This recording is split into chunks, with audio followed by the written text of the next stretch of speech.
People took my food from me, from my fridge they took it out. I got so much hunger in me, got no way to quench it out. Think I want some Mickey D's, I love eating mac and cheese. Yes, I am so hungry, I would love to eat an Arby's. Shit that I'm eating, they say it's not healthy, I say it's delicious. How people can see me in public, I'm eating something nutritious. With all of my money and fame, I think I'll buy a kitchen. With all of my money and fame, I think I'll get me something yummy. Fellas see my fridge, and they know I have no money. So I went to McDonald's, yeah, bitch, I'm so hungry. Bro, let's have dinner. Bro, let's have dinner. They don't understand the things I eat for dinner. Bro, let's have dinner. They don't understand the things I eat for dinner. All my friends are hungry, Bro, let's have dinner. they don't understand the things I eat for dinner. All my friends are hungry, Bro, let's have dinner. Bro, let's have dinner. Bro, let's have dinner. they don't understand the things I eat for dinner. All my friends are hungry, Bro, let's have dinner.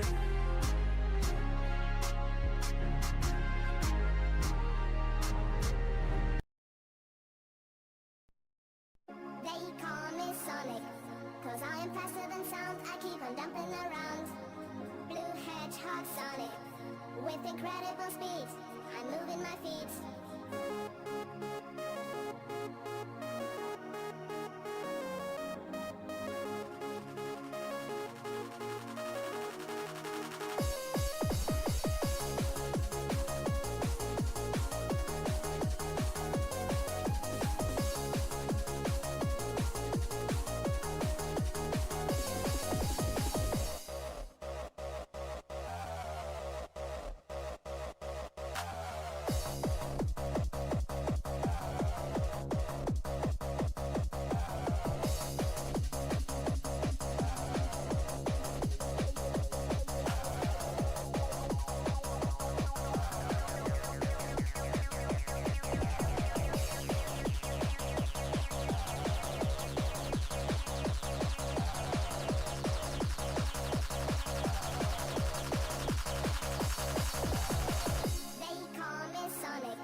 Jumping around, blue hedgehog Sonic, with incredible speed, I'm moving my feet. They call me Sonic, cause I'm faster than sound, I keep on jumping around. Blue hedgehog Sonic, with incredible speed, I'm moving my feet. They call me Sonic. Blue hedgehog Sonic.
Hi. Blue hedgehogs on it. With incredible speed, I'm moving my feet. They call me Sonic.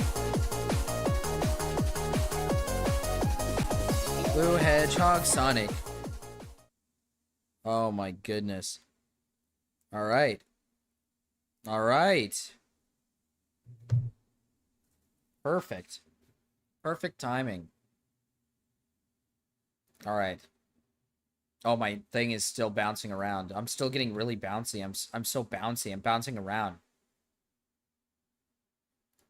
I'm bouncing around and I'm so bouncy and oh.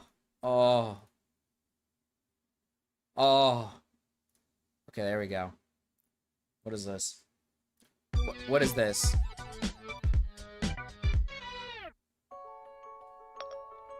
We have a flat tire. How do I tie a bow tie again? What's the fastest way to Hartford Hospital? Tell my wife I'm gonna be 30 minutes late. Tell my husband I'm not surprised. Tell my wife if she has a problem with my work schedule, she's more than welcome to get a job of her own. Tell my husband that I do just as much work as he does. Tell my wife that if watching Ellen is a job, she should get a promotion. Message from your husband. I appreciate you. Bullshit. What did he actually say? Please don't drag me into this. Siri, call my husband. Siri, ignore the call from my bitch wife. Tell my husband that he said Ignore he'd the call respect from my my choice to bitch stay at wife. home with True, our child. that's what Tell I my do. wife I would, but she can't even get around to washing his overalls. Did you want me to search for flower shops nearby? Tell my husband that at least when I sit on the washing machine, I come. Send my wife this Whoa! picture and ask her if the washing machine is... The only thing you've been sitting on lately. Oh dear. Ask my husband what he means by that. Tell my wife I think she knows. Hey look, I googled anger management techniques. Tell my husband to think very carefully before he says whatever he's about to say. Ask my wife if she's fucking Jim McPherson. Tell my husband how dare he. Tell my wife that's not an answer. Is this my fault? Oh Tell my, my husband oh my that god. I will not answer that. Ask my wife if she's fucking Jim McPherson. Searching for a place to hide. Tell my husband he wishes it was just Jim McPherson. I don't want Whoa! to. Please don't make me. Do it! Send She's my getting- wife directions to hell. She's fucking multiple men. Say goodbye to the most amazing iPhone yet. Say goodbye. That was so helpful. They were able to get over their situation through Siri. That seemed very helpful. I like that one. Hi, Captain C. Hi, Cryptid. Hi, Ben. Hi, Mira. Hi, Cody. Hello, hello, hello. What the? So I never got a chance to actually cover the Emiru shit and the Mizkif stuff. I don't even know what happened between them. So this is going to be news to me. I don't know what happened between them. We're going to evaluate it and we're going to do the best we can to hate women and to defend men. That is if it's not that's if it's evil. That's if it's not evil. That's if it's not evil. I mean, you guys can probably tell, but today is not gonna be a normal stream. Not gonna, watch videos or play games or anything today. I'm gonna get right into it. Stuff that I wanted to talk about, and then I'm probably just gonna go offline after.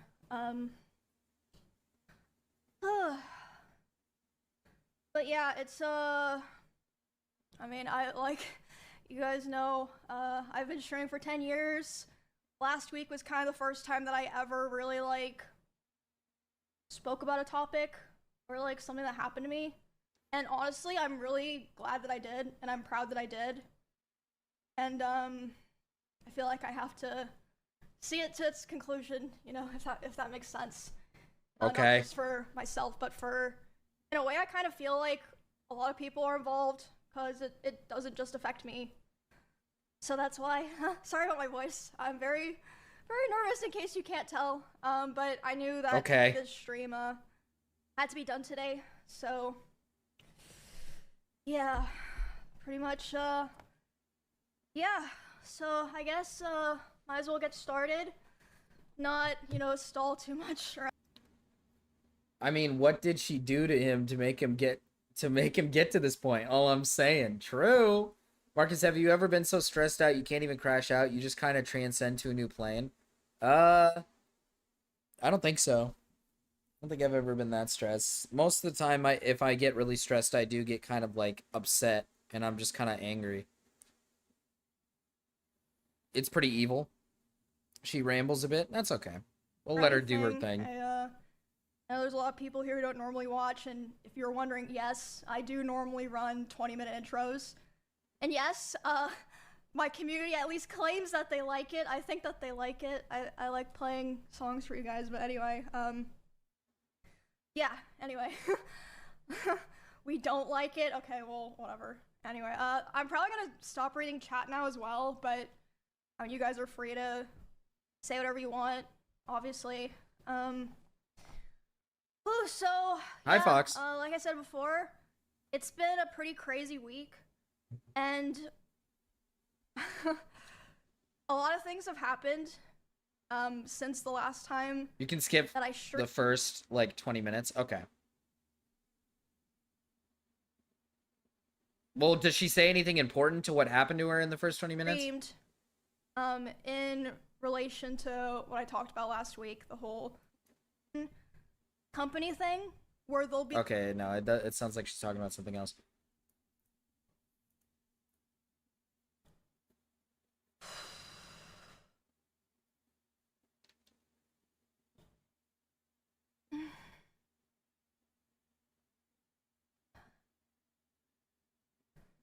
today. I'm finally going to be opening up about Okay, and okay, okay. telling Yeah, everyone. we can skip the first 20. We can skip the first 20. That's fine. She must have not talked I'm about not it. trying to like make this dramatic or something. Like I said, I really wish I were not feeling like I had to do this. Just give me some time.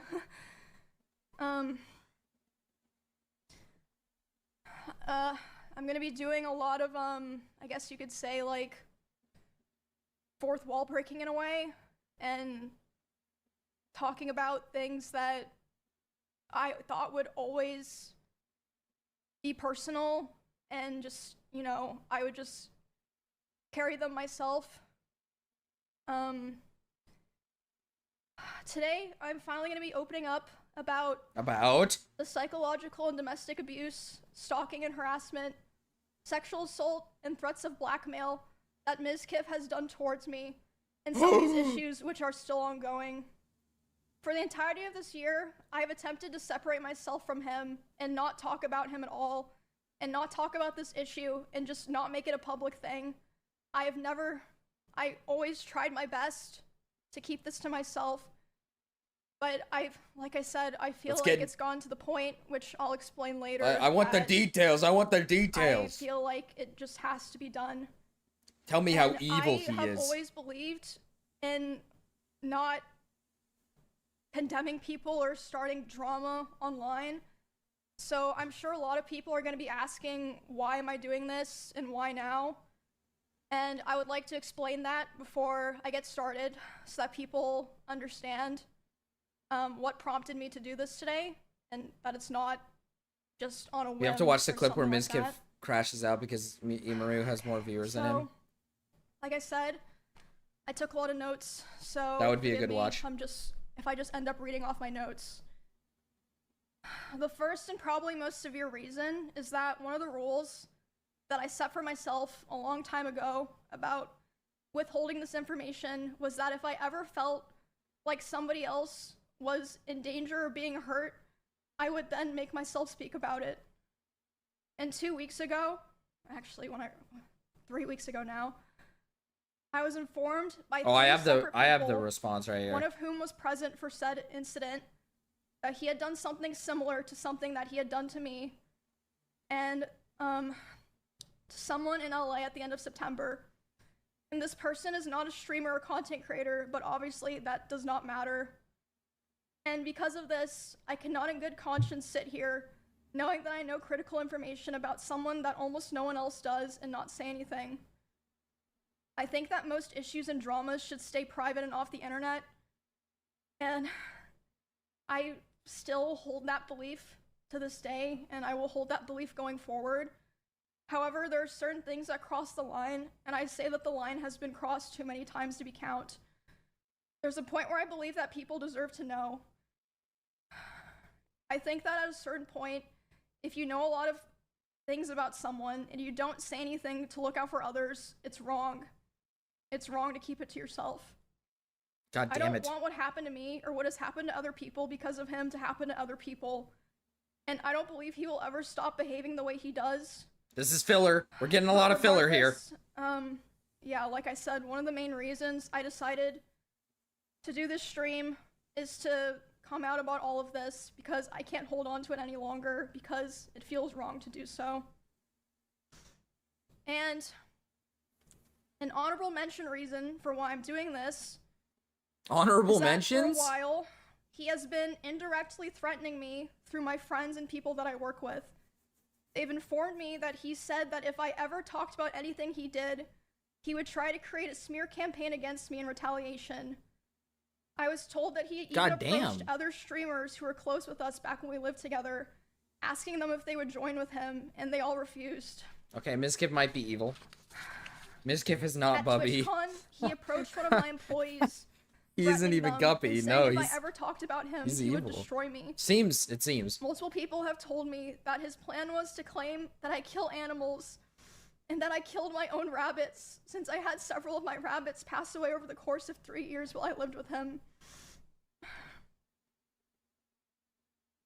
God damn. I'm sure he's probably listening now, and it's probably going to come as quite a shock to him that this information made its way back to me and that I've known for months.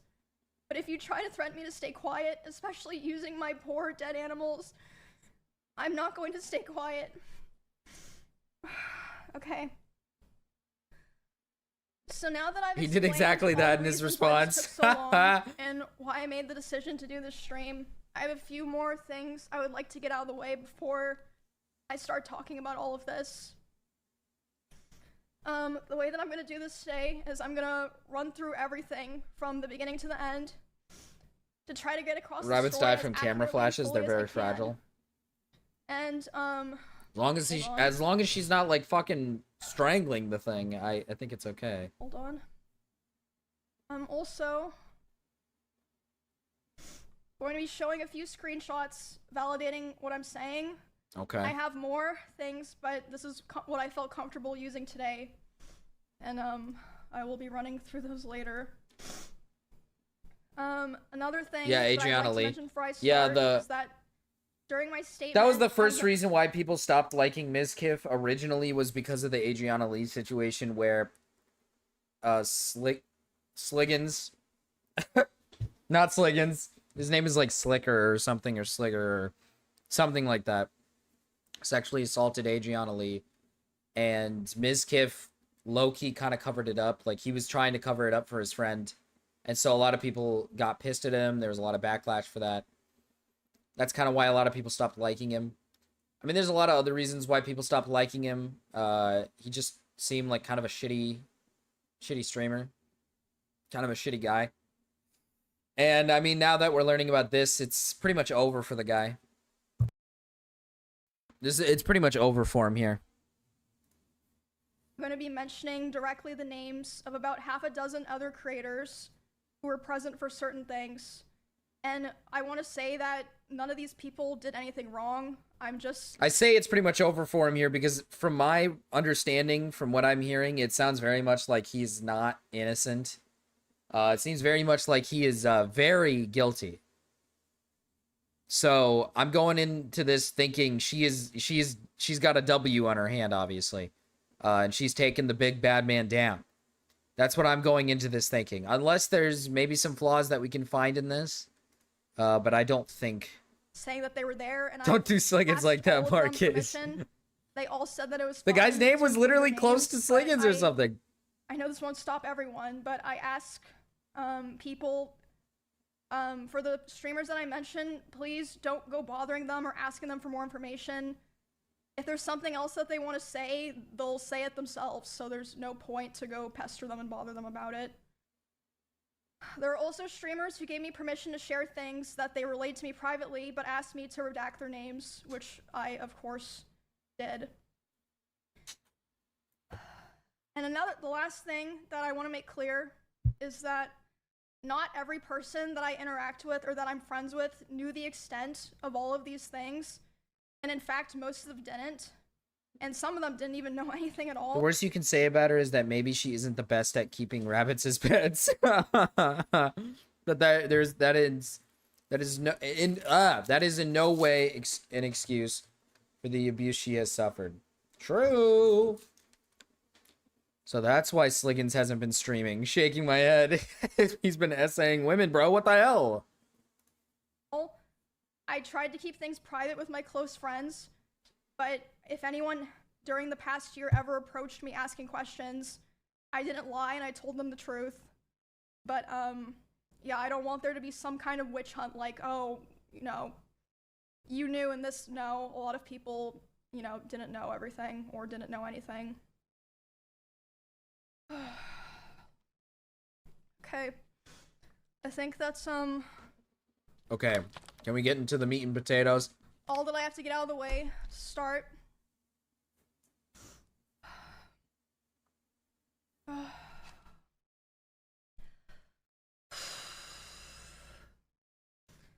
So, this is public information. I initially moved in. Sorry. I'm still sick, like I said. You know what I find super funny? Is she literally says that he is going to do this. He has told my friends that he is going to do this as a way to blackmail me and frame me. And he probably sees this.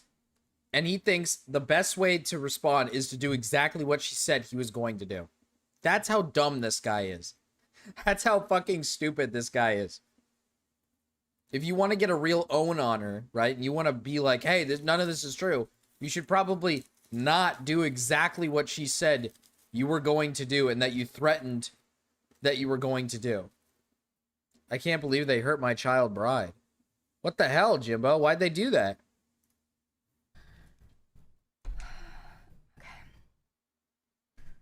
This is all public. Oh, no, yeah, I heard something Asmongold had gotten involved, but keep in mind, Marcus, Asmongold's on her side, and he knows all the details we don't. Asmon is the owner is an owner in OTK, so he knows everything. Yeah, I was gonna say he probably knows a lot, and if he's on her side, like I said, Mizkif is pretty much cooked here. Obviously, this part. I moved in with him. I believe it was the end of 2021. Because he offered. I was living alone at the time, and I was having stalker issues in Kansas, and I mean, you guys know like all the stuff that happened there. I ended up joining the org and everything.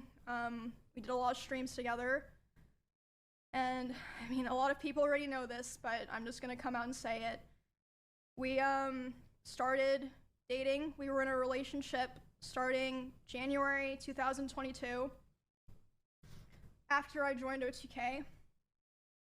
I'm not planning to go into too much detail about the start of the relationship because it honestly doesn't really matter at this point. It's irrelevant now. The only things that really matter. I would actually, this maybe is a bit of a stretch, but it'd be interesting to get Maya's perspective. His other ex-girlfriend, Maya, the girl that runs that like sanctuary. To get her perspective on their relationship previously, on if this guy's like if he's like consistently like a shit like partner, or if he really just was doing this to only Emiru. Not saying that would like rectify him of anything, but just to be like, maybe there was just like a weird infatuation with simply just like her, or if this is just like a consistent behavior that he's had in the past. That you guys need to know for the story are that it was, one, an extremely private relationship. It was even hidden from friends and people in the org, but I mean, obviously people all eventually figured it out. They're not fucking stupid. And second, it was an extremely codependent relationship, which it's not the issue, but that's just, you know, making that clear for details. He initially portrayed himself to me as someone who was very nice to girls and wanted to help me feel safe from stalkers. and wanted me to succeed as a teammate. And we grew very close over time. And I was very dependent on him for feelings of safety, social life, like my stream, my job, everything. So yeah, besides it being a very codependent relationship, the start of it was fine. I saw a lot of people mentioning this. They thought this was what I was going to talk about. It's not a secret. I think everyone who paid attention knew that he was very controlling over what I wore. That is true. Who I was friends with. That is true. That is true. People already knew that before any of this was happening. You could tell because of the way he did I think he did this shit live on stream. People could tell that he was controlling in the way that, like, he didn't want her dressing a certain way. And the friend situation actually came out before. The whole, like, not being allowed to have, like, certain friends, or wanting her not to have, like, certain friends. This was already a drama that happened a while ago, actually. So we already know about that. We know about that aspect. And even when I would stream. So when it was definitely which at the time I didn't think was that big of a deal. I can understand why a partner might be a little controlling of what their partner wears, especially when you're like a cosplaying streamer who obviously gets, most of your viewers are probably, you know, middle-aged men who probably jerk their cock to you. So I can at the time, I can understand the aspect of not wanting your partner to wear specific clothing. I can understand that aspect. So at the time, I didn't think it was that big of a deal. I wasn't a big fan of the whole not letting her have, like, certain friends, I guess. I do kind of understand the aspect of, like, when you're in a relationship, you know, like your girlfriend having, like, super close guy friends. I think that is something that it's the same thing with, like, a girl being like, I don't want you to have, like, a super close girlfriend, like that, you know, it could be a little unsettling and a bit strange if you're, like, super close to somebody who's, like, you know, I understand it to an extent. I do think that where we should be, boyfriend and girlfriend should be allowed to have friends all over the spectrum. I don't think you shouldn't be allowed to have friends. Do you let Riru have guy friends and you have female friends? I do. I have female friends. I have a lot of female friends, and for her, I think she has more male friends in the workspace. Not really, like, friends from, like, high school. Most of her friends from high school are, like, females. But I don't care. Essentially, the point is I don't care if she has male friends. But I do understand setting a boundary with female friends. Like, for example, I can understand when she doesn't want me spending time with just a girl, right? Like, imagine I go out to hang out with a friend and it's just a girl. It's just me and this one girl. That's a bit weird. Probably, like, it's a little off-putting. It's a little unsettling. Even though she trusts me, it's still, like, weird to do. And I can kind of understand that aspect. I understand in some aspects why someone might be a little bit controlling in terms of the clothing, and then in terms of maybe the friends. The friends, not so much. I think you should be allowed to have friends all over the spectrum. It doesn't really matter.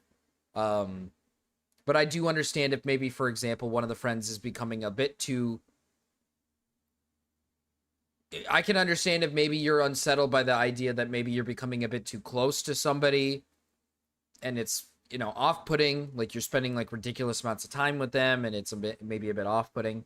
I don't think that's what Mizkif was doing. I think he was just legitimately being like, you can't be friends with this person, which that's a whole nother can of worms. I do understand the aspect if, let's say the friend is a bad influence or something. Let's say that friend is, like, a terrible influence and you don't want them to be friends with that person because they're going out and doing, like, stupid shit with them, and, like, they're just teaching them, like, bad habits and stuff. Then, oh yes, I can understand why you might be like, yeah, don't hang out with that person. But I can't imagine that's what's happening here now that we know a little bit more. Friends?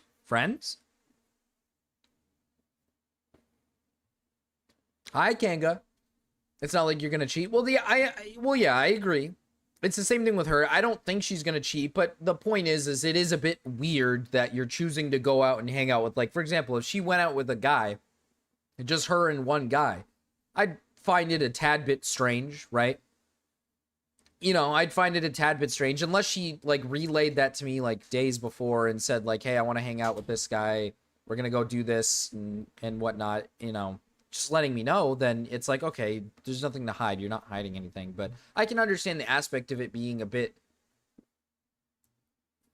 weird, especially if you're doing it consistently and being a tad bit off-putting to the other partner, even if you do trust your partner. But I mean, for the most part, you should be allowed to have friends all over. It shouldn't matter who your friends are. As long as they're not terrible friends that are getting you put in bad habits or doing bad things, then you should be allowed to be friends with whoever you want. Really slow over time that bad things started happening. At the start, it would be things like, for example, he would throw bottles, like plastic bottles with liquid in it, not like glass bottles, at me, despite me telling him like I didn't like it and it scared me and I bruise very easily. He would throw his phone at me. I would tell him, you know, it scared me, I don't like it. And one time it even hit me in the eye, which caused me to get a black eye. But he always, you know, was like, oh, it's an accident. And I was like, oh. What? Wait, I'm lost. Throw as in like a dead ass, like pitching the bottle at you and throwing it at you, or like just randomly tossing shit in the air and it just landing and hitting you. What the fuck? That's so random. It's just like he finds it entertaining to just throw shit at you. Cause like when my wife asks for stuff, I'll throw it at her sometimes. Not like full force, like swing throw. Like I'll toss it to her, right? And sometimes there's that, you know, she doesn't catch it, or she doesn't, it hits her, you know, she misses and it might hit her and it might hurt her. But like she asked me to give her something, I just tossed it to her. This is just like, he's just sitting there for fun. He's just throwing shit at her. What the fuck?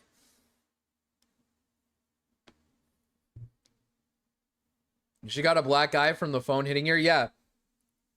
So that would, I'd imagine that's like, dude, you're throwing it unprompted, right? You're throwing it like unprompted. You're like throwing your phone at her unprompted. You're not telling her to catch. You're doing like that stupid thing where it's like, think fast, and then you like throw something, or like just throwing it without telling her that you're gonna throw something at her. Because I was gonna, like I said, like, you know, if I toss something to my wife because she asked for something, you know, it's like, I'll let her know that I'm throwing it to her. I'm not just gonna like throw at like random shit at her without like letting her know, unless it's like something soft. Like if it's a blanket, if she asks for a blanket, I'll be like, okay, and I'll fucking throw a blanket at her, and it's a fucking blanket. It's not gonna hurt her, but. Oh yeah, it's an accident. Like, you know, of course I'm not gonna think that, you know, he's. Yeah, I just. No, yeah, something has to hit really hard for a black eye. At the time, I just. It is a phone. It is a phone. To be fair, phones are rough. They're hard. So maybe it could, but a black eye is a lot. You'd have to get hit pretty hard in the face. She did say that she bruises easily, so that could be the case of it just tossed lightly and it hit her in the face. But either way, I still think weird. That's just weird behavior, because it sounds to me like it was unprompted, like tossing shit at her. Like she's just sitting there and he just like randomly throws a water bottle at her with no like heads up or anything. Or like throws his phone at her. Like it's just, I don't know, it just doesn't make sense. Brush it off, and looking back now, I feel like that was kind of the start of him testing my boundaries, if that makes sense. Could be, yeah. Could be like testing the boundaries of what he can do. That was already kind of starting to show signs within the first 6 months of him. Stop beating your wife, Marcus. Sorry. I haven't learned. Again, a very public situation. The end of 2022, the cover-up allegations happened. Bro, she's I back mean, there yeah, like I brapping. said, all that's Goddamn. public. You can find all that, see like what I said during that, everything. Whoa, I don't have those clips. What the After hell? that happened, his behavior started getting a lot worse, which, I mean, I suppose it makes sense. You know, he was very stressed. A lot of stuff was happening, but the bad behavior was ramping up, and I really, I feel like it's so apparent. Not an like, not an excuse. Not an excuse to cause physical harm onto your partner, by the way. Not shitting on Emiru here, just saying, you know, just because you're stressed about like work or about life. Not an excuse to cause physical harm onto your partner. Kind of fucked up, if you ask me. Go back and watch anything from that time. I tried so hard to help him and be there for him because I really believed in him and I wanted him to, you know, get better and get back on his feet and be the person that, you know, I always believed that he was. But that unfortunately did not really happen. For a long time, I think about a year and a half from when that all happened, it was kind of like slow things getting worse, but I mean, honestly, I'm not even gonna bother going into the details of all of that because there's just too much to cover, and it's honestly kind of not really relevant to the rest of what I'm saying because the rest of what I want to say is a lot worse. There was a point where things really took a turn for the worst. Like, it felt like, you know, like a very delicate... This is what scares me. Captain Z, you brought up the phone thing before it happened, and she says there's worse than that. So, I'm getting a little worried. I'm getting a little scared. I'm shaking in my boots a bit here. I don't know what the fuck this guy was doing to her. Her head's just kind of snapped. I'm a bit scared. I'm a bit worried. So, and again, a lot of people are like vaguely aware of this, but I'll explain it for people who...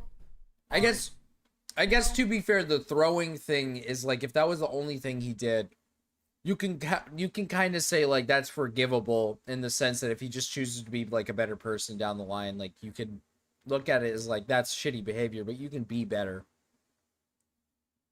So I guess there should be probably more, but still pretty bad behavior. Still pretty bad behavior. Chronically tapped into all that stuff.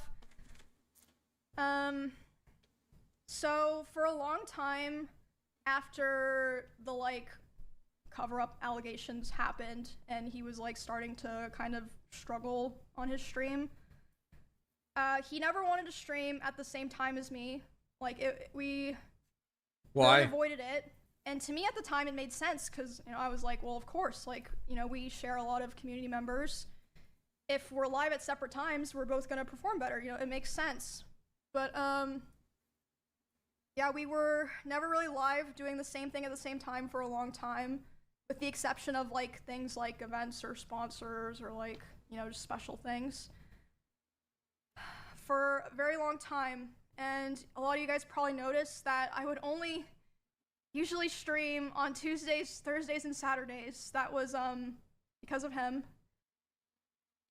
And now I Tuesdays, stream Thursdays, I want, but, and Saturdays. Pretty shit days. The first time that we ever streamed at the same time was for... Sorry, do you guys get it? Tuesdays, shit days. Do you get? I'm just gonna move on. The 2024 Rust Kingdoms event on Twitch. We were sharing drops, so it was the first time in a very long time that we were both going to be live at the same time doing the same thing, basically. I know you're probably like, what the fuck does that have to do with anything? But it'll make sense in a bit. So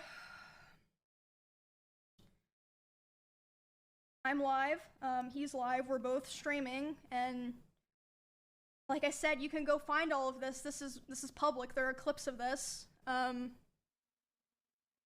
We're both streaming the Rust event, Okay, this And is the I thought Russ it was going situation. really well. I thought everyone was having fun. I was like, oh, this is great. Everyone's, doing the same thing at the same time. We're all hanging out. We're gonna have fun. Like, I was really, really excited. And then I start seeing in my chat people start saying unofficial Ms. raid, and I'm like, what does that mean? And then I check my Discord messages, and he's messaging me. Okay. He's saying like, Emmy, I'm gonna kill myself. I waited, or I'm gonna KMS. I waited so long for this, etc. What? And basically he was upset because I had higher viewership than him. That's literally it. I had higher viewership than him, and like. Yeah, he's jealous. I wouldn't even be surprised. Why would you want to kill yourself because your girlfriend has more viewers than you? That doesn't make any fucking sense. She's a woman. No fucking shit, she has more viewers than you. She's a woman. The fuck? Of course she has more fucking viewers. What did you think? Plus, this guy gets like thousands of viewers. Brother, I would kill to have his types of viewership. I would kill to have the viewership that Mizkif has. This is greed. It's called greed. This is what greed is. This is gluttony. Like, come on, man. You're a fucking millionaire. You have like so much money, it's ridiculous. And you're complaining because your girlfriend has like more viewers than you. Brother, any of us would be killing to have your position right now, bro. It's not that big a deal. Like, he says he's gonna kill himself. What the fuck? You have like good viewership. And instead of being like, I'm so proud of you, right? Instead of being like, I'm so proud of you. I'm so proud of you for getting so high in viewerships and like growing as a creator. You're just like, man, fuck this shit, man. Fuck. Like, if my wife ever streamed and she got to a point where she got way more viewership than me, I'd be super happy for her. I wouldn't care. Time to be permanent stay-at-home father. Time to be a permanent stay-at-home dad while she rakes in the dough. That's what I think. Marcus, now is your chance to steal Mizkif's audience. Hurry, I gotta cover up an essay. I gotta cover up someone's sexual assault. Somebody hurry up. You might have been older than her, but she was dating a man who was emotionally a child. Older than her? Are you talking about Mizkif? You talking about Mizkif? She had more viewers than him, and he ended because he was pissed about it. That's the main reason. Keep in mind, this dude is rich. He's a millionaire. I mean, become a female VTuber. He needs to have a female VTuber, apparently. Would you wear a maid outfit and cook and clean while she raked in the money streaming? Yeah, I would. If she asked me to put on the maid outfit while she streamed to thousands of people and made a bunch of money, as long as it's not sexual streams, I'm in the kitchen, I'm cooking up, I'm cleaning everything, I'll do everything. I'll be under the desk giving foot rubs. All right, while she sits back, shits back, sits back and relaxes and breaks in the dough. I went to that island, Marcus. Don't tell. Quick, someone essay me so Marcus can cover it up. I gotta cover up an essay. I need the audience. Like I said, this is during an event, so there were drops. Like, everyone knows when there's drops, like, it's not even fucking real, but yeah, he starts messaging me, Today is the Rust server. Chat, I'm excited. We got some stuff, dude. We're gonna start talking to people again. We're gonna hang out a little bit. got raw pork. I'll fucking take it. Would you like some raw pork? Yeah, I'll fucking take raw pork. 13,000 viewers. He's complaining about 13,000. He has 13K. He's complaining about 13,000 viewers. Unless it's this one down here. Hell no, yeah. this is Emiru. Why not build a house up here? 22,000. Pay rent in your house. Okay, let's do it. Yep. Oh, wait, check this out. Come here. Ooh. Not bad, huh? The house?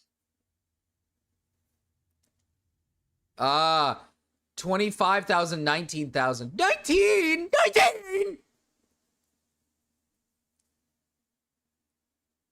I'd piss and shit in my pants if that was my viewership. A little white tear would run down my leg if I had 19,000 viewers.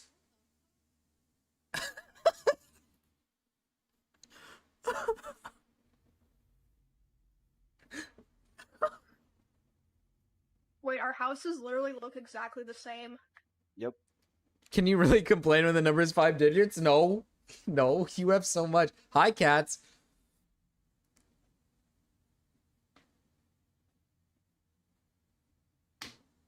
Hello? Yeah. He's dead ass unhappy.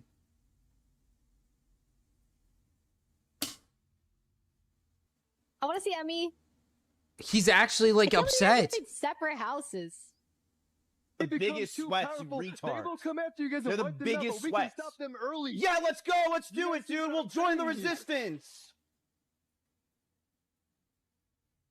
You're spelling it wrong? Yeah, my bad.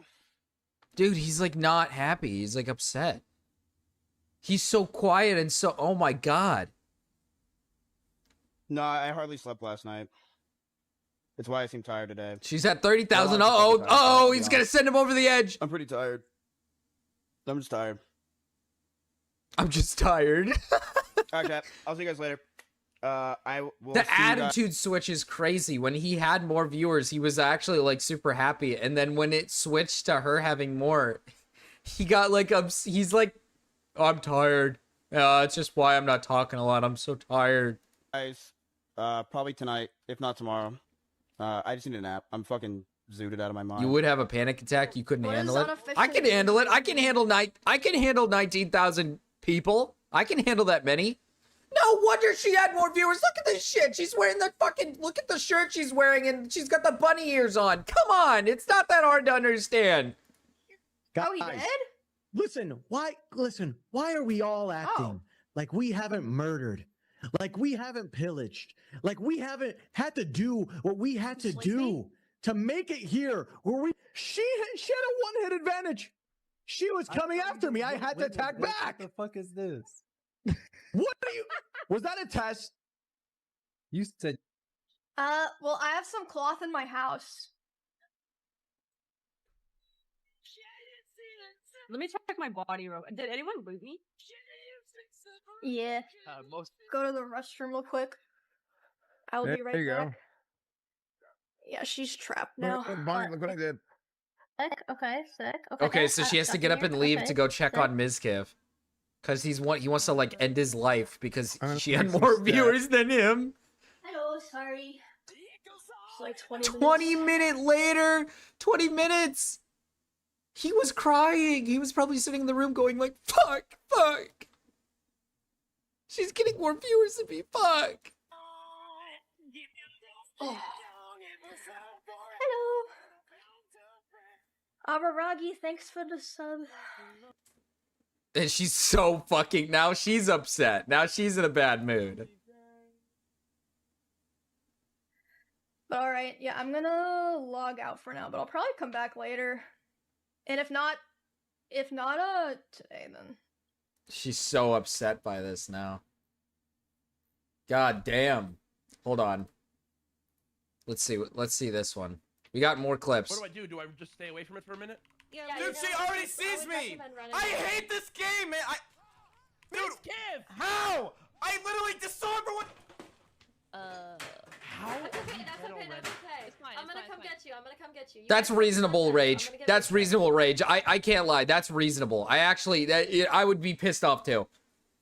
Let's see this one. Just caught on fire. Holy shit. That was a fucking shock. Oh my god. I wouldn't throw a controller that hard. Oh. Okay. I'm stuck. I can't make it.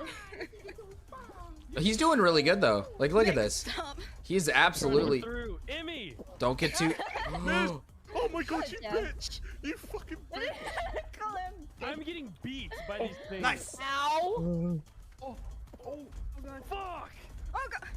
Everyone Okay. just take their time. It's honestly fine. So don't get too greedy then. Don't get too greedy then. No! My computer just caught on fire. God! That thing got stuck in the wall. That thing got stuck in the wall. He put a hole in the wall. I guarantee it. Holy shit. Hey, get fucked on, bitch. Get fucking punked on. I fucked myself over doing that. God Wait, I'm damn. actually dead. I'm dead. That was karma. That was karma. That was karma. Yeah, that was karma. Hey, that was deserved as well, bitch. That's actually karma. Savage shit I've ever seen, bro. God damn. God damn. Okay, is this just the whole VOD? I think this is just the whole VOD. What does unofficial Ms. Raid mean? Will I hear the slam in this one? What do you mean? All in favor for execution. Guys. Oh, he did? Listen, why? Hold on. I missed the slam. When does the slam happen? I want to hear the slamming of the door in this clip. When does the slam happen? Today. Okay. Get it out of my mind. What does unofficial Ms. Raid mean? Guys, Oh, he did? Listen, why are we all acting like we haven't murdered? Like we haven't pillaged? Like we haven't had to do what we had to do to make it here where she had a one-hit advantage. She was coming after me. I had to attack back. What the fuck is this? What are you? Was that a test? You said. Well, I have some cloth in my house. Oh yeah, she does. She has a little flinch right there. Holy shit. Yeah, I don't hear it. I don't hear the slam, but yeah, she flinches right there. That's obviously a reaction to like something behind her probably happening. Damn. God damn, dude. This guy's got issues. I understand the first rage bit. It was just a chair and he threw it on a teddy bear. That's like not that big of a deal.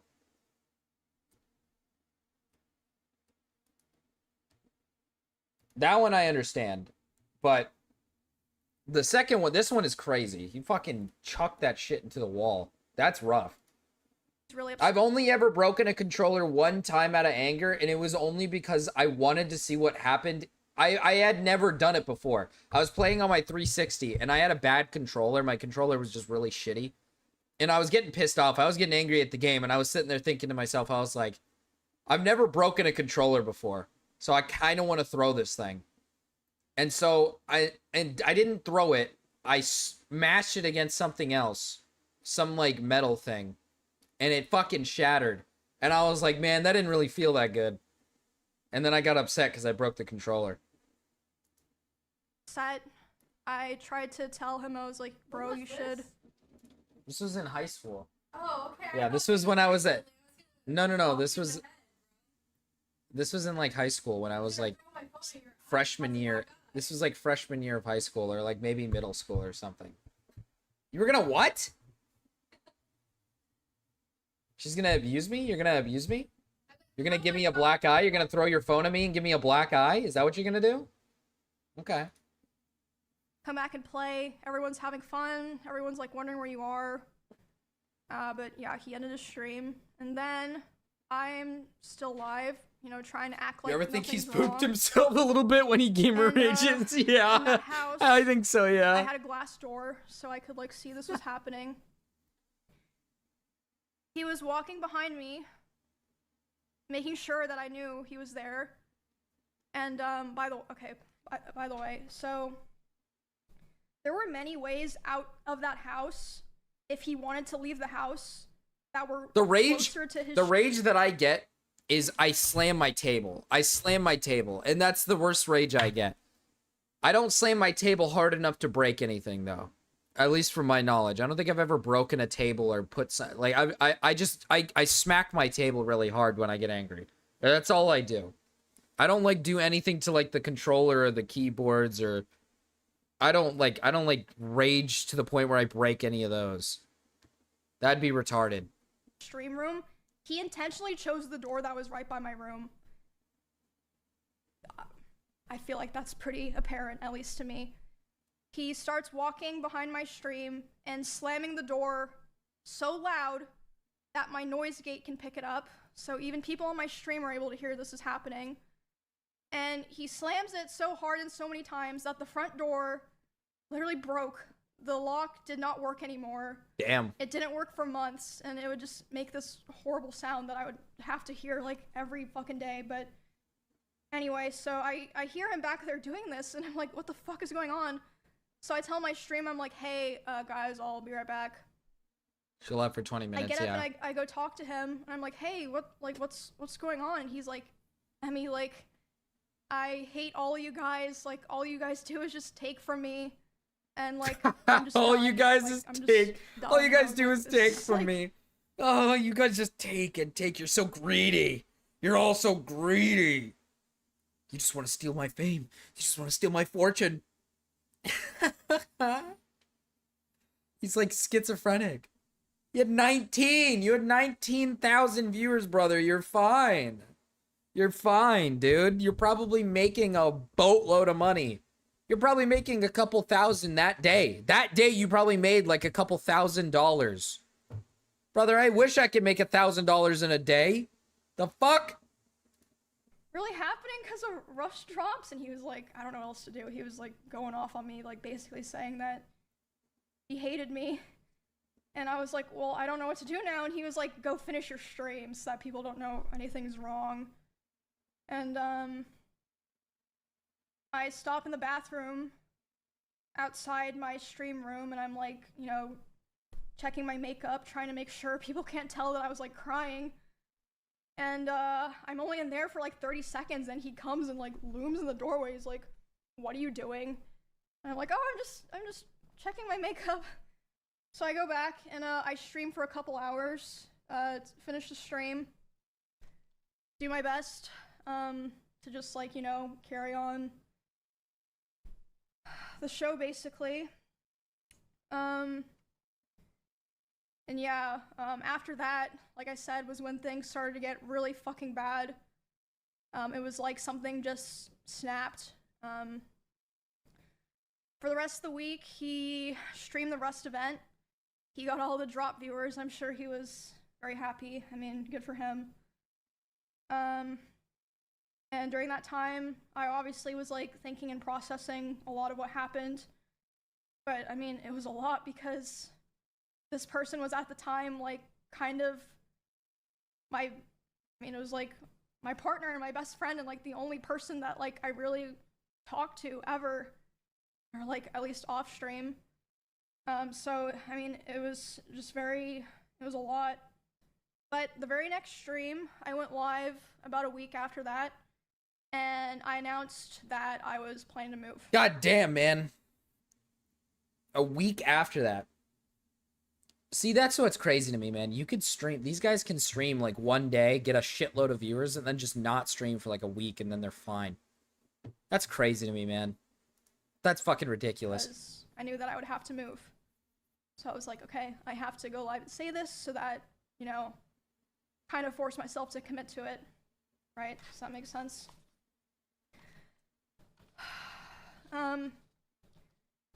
Obviously, I didn't move out right away, but after like all of that Rust stuff happened was when the other domestic abuse stuff really started.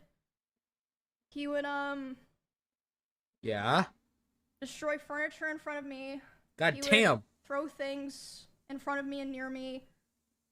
Destroy walls. Again, you can go see this in some of his VODs in his bedroom. The holes in the wall. There would be times where he was upset at me, and I would go to my stream room and literally lock myself in to get away from him, and he would be banging on the door and screaming at me. And at the time, he also would walk. Nathan Troy Adam. Can you play the new video I Thank you sent for to the you in 2. DMs? Thank you. Yeah, I can play that one real quick. Thank you for the 2, Chris. Dude is throwing it back on the bomb.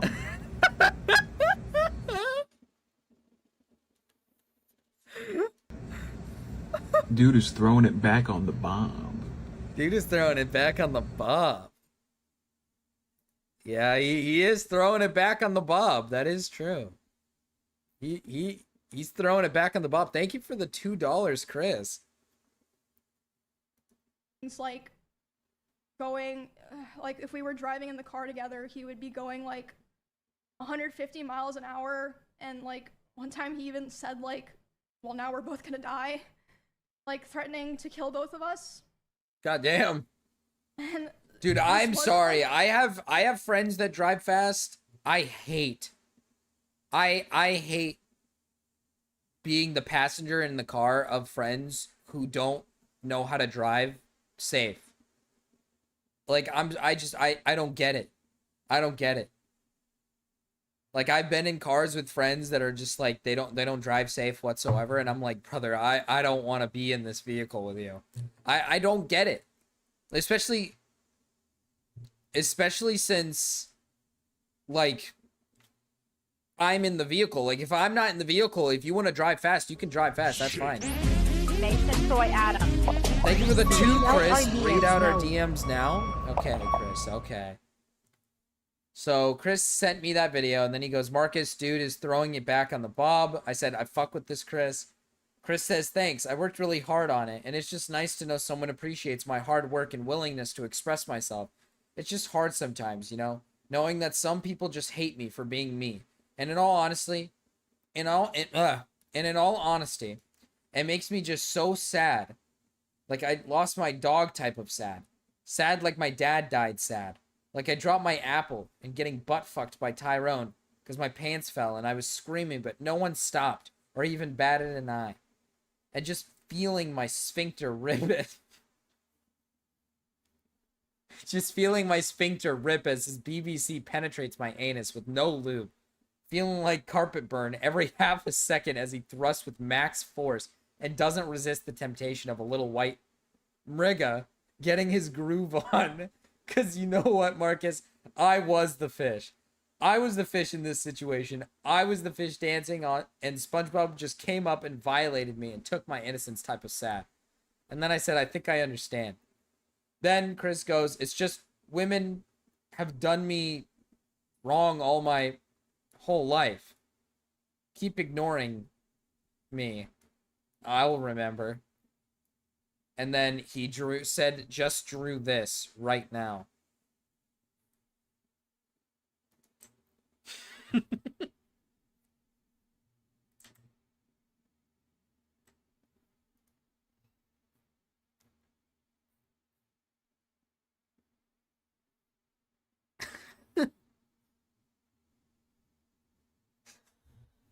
So yeah, this is the event. This is what goes on in the DMs of me and Chris. This is what happens in the DMs of me and Chris. Fuck love. Wow.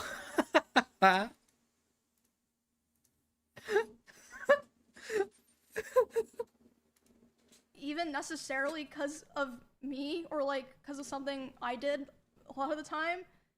Like one of the times that it happened, it was because we were just getting food and he was on his phone and he saw that Mr. Beast had put out a video and Mr. Beast had invited another streamer and he was like, oh, Mr. Beast invited this guy to his video, not me. And I was like, oh, well, you know, like, huh?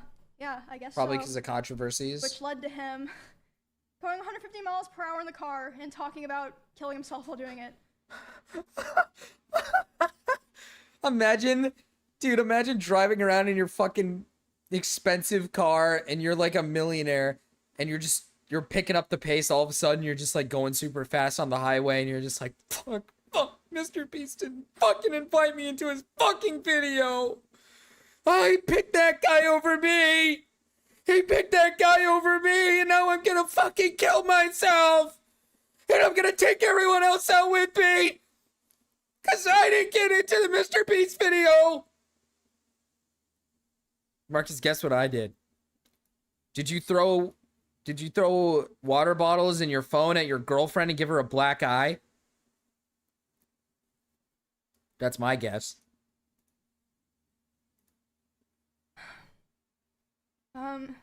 Then at home, other things would happen, like I'd be trying to sleep and he would scream at me and say that it was all my fault that he felt insecure. There was a time that I walked into that's a room that huge. he was in, That's huge, John. and Congratulations. as soon as he saw me there, he threw his phone at the dresser and started yelling because I had posted a YouTube video within the same couple of days as him, and mine was doing better. So basically, Nice little brat I for you felt guys. like I was kind of stuck in a loop where I felt like I had to constantly perform and like prove my value to not be thrown away. But at the same time, if I ever performed too well, I was gonna be punished for it. God, this guy's got such an And issue. it just felt like a very... This guy has got like he's like a man. It's kind of almost like he's throwing temper tantrums. He's kind of like an actual like man baby when you think about it. Like not even gonna lie, like this guy's like a man baby. He's like, so essentially he's throwing like temper tantrums because other people are doing better than him. It's like when a kid doesn't win like a game. Like when a kid doesn't win a game, they like get upset because they didn't win. And they like throw a fit. And he's like getting upset because other people around him that he says he loves are doing better than him, and he's just like, "Oh fuck. This is fucked up. You guys hate me. You guys like fucking hate me or something." rough situation to be stuck in because Throws his phone at the streaming's my dresser. Like, hobby and damn. my job, like it's a huge part of my life, even before It's I not met that him and deep. became like a larger creator. And I remember thinking all the time how it felt like he hated me, but he still wanted me around for his channel and like his thumbnails and everything. And this is still before I moved out. He's like genuinely content brained. It was the tension in the house was so unbearable. He was extremely content brained. He was so content brained that everything in his life revolved around getting as many viewers as he could physically get. And if he didn't get as much as he physically could, and if he wasn't performing better than like the next person, he would just like throw a fit and get upset. That's what content does to a brother. It's scary.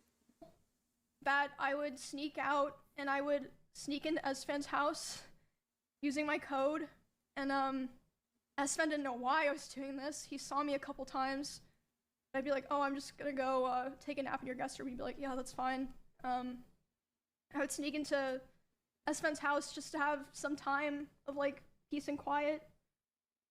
But eventually, he figured out where I was going, and he would go over to Esfan's house to keep telling me off.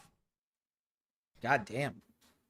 And there was a time that he did it, and I was laying in the guest room bed, and one of the roommates in that house had come to see like why I was crying, and they were standing in the corner. Still Miz- feels weird that he would be. That's what I said earlier, Shinny. I mean, to be honest with you, I could never understand wanting a competition between you and your fucking girlfriend.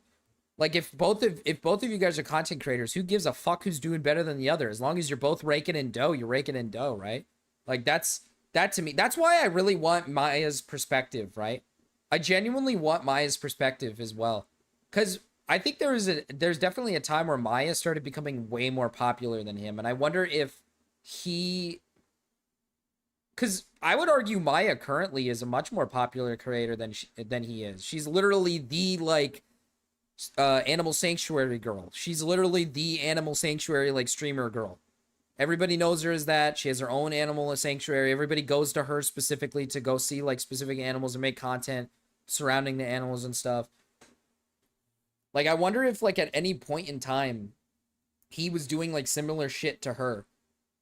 If he was, like, getting upset with her because she might have been, like, the popular topic of the day or something, and he wasn't the popular topic of the day or something. Or if this greed started kind of coming out when it came to Emiru instead of Maya.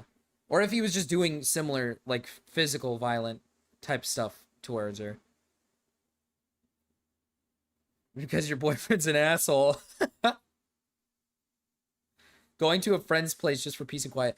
This dude, Mizkif must have been a fucking terrible roommate to a lot of these people, man. Like, I can't lie. I'm not downplaying her situation, but I'm just saying, just imagine what he could have been doing and saying to other people. Right? I can't imagine it's just her, right? I can't imagine it's just her. He might have been a dick to other people in the house and treating other people poorly. Like, this guy must have been a pain in the ass to live with. Like, an actual pain in the ass to live with. He came in, and he was very physically aggressive. He was like, Emmy, like, what are you doing? Like, angry. And then as soon as he turned and saw this other person standing there, he instantly, like, deflated and changed his tone. He was like, oh, Emmy, I was wondering where you were. Like, are you coming home? And, that roommate, like, later asked me about it, and they were like, what the fuck was that? Like, are you okay? And I was just like, oh, it's nothing, because I felt like a lot of the reason that I didn't tell the people around me was because I felt like no one would understand, or even if they understood, it would just be a burden to them, because all of our streams and social circles and communities are so intertwined.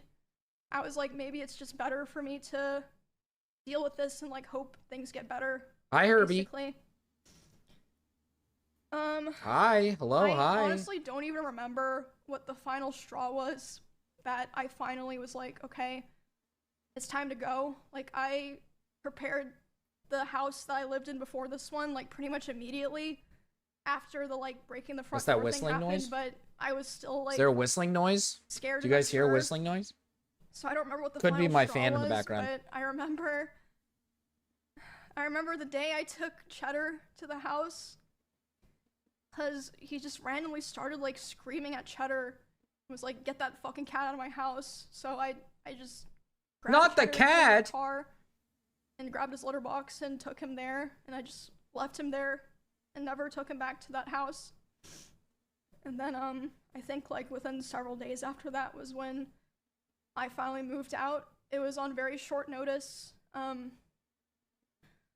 Like I said, I don't even remember what the final straw was because so many things happened, but there was a time when I just knew. I called some movers. I said, hey, can you come tomorrow? And they were like, yeah, and then I literally moved the next day. I'm Rao. Always with the cats. Those little shits! Those little fucking shits! They need to be yelled at from time to time, those little fuckers! Ah, fucking Cheddar! Ah, fuck! I fucking hate Cheddar! Fuck Cheddar! My god, what is this?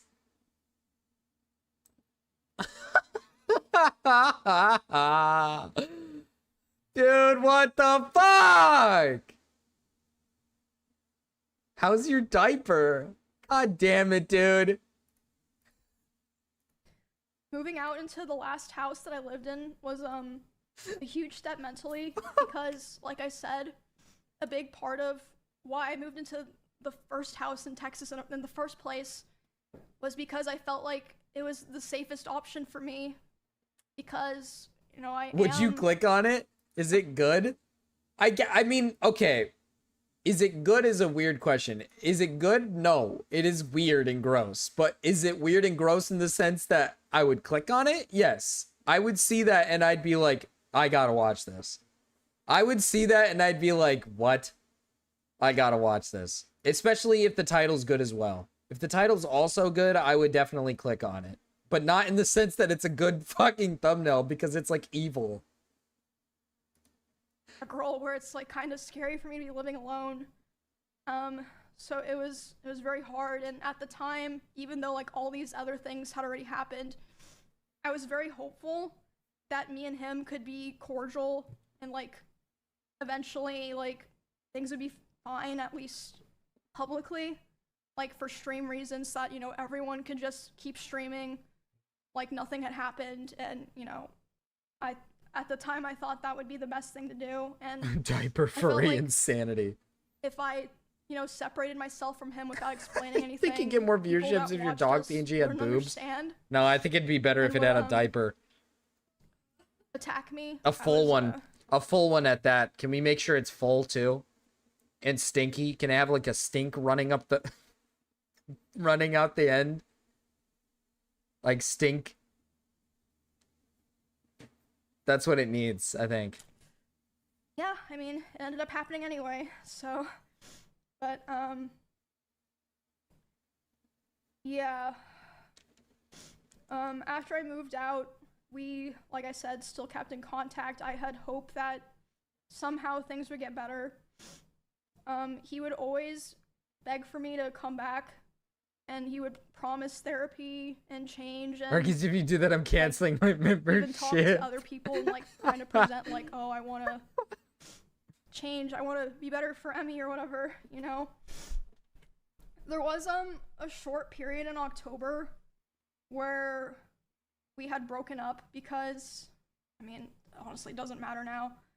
And when that happened, I honestly felt relieved because I was like, okay, finally, it's like on his terms. So that means he'll be satisfied and he'll be able to say it was his choice, and he'll leave me alone. Because whenever I would try to push for it, it just felt like I couldn't like really sever it, if that makes sense. Okay. But I mean, obviously, hence me doing this stream, that was not the end of it. A week after this breakup, he asked to come over to my house and talk for closure. Okay. He came to my house, and I was crying like crazy because the emotions were just very high, because I was dealing with a lot of major shifts in my life as a result of me attempting to start to try to distance myself from him. He Can you play yeah, we Scrandle? were What is just Scrandle? What the fuck is Scrandle?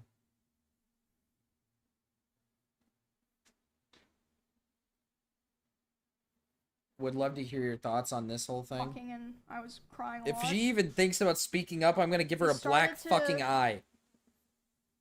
Try to comfort me by hugging me while I was sitting on the couch. Give me your eyeball. No.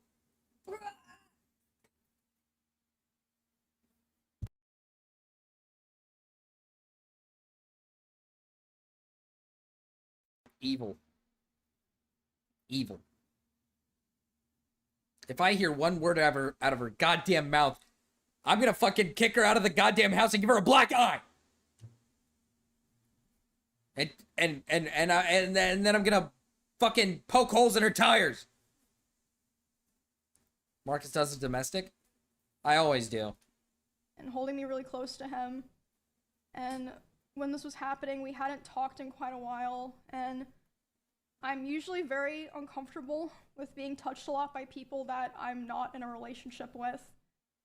But I let him hold me while I was crying. And he started kissing me in my face, and I let him do it. I was still sobbing a lot. What the fuck? And then, suddenly, he tried to climb on top of me and aggressively shoved his hand down my pants. And, yeah, we can play I Scrandle. screamed. Whoa, whoa, what did he do?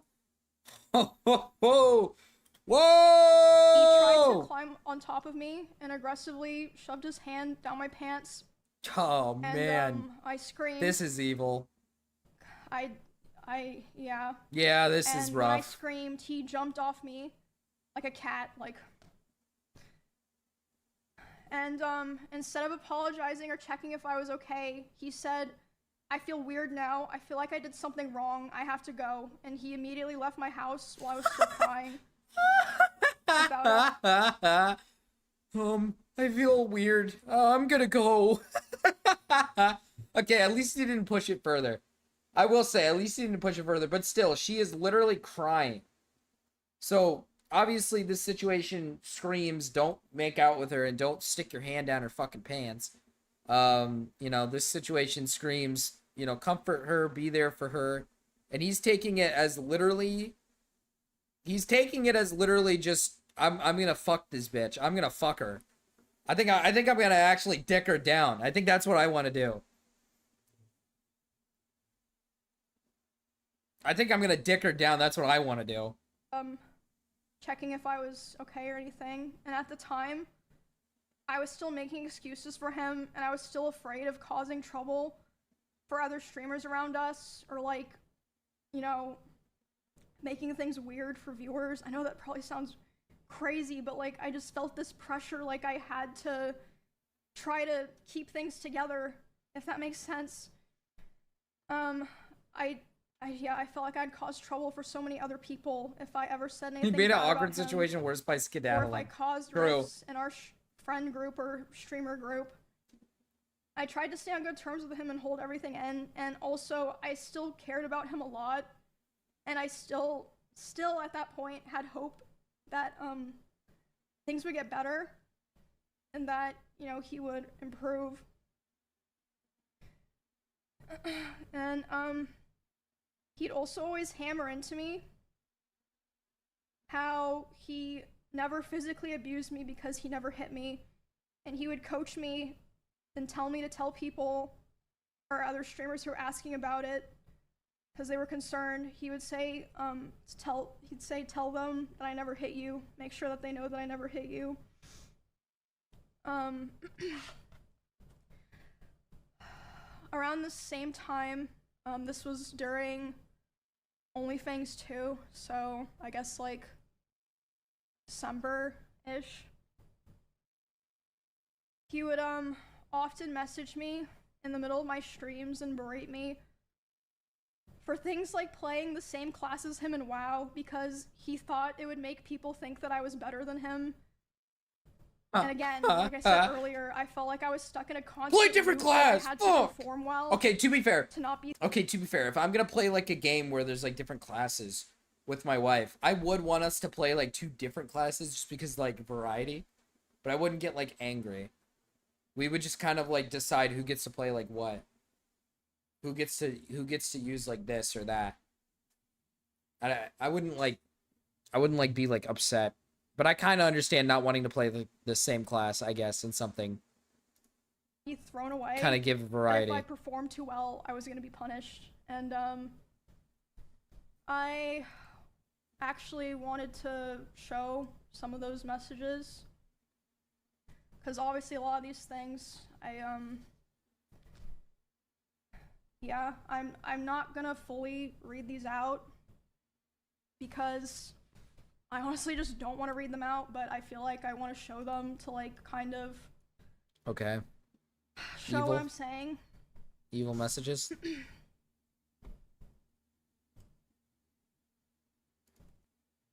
Let me zoom in on this one. But how do I know it's not just someone who doesn't follow LOL? Yes, I'm still waiting to be DPS, but for dungeons I have to tank. Yeah. You really don't, like, you don't. How can I not tank in dungeons? You straight up don't have to because you're a DPS. My group didn't have other warriors. Yeah, I know where this is going, and I'm not dealing with it. I asked for a boundary, and it's always crossed. You don't know boundaries. This is over a fucking Dungeons and Dragons character. You're complaining about a fucking Dungeons and Dragons character, dude. What the hell?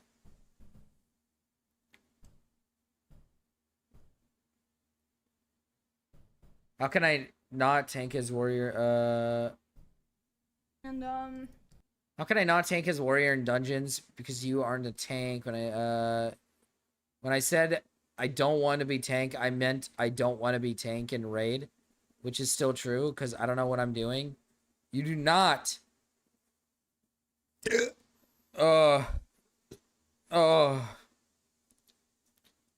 When I said I don't want to be tank, I meant I don't want to tank in raid, which is still true because I don't know what I'm doing. You do not need to tank in dungeons. Oh, this is for WoW. Okay, yeah, this is for WoW. So now I'm going to get so much shit non-stop. Don't ever pull aggro. Emmy is better. Emmy this. I can't have anything, Emmy. I can't have shit. It's like the opposite for here because I'm better at video gaming than my wife, so. I'm like better. It's like when I play when we play It Takes Two. I'm the one that's like sitting at the end waiting for her to finish through the obstacle because she can't get through the obstacle because she's fucking bad. No, I'm kidding. I'm kidding. I am planning to probably post the Hi, VOD Benson. somewhere, so if, you know... Okay, Emmy is better. Emmy this. I can't have anything, Emmy. You just take. You just take. I'm sorry, these are kind of funny. This is like the type of shit Mrao would be saying to me. Emmy is better. Emmy this. I can't have anything. All you do is take. I don't understand what you want me to do. Not tank. Just that simple. What the fuck does that mean? You already played warrior when I told you we're going to get compared. Don't pull. I'm gonna pull aggro because I'm a warrior. No, you're not. Another warrior can tank. You want to read this later? Mrao it's argument fine, coded. I guess. I didn't have another warrior in any of my groups today, and no warriors want to join. Girl with 27k. Couldn't find a warrior. You can every time. You just want to tank. I know what you're doing right now, and I'm not dealing with it. There were no warriors asked to join, and why is it bad for me to pull in dungeons? Because now I'm going to get compared non-stop. Because now people are just going to say, you're better. Because I told you this when you first told me you want to play warrior, and it's already happening. And you just don't care about this stuff ever. There's no boundaries with you. Goddamn, man. This guy's getting beat by his girlfriend in video games. This guy fucking sucks. This guy fucking sucks. What a loser. He sucks at video games. He's getting fucking beat. He's getting beat by his girlfriend. What a fucking loser. What a loser. And again, this was all happening while I was What are the live. odds Miss has a small you can dick? literally go find the stream and see me trying to deal with this. There's no boundaries with you. Now we're the same class, same thing. Tanks. Dude. Don't dude me. I asked for one thing with you. Don't be a tank. And now you're tanking. What can I do? What the fuck am I supposed to do? Don't tank. Yep, there it is. I'm playing the game. While I'm live in the middle of a dungeon. Tank, Emmy, do it. Play the Let me fucking handle game. all the hate or something. Let me handle all the hate. Tank, Emmy, do it. Let me handle all the hate. The criticism. That you're worse than Emmy. The Emmy is so much better. The people saying you're better in every chat. The comparison since nobody will be on my side. Let me deal with it. You have fun. I asked you not to become a tank. And you didn't listen. And now it's the classic, what was I supposed to do? I'm not dealing with this. P.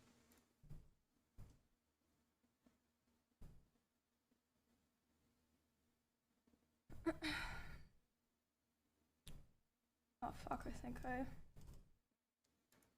I told you specifically not to pick. I told you specifically not to pick Froakie. I told you not to pick for alligator. I told you not to pick that one. That's mine. You can't have that one. You can't have that one. I wanted him. You have to pick Chikorita, okay? Because I wanted the other one. I wanted Tepig. And you picked Tepig. And now I can't pick Tepig because you picked fucking Tepig. How am I supposed to enjoy my gaming now?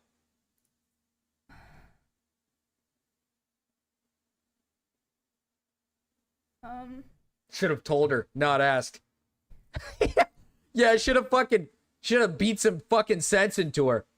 Should have pulled her to the other room and said, hey, bitch, you're not tanking today. Pick a different character. And then did the whole fucking, I'm gonna kick your ass, bitch. If you don't switch back. If she doesn't switch, hey, brute force is the best way to get her to switch. Tank Emmy, do it. Let me handle all the hate, the criticism, the you're worse than Emmys. The Emmy is so much better. The people saying you're better in every chat. The comparisons is nobody will ever be on my side. Let me deal with it. You have fun. I asked you not to become a tank. You didn't listen. And now it's the classic, what was I supposed to do? I'm not dealing with this. And like I said, you can go find the stream. But for context, I was playing Warrior in World of Warcraft in like a level 24 dungeon. It was like Silverpine. Like, it was just like, it wasn't even like, it was like dog shit gameplay, I'm gonna be honest. Like, so, yeah.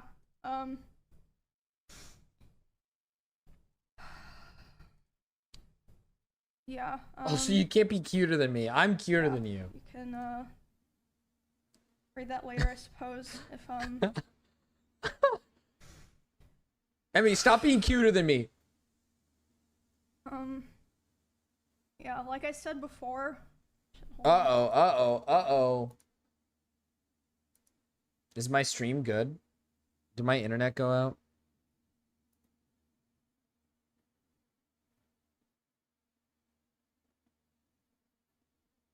What the fuck is happening? Chad, hello? Hello, Chad, is everything good? Uh-oh. A hiccup for me? Yeah, something happened. It said, we're still here? Okay. Okay. It said that I went offline, and I was like, oh. Uh-oh. I was constantly trying so hard to compromise with him because I wanted to be cool and I wanted us to be able to coexist in the same streaming sphere. But I felt like I could never win, and he hated my whole existence. Like, ever since that one stream where I had like a little bit more viewers than him. And he would say that it was my fault that his stream was dying because most of his viewers liked me, and whenever he hit on another girl, they would be confused or not take it seriously because they knew that me and him were together privately. And he said if he would be able to hit on other girls and convince them that it was real, he would get his career back. What the fuck? That was like, started within the last couple of weeks that we spoke to each other. He started, saying terrible things to me about other streamers in Austin. In particular, one specific streamer who, I know there's a lot of people that know he has beef with certain streamers. It was not one of those streamers. It was someone who, to this day, has been nothing but nice to him. He would say horrible things about this person, like, about them in their stream, and it was very hard to listen to. And just in general, he would say horrible things about other streamers in Austin, like, I quote, "I hate everyone here. You are all useless to me. You're worthless to me because it does nothing for my stream anymore to collab with any of you." And he's so content brained. him He's so saying that fucking was content brained, the dude. final straw for me. The day that he said that to me about other people was the first day that I ever, for the first time, started to ignore his calls and messages. And, because of that, he even threatened to come to my house if I didn't answer. But, I did end up calling him back, and I spoke to him, and I basically told him that I felt like I could finally see things for what they were. And he started panicking, and he was super apologetic, and he was saying he didn't want to lose me, which, wasn't the first time that he, like, did something like that and was like, you know, basically begging me not to leave. But that was definitely the most extreme time. And again, like I said, I always had the hope that things would be cordial or that, you know, we could be fine with each other. So I agreed, and we agreed we were going to talk about all of that. We talked about it about a week later. And instead of apologizing for anything, he basically told me that he realized he needed to go to Japan and LA to get his viewership back up, and he was basically too young to focus on friendships and relationships.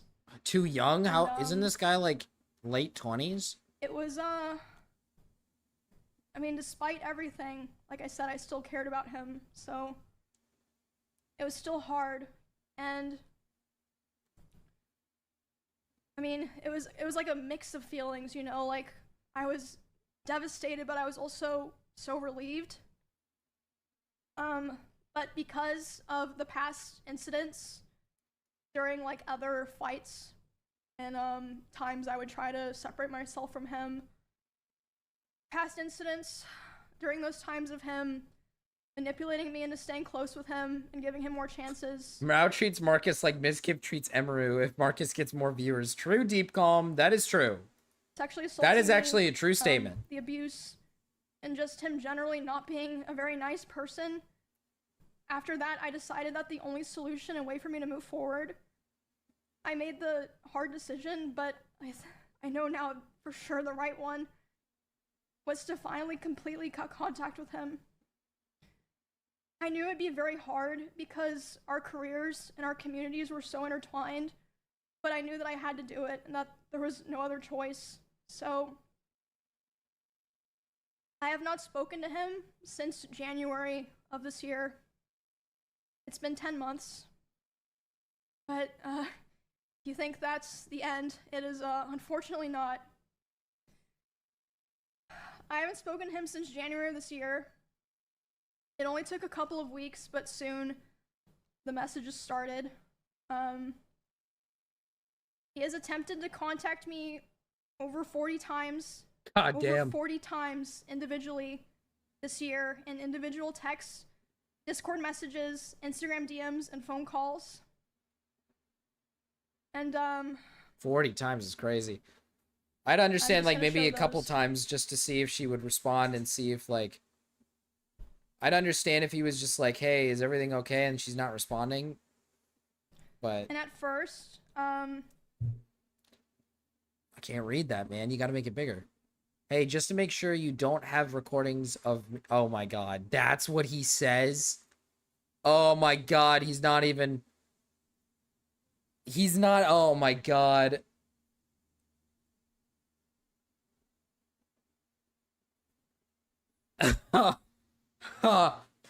Okay. This is going to be based. Hey, just to make sure you don't have recordings of me, right? I'm getting harassed that you do... and I'm assuming it's nothing. Do you know why I'm removed from everything? Why I'm kicked from OTK? Nobody's answering my calls and I don't want to bother you, but I'm panicking and I don't understand what's happening.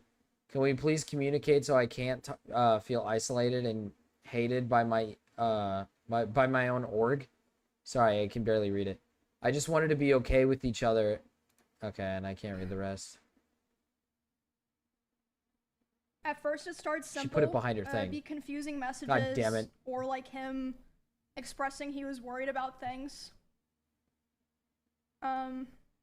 Like... Can we please communicate so I don't feel isolated and hated by my own org? Just wanted to be okay with each other, and I feel with our streams and lives we shouldn't have this feeling. I come home and feel terrible. It feels so odd that I cannot talk to you or anyone. Just know what's happening. Can you please respond? I understand and will just leave you alone, but I really would appreciate if we could talk. I won't text you again after this. I really want to talk if possible. At first it wasn't anything weird.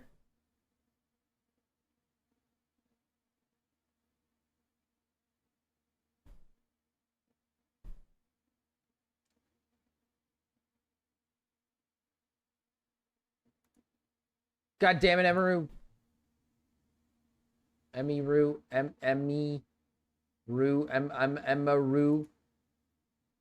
I really do want to talk if possible. I know you don't want to hear from me, but I can't just not message you. I still care about you. If you need to talk, I'm here. I'm so sorry shit like this happened. I'll be up all night if you need to talk.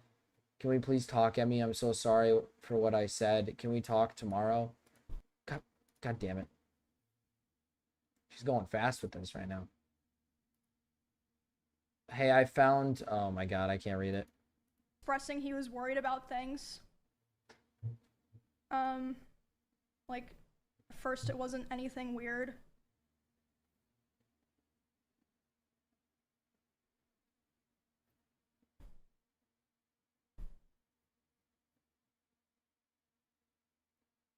This is the reason.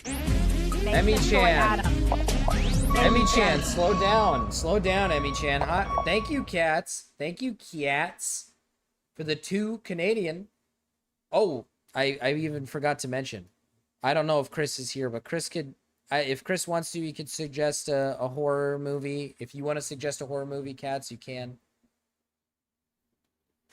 Hey, I found out you weren't invited to the party. I know you wouldn't want to go. I'm losing my voice here. I know you wouldn't want to go, but I didn't do invites. You were invited, of course, and I hope you're doing okay, and one day we can talk. Emmy, can we please talk? I really need to tell you things.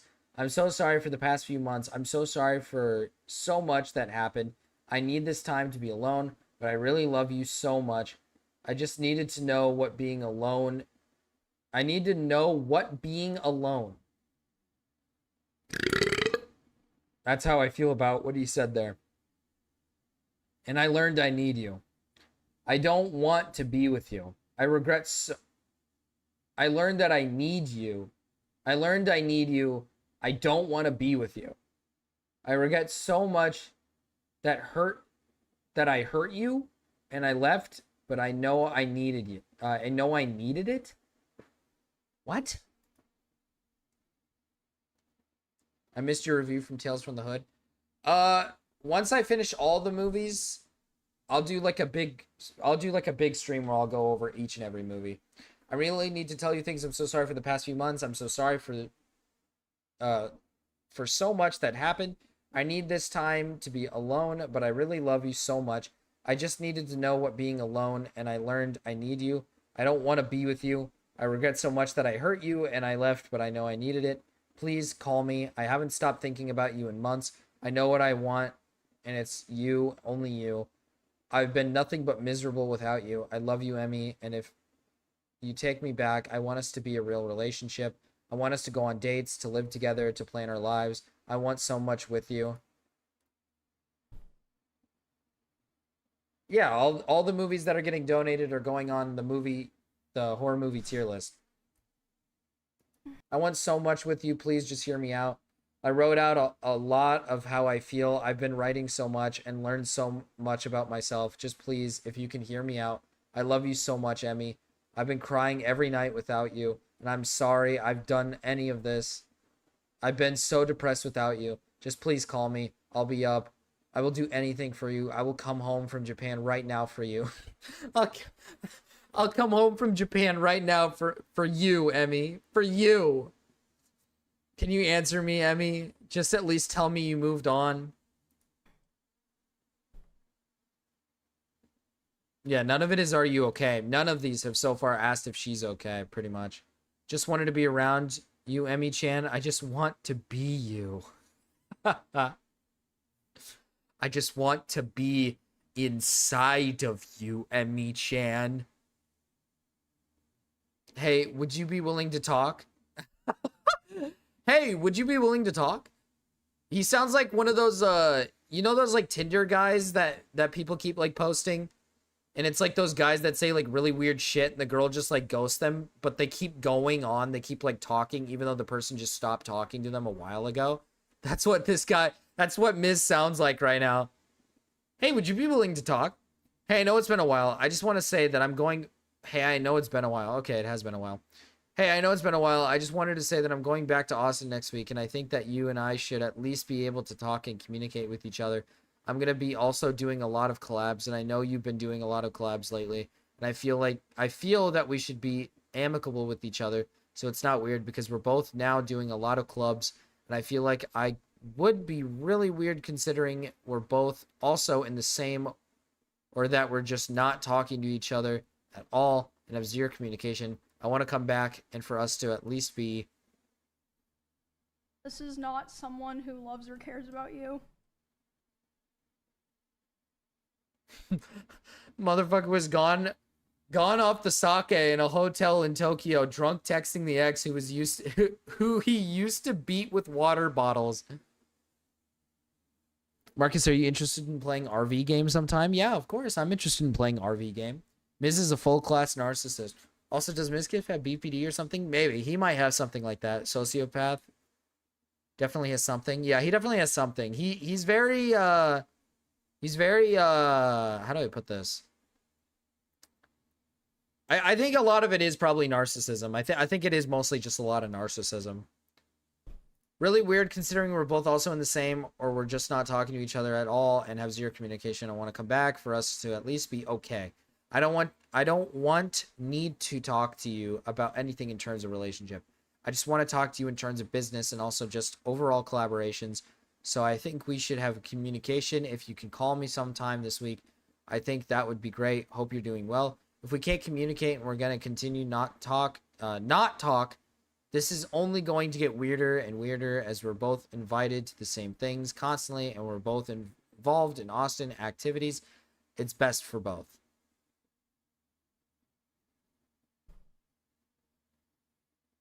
Can you please answer my phone?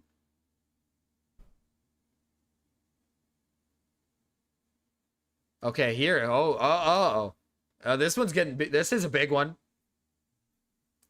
We use the term antisocial personality disorder now. We stopped using psychopathy as a diagnostic term. Injustice drank a full beer. I might be sick. Or, well, shouldn't say definitely, but definitely seems that way. Well, he definitely... I do think he definitely is like a tad bit of a narcissist, right? Because a lot of this does involve him clearly being... you know, he wants to be the best one in the room. He wants to be the one with the most views. He wants to be the one that's better at the video game. He wants to be the one that's like, I'm better. I'm the biggest. I'm the best. That seems like, you know, that seems like narcissism to me. I'm sorry. Not a day has gone by not a day has gone by in these last 4 months where your final words to me, don't go, haven't echoed in my heart. Oh my God. Oh my God, this is gonna be beautiful. Not a day has gone by in these last 4 months where your final words to me, don't go, haven't echoed in my heart. I walked out your door thinking I knew what I wanted, but I was wrong. I told myself I needed to be alone, that I had missed out on being single in my 30s. I convinced myself I needed spare freedom, distance, spare. I needed space, freedom, distance. But the truth is, I was afraid. Afraid of commitment. Afraid of what it meant to truly let someone in. Even someone as beautiful and kind as you. So I tried to protect myself in the worst way possible. In the worst way possible. I pushed you away. I told myself lies to justify it. I said I was bored. I said a relationship would hold me back. I said I didn't want to be with just one person. Good job admitting to that, bud. But those weren't truths. They were shields I put up to avoid facing my fears and the parts of myself I hadn't yet healed. And in doing that, I lost you.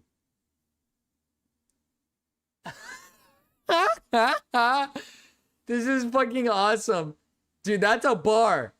Not a day has gone by in these last 4 months where your final words to me, don't go, haven't echoed in my heart. Dude, this guy's a fucking savant. This guy is a, dude, pussy tamer. Absolute pussy tamer over here. I gotta learn from the best. I gotta learn something from the best. This is good. I won't pathologize this man. He just seems like a manipulative freak who will do anything for attention from girls. Yeah, that does seem very, very obvious. The simple doctors I've worked with would agree.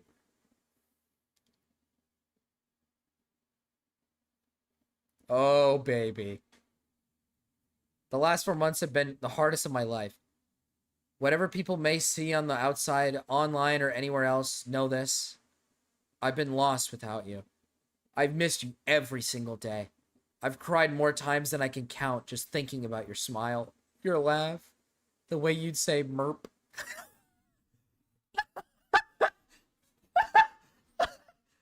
Yes!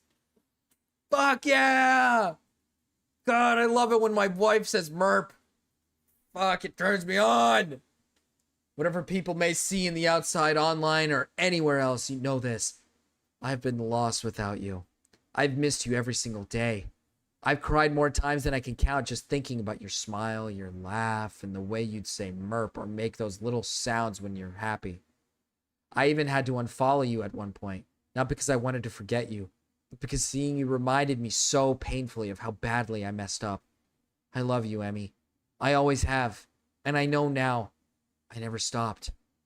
I know our time together was far from perfect. My mental health weighed heavily on us both. And I'm so sorry for what I put you through. You carried more than you ever should have done. You carried more than you ever should have had to. But I'm working on myself now. Really working. I've started treatment. I'm on Lexapro. And I'm on Lexapro and what? Propranolol? Propranolol? And for the first time in a long time, I feel clarity.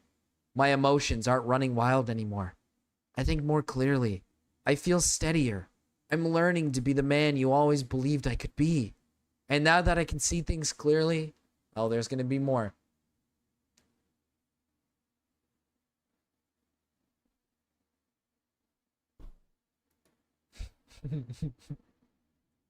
And now that I can see things clearly, I know this without a shadow of a doubt. You were the love of my life. Every night we spent watching shows, every silly conversation about cheddar, every time I walked into your room as you were about to go live, I cherished it all. You brought color and joy into my life in ways I didn't fully appreciate until I lost you. And I hate that I let fear and pain and pride blind me to how lucky I was to have you. Emmy, if you still have any space in your heart for me, I would spend the rest of my life making things right, loving you the way you've always deserved to be loved. This time, fully. I'm leaving for LA, but I would make it work with you, even if we could start small.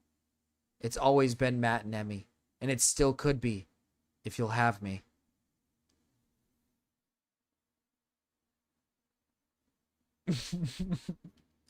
That one goes hard. That one goes hard. It's always been Matt and Emmy, and it still could be, if you'll have me. Yo, what's up, you dumb bitch? I'm on Ropenol. Ropenol? Ropenol? Is that what it is? Rippenol? He Mr. Girly Farts. I miss when you used to crop dust me every single time I streamed. Marcus, I'm saving these for later. Yeah, everybody in chat who does not have a partner, this is how you get bitches. These are the techniques. These are the techniques, all right? This is how you get a woman, all right? This is how you pull a hottie. This is how you pull a baddie. That's roofies. Don't tell me there's more. There's no way there's more. No! Oh, there was something. Let me see the first one first.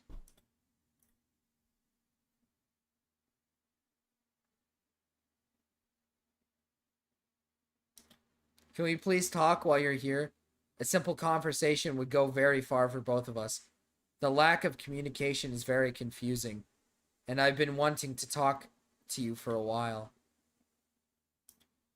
Oh yeah, now we got the Instagram messages. Can we please talk while you're... Oh, okay, this was the same thing. And I've been wanting to talk to you for a while. Okay, so it was the thing I already read.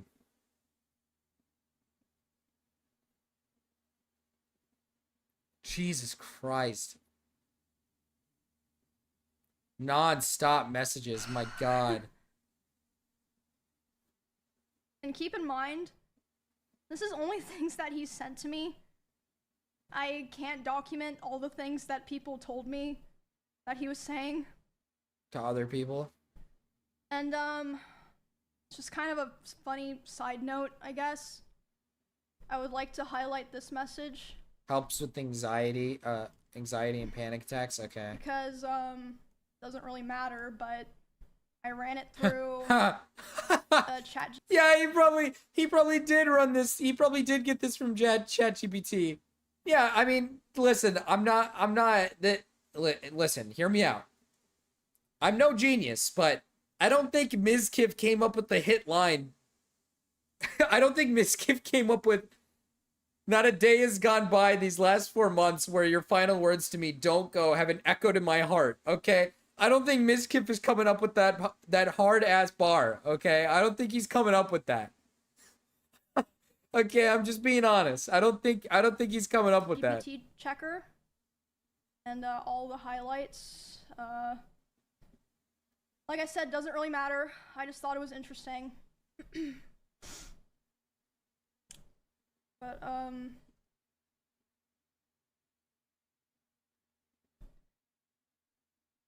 yeah.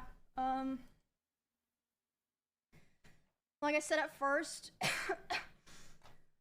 the messages were just simple things, like him saying he was worried about things or saying no one was talking to him, which I don't think was even true at the time. I think he was just saying that to try to guilt me into responding to him.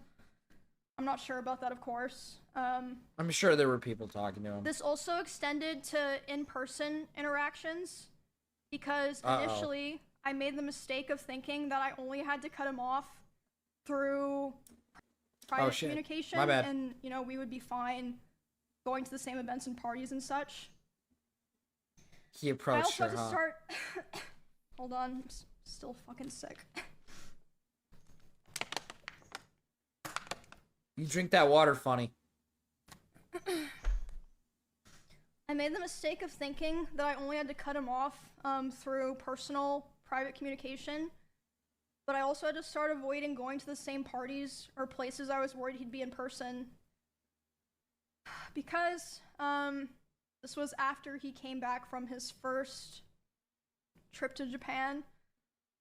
There was a party that I attended several months after I first went into contact with him. I was aware that he would be there, and I thought it'd be fine. I thought it wouldn't be a big deal. I thought I'll just let him have his space. I'll have my space. You know, it's not a big deal. We're adults, right? During this party, I felt like he was following me around and monitoring me, but I thought that I was just being paranoid. Weird behavior. I was like, it's probably just in your head. I was hanging out with Nick and Catchy and a couple other friends. And at some point, Nick was like, it's too fucking loud down here. Let's go upstairs. No one's upstairs. Let's just go, you know, chill in a room and like talk where it's not so loud. And I was like, okay. So they, as a group, went upstairs first without me, but it took me a bit longer to Whoa, Cheddar! Because someone like Whoa! Run it back. So is that Cheddar? They, as a group, went upstairs first without me, but it took me a bit longer to Whoa! Whoa! Sightings! Get up there because someone like stopped me and was talking to me, and I did feel like, I mean, he was like standing pretty close to that person. I felt like he was watching me, but again, I thought I was just being paranoid. But I went upstairs. I was hanging out with Nick and Catchy and, you know, our other friends. And then about 30 minutes later, the room that we're in, the door opens. He's coming! He's coming in! Her food is walking around. Hey, man, you can't say that. Fuck, man, you can't say that, man. It's Miz. He opens the door, makes eye contact with me, goes, ooh, and then closes the door and leaves. Ooh. And I was like, what the fuck? Ooh. But again, I was still trying my best to, you know, give the benefit of the doubt, like, you know, maybe it's just like an awkward situation or something. But a couple months later, the person that he was hanging out with that night reached out to me privately and was apologizing, and I was like, why? And they're like, I just felt like I had to apologize to you because I felt so bad and so embarrassed of what was going on. Like, yes, he wanted to see what you were doing. He was saying, like, I want to go see what's upstairs, and he was checking every room, and then after he opened the room that you were in with Nick, he closed the door and started laughing, and then he just wanted to talk about, you know, how you guys broke up for the next, like, however many hours of the night. What a fucking weirdo, dude. Okay. That's good to know, I guess. The next story that I want to tell involves what happened to me, Valkyrie, and Cinna Okay. earlier this year when we were attacked at the Santa Monica Pier. Because that was obviously... They were attacked at the Santa Monica Pier? Hold on, let me close all these. Is that a different situation?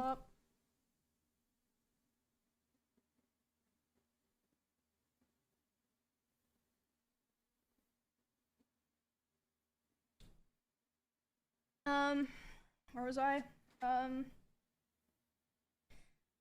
Yeah, so, yeah, it happened March 3rd of this year. A lot of people were talking about it, talking about how me, Ray, and Cinna were attacked. Which was not an issue, like, we had no issue with that. Like, obviously, it's big news, people are gonna talk about it, it should be talked about. We had, like, no issues with anyone talking about it and covering it, and that included him. I was fine with that. He joined in on that whole thing of people going live to talk about it.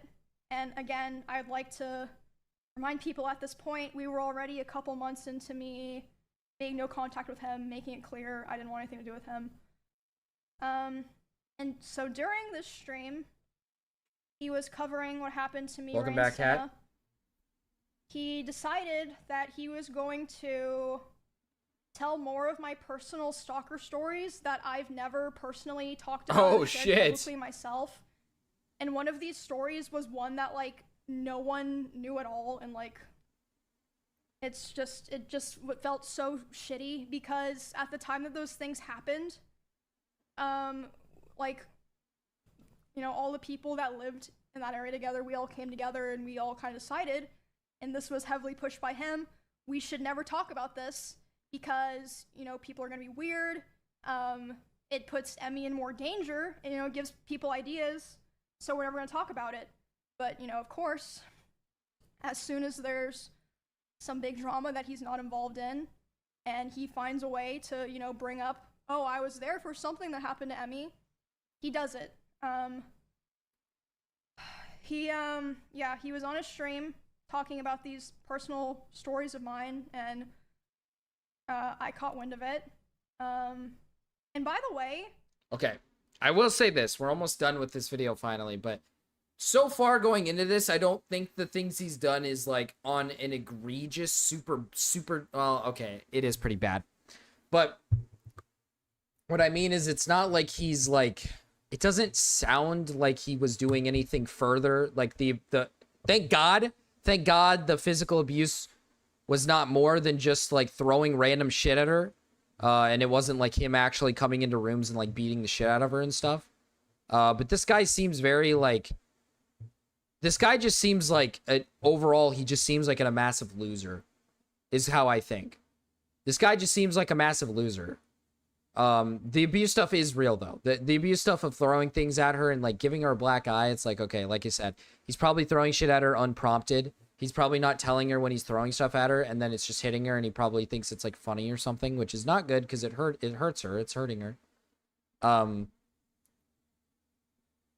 But he just, it seems like this guy is, like, more so a massive loser who is just desperate. Like, he's just super desperate. And he's also a massive narcissist. Like, he wants to have the girl, but he also wants to be, like, the big fame. He wants to be the big famous guy with, like, the hot girl. And he wants to be the one, like, on the stage. Like I said, he seems like a massive narcissist. That's what it seems like. It seems like he's like this massive narcissist who wants to have everything. He wants to have all these great things, and he needs everything to be, like, super perfect. I don't think this guy, like, understands how to, like, communicate with women. I think that's probably the biggest issue, is he does not know how to talk to girls, like, at all. And keep in mind, this guy's, like, close to, like, I think he's, like, 30 years old.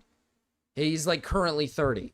So this guy's, like, old, and he probably should have at least an understanding of how to treat women properly, and he does not. He does not know how to treat women properly.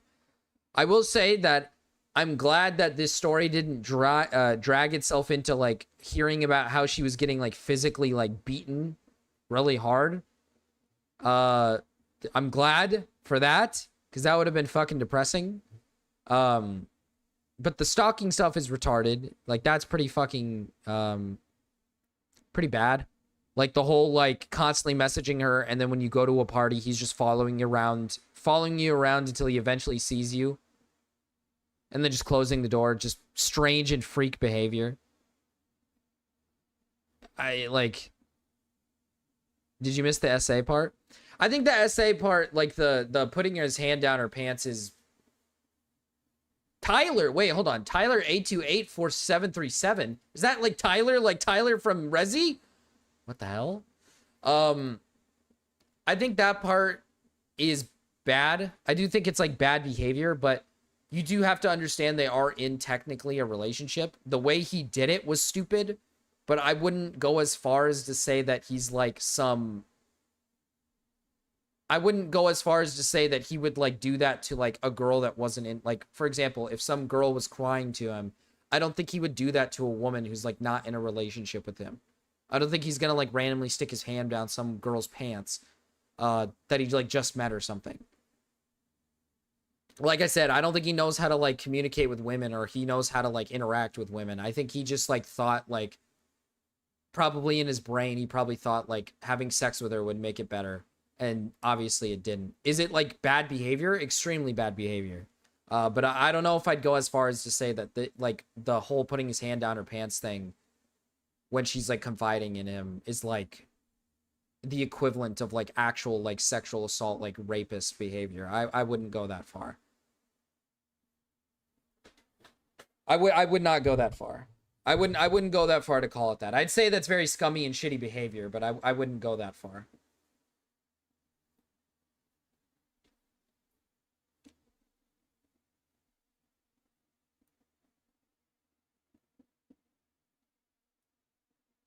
I never said that spouses can't be assaulted. Spouses can be assaulted, but to put it in perspective, when he put his hand down her pants and she screamed, he immediately stopped and then walked away. I would not put this on the same spectrum as like an actual like someone who's like dead ass like forcefully sexually assaulting somebody or like raping somebody. I would not put this on the same scale. I would say it's like extremely bad and terrible behavior, but I would not put that on the same scale. Like a spouse can rape another spouse, or a spouse can sexually assault another spouse, but you would have to be like telling your partner, I don't want to have sex with you. You have to be like telling your partner, like, I do not want this, please stop. And if they keep going, then I would say that that's like sexual assault. I would not say like putting your hands down like your partner's pants and then them saying like, I don't want that, and then you immediately taking it out. And then not doing it any further. I would not put that on the same scale. I wouldn't think about putting that on the same scale. That's a bold claim. I think that's a bold claim to make. Is it really shitty and scummy behavior because she was like confiding in him and she was like upset and crying? Yes, that's like really scummy behavior. That's kind of like frat bro behavior. It's like frat bro behavior. Like, oh, your girlfriend's like crying next to you and she's confiding in you. And your answer is to be like, hey, let's fuck. You think maybe we should fuck. That's like frat bro behavior. But I would not put that on the same scale as like actual like severe sexual assault and like rape. I would not put that on the same scale. The way he ran away made it essay. He even acknowledges his actions were bad. I don't think walking away from the situation makes it automatically SA. Like, you know what I mean? I do think it makes it worse, though. I think it makes it worse. But, like, if he took his hand out and said, like, I'm so sorry, and apologized and said, like, we can just keep talking, then that would have been better. But I think him walking away immediately after she screamed is definitely, like, okay, you can't put that on the same scale as, like, somebody who, like, continues to keep going. Like, that's bad behavior. That's, like, really bad behavior. But I wouldn't call that, like... I would not put that on the same scale. I would not.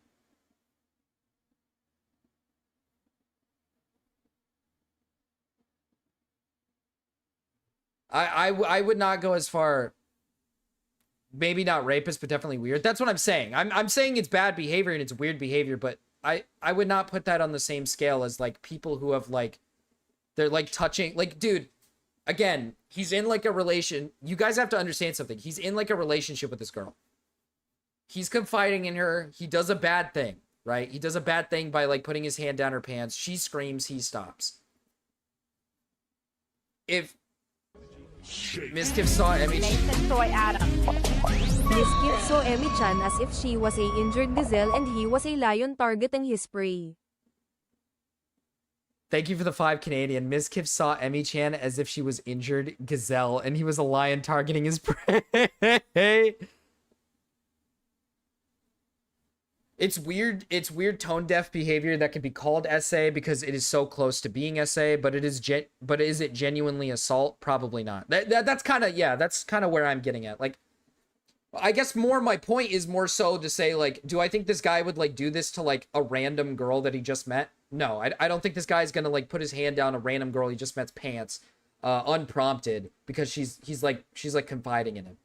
Right? He's probably doing it because they're in a relationship. He's being like super tone deaf and retarded. And then he does like a really bad thing, which is like I said, it's fucking terrible, shitty and scummy behavior, but it's not, I wouldn't put it on like a deeper scale than that.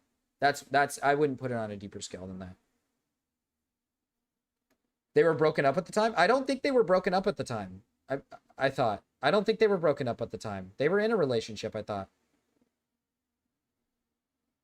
If they weren't in a relationship and I got that wrong, then yeah, that makes it that changes my perspective. If they were in a relationship, then if they weren't in a relationship, sorry, that changes my perspective a tad bit more. That definitely does. It was also so frustrating not saying anything at this time because the way he told those stories, he kind of framed himself as like the hero. I think they may have just broken up. Okay, if it's just like a, I don't know.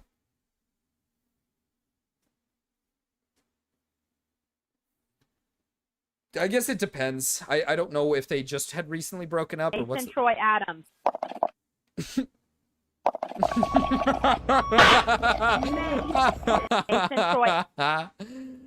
Oh yeah, that's good. No, that happened after they had broken up and she moved out. Okay. That does change it a tad bit more for me then, because like I said, I feel like being in a relationship versus not being in a relationship changes the boundary, right? Because when you're in a relationship, you have to understand something. When you're in a relationship, no partner is going to go up to their partner and say, "May I have sex with you?" And then the person goes, "Yes." You don't like ask for consent for sex typically in a relationship. You just kind of go in and you do it for the most part. Like that's usually what happens in like relationships. If you're in a relationship, you're typically gonna just like kind of start it and you're just gonna go in. You're not gonna like fuck. Or sorry, you're not gonna like ask before you fuck. You're not gonna be like, "May I please have sex with you?"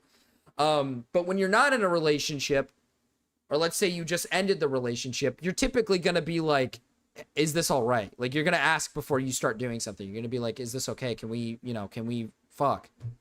Like that's typically what happens when you're not in the relationship. This is just after the relationship, which I think is a bit strange that his reaction is to put his hand down her fucking pants while she's like crying and confiding in him.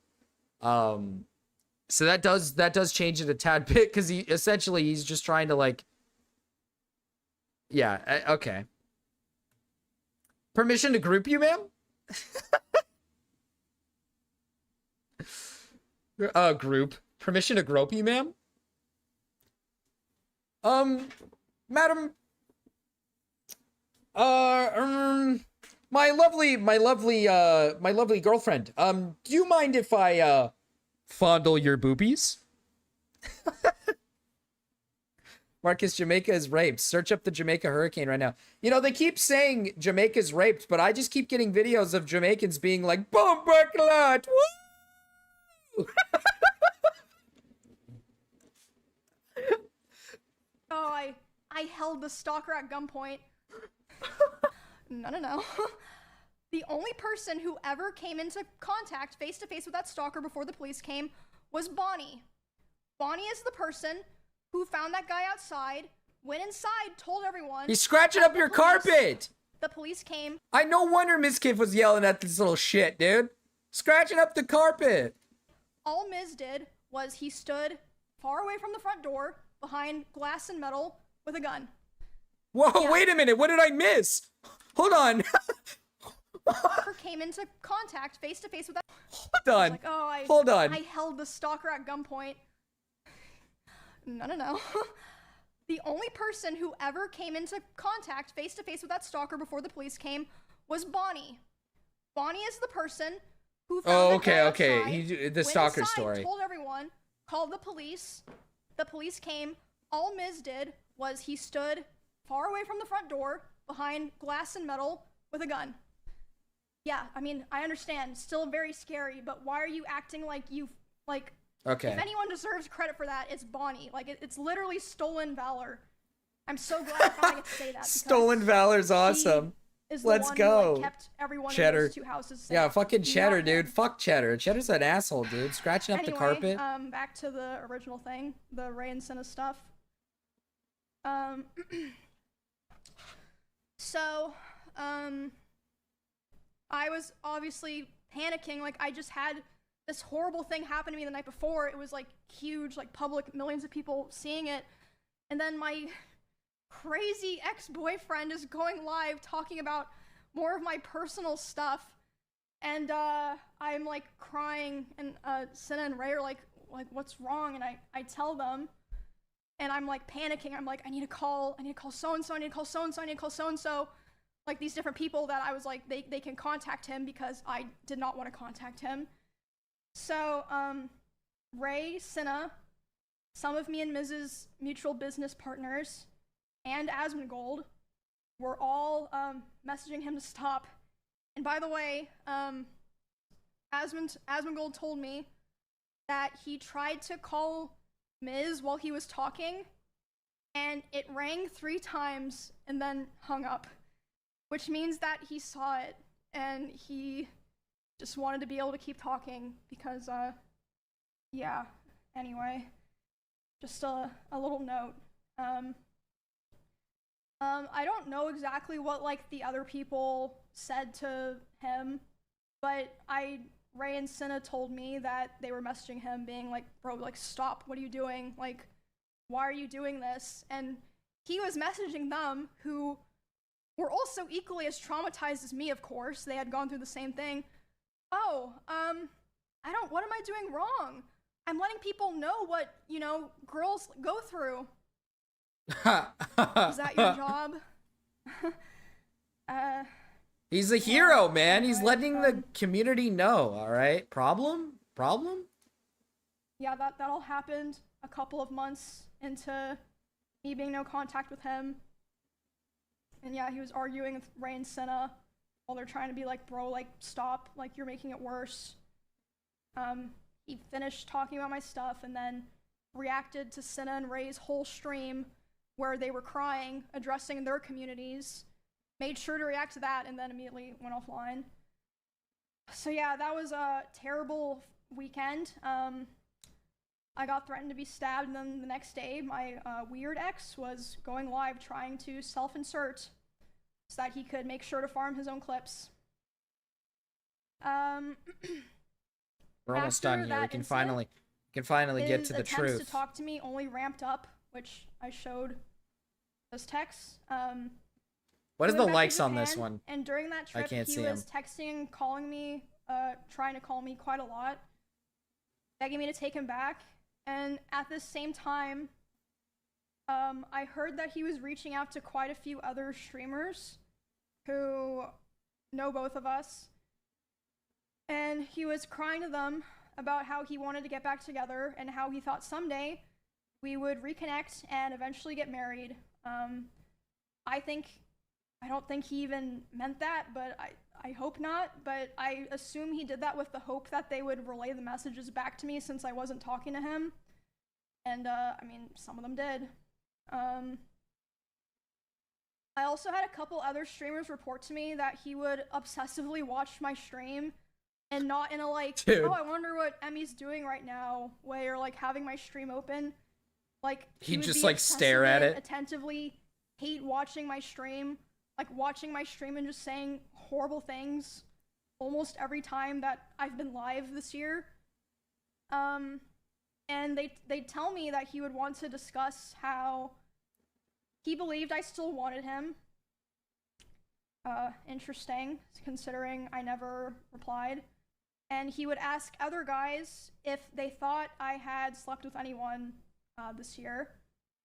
They'd be like, I don't fucking know, man. And then they told me he would say stuff like, no, there's no way she's done that. She's not like that. And she's probably waiting for me. Just really fucking gross stuff like that. And a couple of streamers in LA also told me that he was telling people that me and him still talk all the time, but we simply weren't together anymore because I was too mature and I was not ready. I was too immature. But yeah, you can see from the messages I showed. I'm not sure if people can go back and read them. He was begging me to take him back for the majority of this year, which was 7 or 8 months total. And like I said, some of the messages were even, I believe, for almost a fucking full year of just straight begging. God damn. Shit. Not that it really matters. It's just interesting. Dedication. That's what I call dedication. As of today, it's been about 2 months since he has attempted to contact me directly. I think because about 2 months ago is when he started kind of getting scared that I might have been documenting things. Which again, I wasn't going out of my way to do it, but if anyone ever asked me, I wasn't gonna lie to them. So you would have kept going, most likely. I mentioned this at the beginning before I started fully telling the story. I heard from my friends, other streamers, and my employees that he had cooked up a plot that if I ever tried to talk about him, about the abuse or anything else, he would try to go live and say that I killed my rabbits.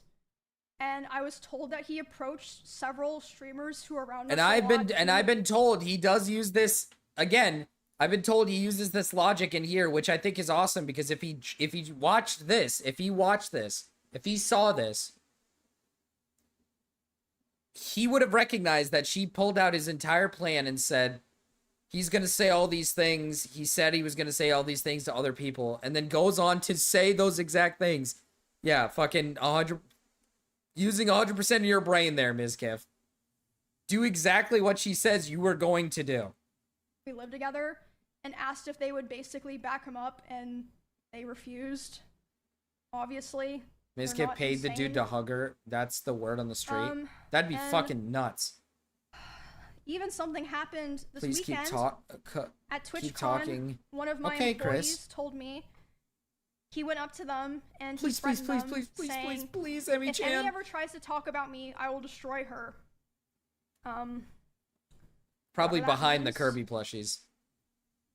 And within the same night, he also texted one of my best friends, and he would have known that I would have been with this girl. He texted her saying, hey, worried about her, hope she's okay. Right after he just said to my employee and other people that he was gonna try to destroy my life. Yeah, all in the same night. Trainwrecks was right about everything. Did Trainwrecks call this shit out before? Yeah, that was Saturday, so that pretty much leads us to today. I feel like it's clear I've spent the last year of my life cutting him off and building a new life with people that actually care about me and doing my best to move on peacefully without causing any drama. I did not want to do this. A lot of other creators actually told me that after his other allegations in 2022. Yeah, years ago. Damn. If I wasn't the first person to stand up for him and start. Maybe he kind of had some insider information. They do not think that they would have gone back to. Train was the one who exposed the essay cover up in 2022. Oh, okay. So Train was the one who exposed the whole Mizkif was covering up for his friend. I just remember, like I said, I remember there was drama between Mizkif, the Emiru and Mizkif drama back in the day when it was about Mizkif controlling what she wears and who she's friends with. Which, like I said, at the time I don't think anybody cared too much about it because I can kind of understand you know, being controlling of your girlfriend's like attire, especially when you're in a space like streaming and you maybe feel a tad bit uncomfortable knowing full well that there's like gooners watching your girlfriend, you know, dress up in skimpy outfits. You know, knowing full well that there's guys out there jerking off to your girlfriend. I get why you might be a tad bit controlling of that. So I think a lot of people like ignored that for the most part because it seems somewhat reasonable. Content. So, I don't think Mizkif knew about how Mizkif was treating. I don't think Train knew about how Mizkif was treating him. Always tried to keep things private. Always tried to make things better. Had hope that things would get better. You know, tried to be supportive, and my thanks that I got for all of that was I said something so vile. YouTube just warned me for saying it as I sent it. Damn. This year, harassment and hatred from him and his community, while he was the whole time secretly begging for me to take him back behind the scenes. Maya ain't getting off light, in my opinion. She could have exposed this loser a long time ago. I mean, that's what I mean is, I said this earlier, I keep saying it, but I would love to see if Maya has a similar story. Like, if he treated her poorly too, she probably knew about his treatment at Emiru, especially if she was treated poorly by him. I'd like to understand what her thought process was of this. I know that it's kind of dragging her in the drama. She doesn't really need to be dragged in, but it'd be, you know, I don't know. I think I think it'd be good to know. I think it'd be good to know if this guy's been doing this type of shit for a long time, or if this is just something he randomly started doing with Emiru. Like, I think that'd be important information. A lot of steps already, as I said, it's You just created a million Mizkifs. I've taken a lot of steps to restructure my life and be a lot more careful about who I help Marmaduke? and who I invest my time and my care is into. Marmaduke even a horror movie? And I'm doing a lot better now, but I felt like this was a necessary stream because, like I said at the very beginning... No, it's not. I know what Marmaduke is. I have heard that he has done things it's that fucking dumb to other dog people movie. that aligned with some of my own experiences, so I felt like it would be wrong for me to keep holding on to all this information. I know I stayed for way too long, and I thought that I could help, and I unfortunately learned that I couldn't, but I worked really hard to have the life that I have now with my friends, my family, my pets, and my community, and I'm so grateful for how things are now. It was very difficult, but I'm very proud of myself for making the choices that I did to end up where I am now. And yeah, that's my story of dealing with abuse, Damn. psychological and I can't imagine she goes any deeper. If there's more? domestic abuse, sexual assault. I think we can and, get into the real stalking nitty gritty. The truth. And being threatened. I mean, we need to learn the truth. On if, you know, I ever talked about it. And this whole time, it's been kind of hidden in plain sight away from hundreds of thousands of people. Come on now. Come on now. And, what's happening? Yeah. I know that me saying all of this probably isn't gonna make him or what's left of his community leave me alone. That's crazy to me that even after learning this guy's probably going to still have a community. He's probably still going to have a group of individuals that are going to, like, say that this is all, like, either it's a nothing burger or that it's bullshit. Which, like I said, you know, I don't, like, after hearing this, obviously this isn't on the same level as, like, a fucking rapist. Like, some guy raping a girl. But still, this is extremely terrible behavior. This isn't... I think I saw somebody, a girl that he used to know, like a friend of his, say that this is just basic toxic behavior. I don't think this is like basic toxic behavior. This is stepping a tad bit more of a boundary than toxic behavior, okay? Sticking your hand down your girl's pants when she's trying to confide in you after your breakup is terrible behavior. Throwing shit at her and causing her to get a black eye because you're throwing your phone at her is terrible behavior. Stalking her after she breaks up with you and cuts contact because you're so insane is terrible behavior. Getting mad at her every single time she does anything that's better than you or chooses to do anything that's remotely like fun with you because she just wants to play her own characters and if it matches yours, or let's say she has more viewers than you, is terrible behavior. That's not just like basic toxic behavior. That is abusive behavior. That like is abuse. That just is abusive behavior. It's a lot of, you're putting her through, like, if it's not physical abuse, if you don't want to call it physical abuse, it's a lot of mental abuse. It's a lot of physical, like, not physical, sorry. It's a lot of mental strain on her to constantly be on edge, essentially. She's on edge almost every second of every day because she has to make sure that everything's perfect for her boyfriend. She has to make sure that everything's perfect. Or else this guy loses his shit and has, like, a temper tantrum. Like, this guy is obviously, like, an abusive, shitty person, but throwing shit at her, slamming doors so hard they break, driving recklessly while she's trapped in your car, dude's a freak. Oh, yeah, the driving the car thing, too. Like, speeding at 150 miles per hour down the road because someone, because you didn't get picked to be on Mr. Beast's fucking video. And threatening to take her out with you is, like, actually insane. Like, that's just genuinely insane behavior. That's not, like...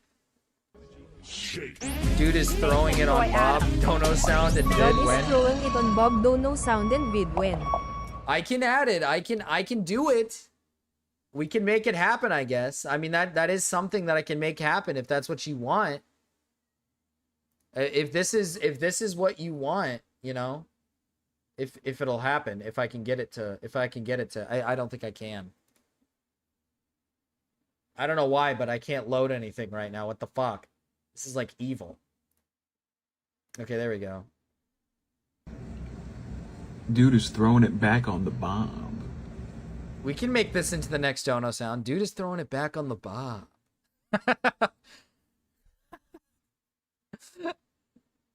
I'll have to ask my wife to do it. Where is Rue? She's probably doing something right now. She's probably a little busy. I'll have her do it though. Thank you for the 2. Thank you for the 2, Chris. Yo, sorry, voice cracked. I know talking about this probably won't make him or sorry. I sent you a good horror story in DMs. Yeah, you sent me this. Can it load, please? Is it gonna load or no? I'm at least glad that people will be aware of all of this now, and Fuck! I don't have to feel like I'm hiding. It won't let me show it. It's called Walter. It's called Walter the Farting Dog. It's called Walter the Farting Dog. It seems pretty cool. Can you shoot Rue with a BB gun? What's the goal for that? I'll do it for free. I do that every day anyways, so it doesn't matter. I've never driven 130 in a 30 at 3 a.m. Slowed down around the corners. Slowed down around the corner. It sounds like you've done it before. I've never driven. I don't think I've ever driven past 100. I don't think I've ever gone past 100 before. I have gone 90. I will admit that I think I have gone 90 before because I wasn't paying attention to how fast I was going on the freeway. And I looked down and all of a sudden I saw, I'm going like 90 miles per hour. And I did not want to get stopped. But I don't think I've ever cracked 100 before. Is this goodbye? No, it's not goodbye. Not at all. Explain yourself. I like how he blurred out the chat. I like how he's blurring out the chat. People that are saying some pretty crazy things. I haven't even gone on Twitter. I saw other things and I'm like, damn. But I've been around for 10 years now. A lot of you guys know, pretty far away from this stuff at this point. But I am totally okay with exposing a lot of things and saying things. At this point, I think it's pretty obvious. I will not be friends with any of these people after this. Ludwig was right. I am going to completely separate myself from these people in this community, which is fine, and I've already been doing it. But I have hundreds of messages and DMs from people, things that people probably would never want to get released that are very interesting for everyone, and I will be releasing it as time goes on, because why not? Before that, I would like his chat was glazing him hard. Yeah, dude. They probably were. Unless this guy's got like immense receipts to showcase that these guys were planning like a mass like drama thing so they can draw attention to them or something to just throw Miz under the bus. I just like, he's cooked. He's so fucking cooked. Because yes, there is no proof for like some of the things she has said, but I think showing the messages that she showed, essentially just proving the point that he was like controlling and that he was this like massive narcissist, I think is enough to say like, okay, you're willing to prove like all this other stuff. The stalking stuff is pretty obvious. He's probably doing all the other stuff you're saying as well. I believe you. Like, I believe that's true. I was in there. It's like 1 out of every 200 gallium gross with a 30k total. What does that mean? They're like slobbering on his meat? Is that what you're saying? Okay. I wrote this myself, so I don't know if it's even good. I am not the best writer, as a lot of you know. I have a lot of, half my screen right now is red, because I can't write for shit. It's not through ChatGPT, shut up. So, this is April of 2021. We met online when we were playing AT&T Annihilator Cup. This is me and Emmy. I was introduced to her through it, and my chat started to like us hanging out. I didn't have feelings for her or anything, but I thought we could start hanging out more and be friends. So we met through the Annihilator Cup. A lot of you guys know this. I was playing with her. My chat liked her a lot. Oh, 1 out of every 200 was like calling him a disgusting freak, whereas the rest were like glazing him up, just absolutely slobbering on his cock. Just, you know that video of that guy that's like standing on the counter and he's like, thank you, thank you, thank you. And he's like dipping his like ass. He's like got his hands on the counter and he's just like going up and down. They're like, thank you, Mizkif, thank you, Mizkif, thank you, thank you. She was fun. This is hyper edited. Watch the raw VOD. Oh shit. Okay. Where's the raw VOD? Where's my raw dog VOD?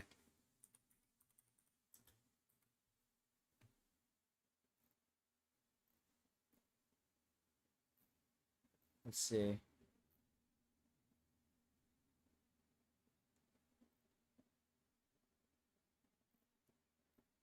see if I can find it. Does anybody have the raw VOD?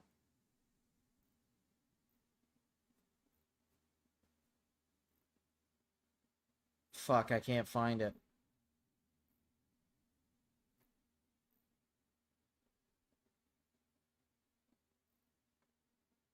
All I have is XQC's reaction to it. Fuck! I think. Looking.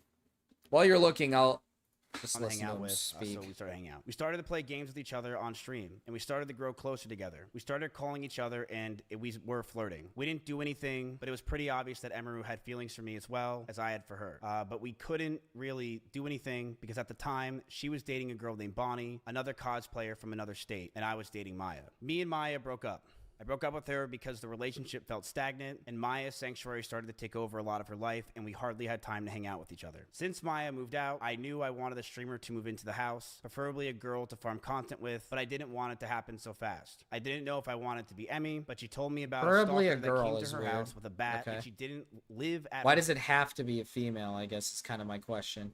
It doesn't have to be a female. It doesn't really matter. house anymore. I told her to come move in with me in Austin because she had a stalker, and we want to make content, and the guy will probably be scared since there's a bunch of people around. Instead. Okay.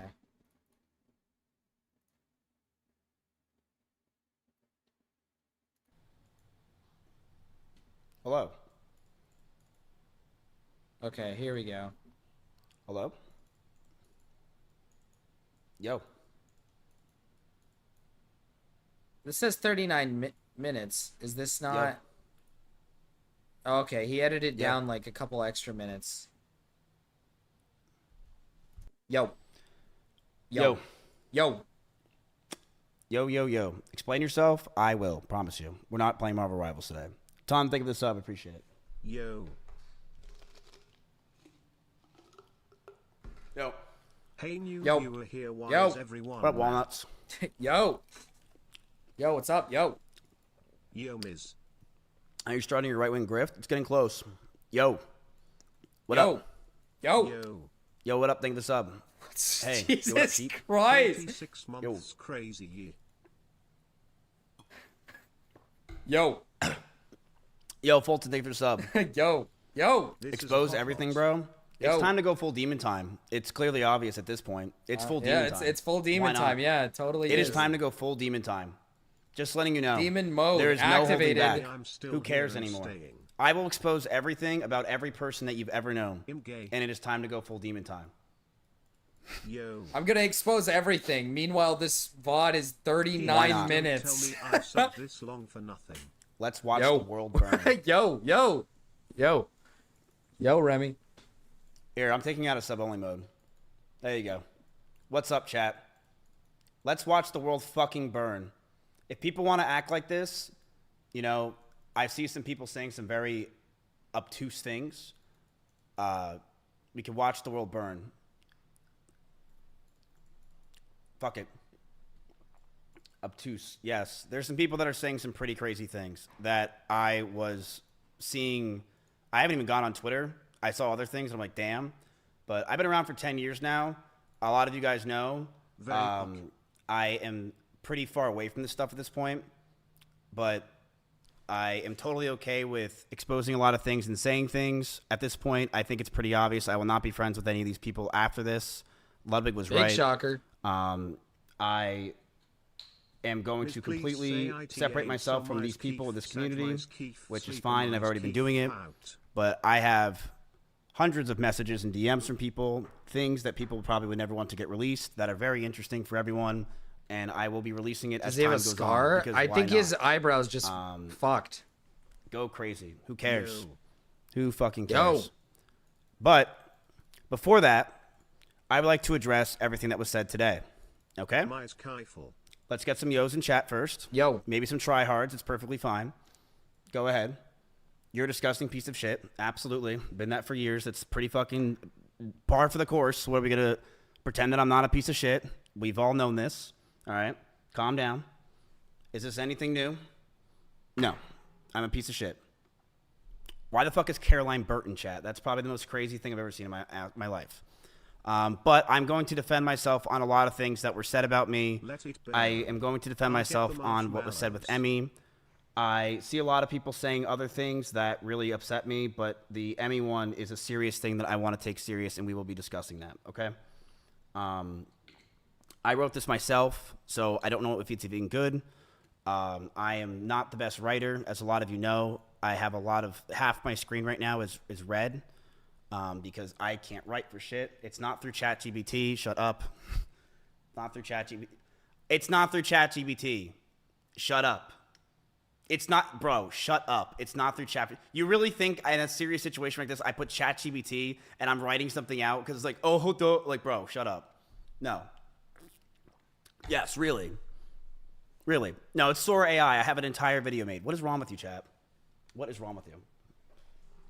I wish I could show you how much red is in this to show you that each other is spaced. It's so stupid. I'm not a good writer, bro. I'm not a good writer. All right, get to it, Mizkif. Get to it. Yo. Let's get to this. Yo. Shall we? No stalling. Yo. I'm taking out of sub-only mode. I don't really care. I know that there's a lot of people that want to speak, and they can. I have no problem with that. This is a very serious situation that I was told. I know a lot of other people are saying things about me as well on top of this, but this is the thing I want to talk about. So let's talk about it, shall we? And then we can go into it. Okay. So this is April of 2021. Okay. I'm going to write everything down. Everyone just chill and let me hear this out. Okay. We met online when we were playing AT&T Annihilator Cup. This is me and Emmy. I was introduced to her through it, and my chat started to like us hanging out. I didn't have feelings for her or anything, but I thought we could start hanging out more and be friends. So we met through the Annihilator Cup. A lot of you guys know this. I was playing with her. My chat liked her a lot. She was fun to hang out with, so we started hanging out. We started to play games with each other on stream, and we started to grow closer together. We started calling each other, and we were flirting. We didn't do anything, but it was pretty obvious that Emiru had feelings for me as well as I had for her. But we couldn't really do anything because at the time, she was dating a girl named Bonnie, another cosplayer from another state. She was dating and I a was girl. dating Maya. She's Me and Maya bisexual. broke up. I broke up with her because the relationship felt stagnant, and Maya's sanctuary started to take over a lot of her life, and we hardly had time to hang out with each other. Okay, to be fair, Since Maya that moved makes out, sense. I knew I wanted a streamer to move into the house, preferably a girl to farm content with, but I didn't want it to happen so fast. I didn't know if I wanted To be fair, Emmy, the Maya but she told breakup me- makes sense because yes, she did pay a lot of attention to the sanctuary. I can understand that that's probably truth to their story. Like I said, I don't know. I feel like either Maya is gonna come out and say that this guy was a fucking maniac, or Maya's not gonna say anything because their relationship was like relatively like boring and just not really eventful, and it just ended because she was too busy doing other stuff. That does make sense. She was focusing a lot on her sanctuary. Her entire like content and everything surrounds the fucking animals. I imagine she barely spent time with them. About a stalker that came to her house with a bat, and she didn't live at her house anymore. I'm telling you everything, chat, okay? Come on. I'm telling you the whole story. Sit down and relax, all right? Take a seat. I told her to come move in with me in Austin because she had a stalker, and we want to make content, and the guy will probably be scared since there's a bunch of people around instead of her in her Kansas home by herself. From there, our relationship started growing very fast. Within just weeks of moving in, she would sit in my room with me late at night, and I would watch Pokemon over and over again, season 1.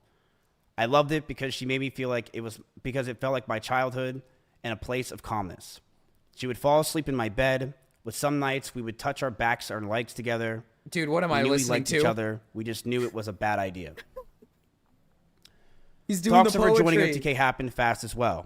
And I knew that She if is we were Maya potentially Higa. going to True, date, she's we'd have literally to keep it a secret. Niga Higa's cousin, dude. Nobody was allowed to know. Streamers as well were already starting to resent me, saying that it was a shitty thing that I moved Emmy in so fast and replaced Maya so quickly. If people found out we were dating, I could be hated by my peers and lose what I created in OTK. I didn't know if we were going to date, and I knew if we were going to make it happen, it was going to be very stressful. But I had no idea what was going to come. It was the beginning of January of 2022. Emmy just had her huge party in an arcade celebrating her birthday on stream. Everyone from Austin was there, and as we were celebrating her joining OTK, there was a huge scare. Someone outside in the parking lot rammed into my Audi R8 and drove off. And while we were outside thinking it was a schizo viewer, we were told that the person who just hit my car was now inside holding a gun. Excuse me? This scared us to no end. Me and Connery's pants ran inside in fear to get everyone out and make sure everything is okay. My first concern was Emmy. I wanted her to be safe. The cops came, the drunk driver did have a gun, and was sentenced to 3 to 5 years in prison. Okay. Me and Emmy were terrified that night. And on the way home, I grabbed her hand, and she grabbed mine, and we knew we were trauma bonded, and we didn't want to let go. God, dude, this is actually like, this is like poetry. We would wake This up is like together, evil poetry. stream together, and hang out with each other all night. She quickly became my best friend, and someone that I felt for the first time Wicked. I was in love with. We hung out all Just day, don't kill every day. yourself, We were please. always so happy with each other. Playing games until the night, loving every moment we were with each other. It felt poor. Jack, relax. I don't need, listen, man, I don't need your fucking confession of like your love story. I don't need the love story. Okay, I don't need that. All right, I want to know the details as to why you're not like an evil, like manipulative and shitty, abusive boyfriend. That's all I care about. I don't give a fuck that you're trauma bonded because some guy was like had a gun inside the building that you were at because after he like hit your car or something.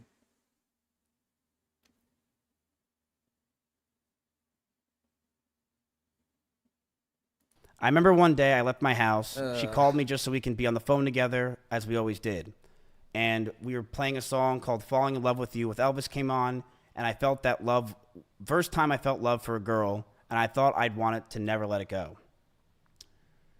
The first year of our relationship, we almost had no fights.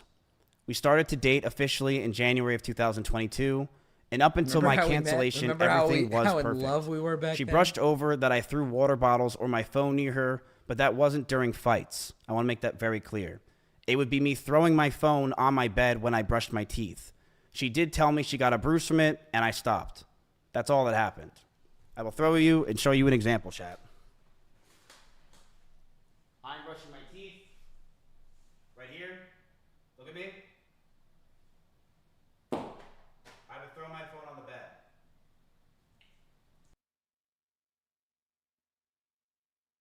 Yeah, but according to her, you didn't stop.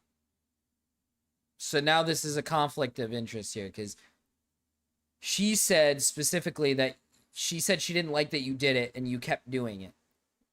Now, to be fair, as I said before, I can't imagine this guy was just like chucking shit at her like purposefully. What I pictured in my head was this. What I pictured in my head was that he was like unpromptly just throwing his like water on the bed, or throwing his water over to somewhere, or throwing his phone over to the bed, and she's just laying there. But still, you're doing it without like the caution of knowing that she's like in the bed and that it could hurt her. Especially if it's giving her a black eye, that means you had to have thrown it with some form of like, you know, some velocity enough to hit her in the fucking eye and give her a black eye. Right? So like, his demonstration here is a little lackluster because that's not what happened. This would not result in a black eye. This would not result in a black eye. I would just lob it over because I was going to bed. So I would just throw the phone. Guys who get pussy in feminine ways are the most dangerous men to date. And when she...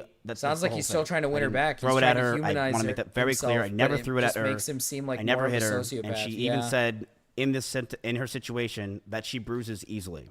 She did. Okay, yeah. Well, she did say she bruises easily, which is like what I said. Yeah, she said she bruises easily, so it could just be as simple as like he was just throwing shit onto the bed. She doesn't elaborate any further. As here's what I'll say. In her video or in the stream, she doesn't like specifically state that he was chucking shit at her. She just said that he was throwing stuff and it would hit her. Which is, like I said, the way he demonstrated, that's what I expected. It's probably like he was doing something and I throw my phone on the bed. That's what I normally do. Like if I'm going to go do something, or if I got to go to the bathroom real quick or something, I'll just like throw my phone on the bed and I'll just run over there. But that's what I assumed was coming. What was happening is that she's probably laying in the bed and he just throws his stuff in there. But like I said, still weird behavior when you know she's like laying in the bed and you're just chucking it in the bed and it's resulting in the point where she's getting like a bruise on herself because it's hitting her, right? Like you got to be throwing that thing with some power on it, man. Like I just gently like toss it up in the air and let it land on the bed. You know, I don't try to like chuck it. You know, I don't try to like sling that shit onto the bed. So he's got to be just like absolutely lasering that thing onto the bed. And it's resulting in her getting hit with it. The guy who slams doors in anger, knowing that she is live in front of thousands of people, may be the same kind of guy who throws objects at her in private. Yeah, I mean, that's what I mean is like, I think he is just like tossing it onto the bed, but I also think it's like he knows she's there and he doesn't really give a shit if it's gonna hurt her.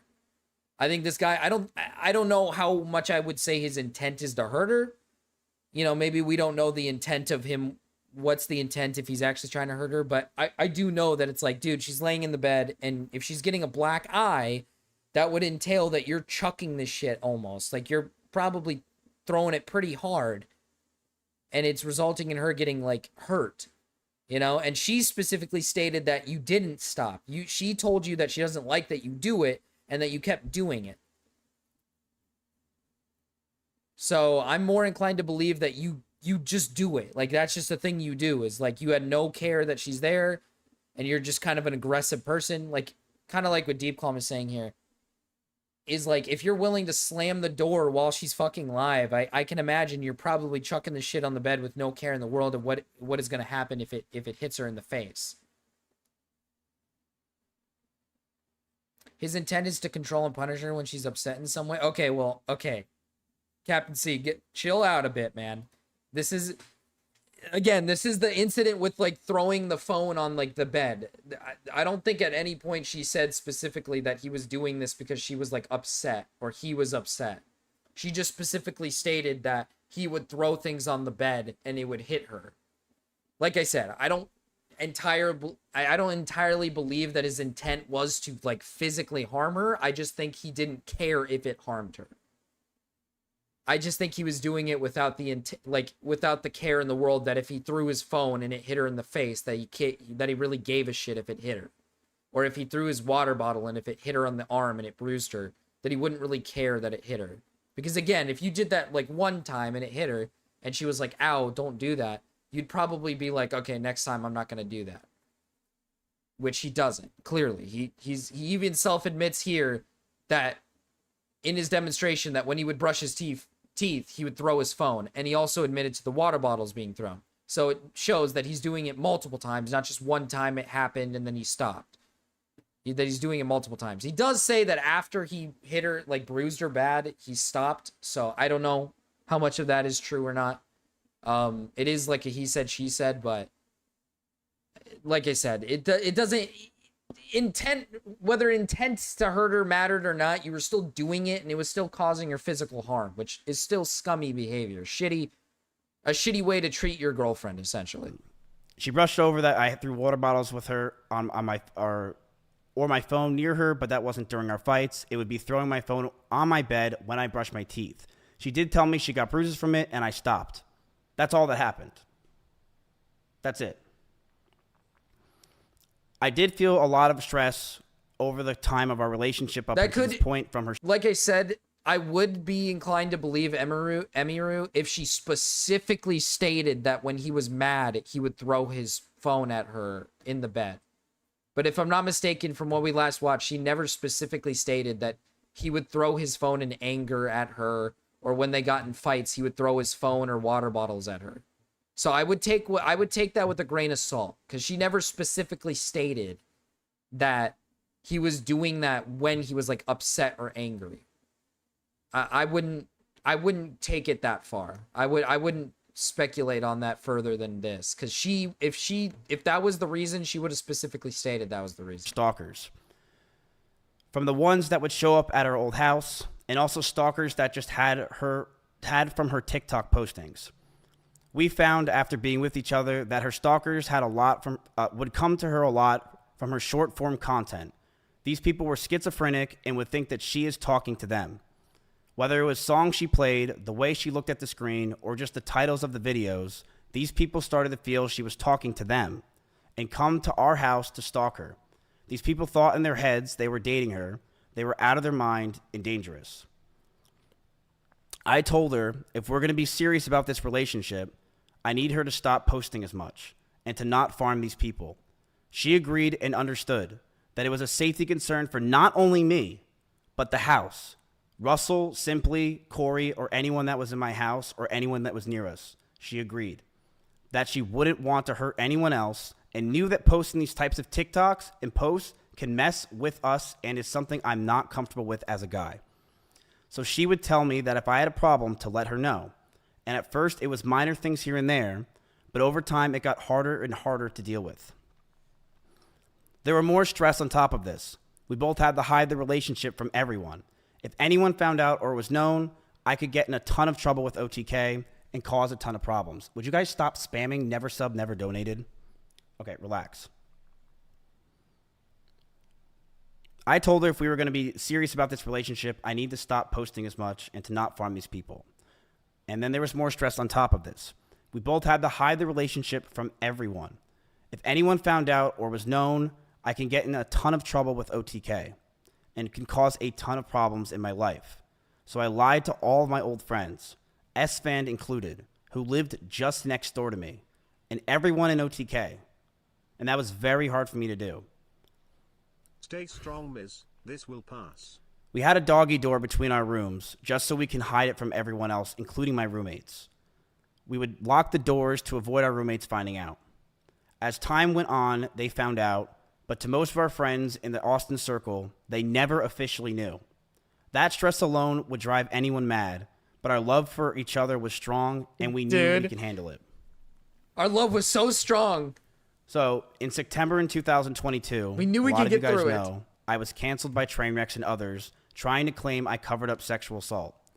It was proven wrong, but that destroyed my mental health. I felt like my brain cracked. Was it and I was never wrong? The same since. Was that proven wrong? I don't think the Trainwrecks. I don't think the essay cover-up was proven wrong.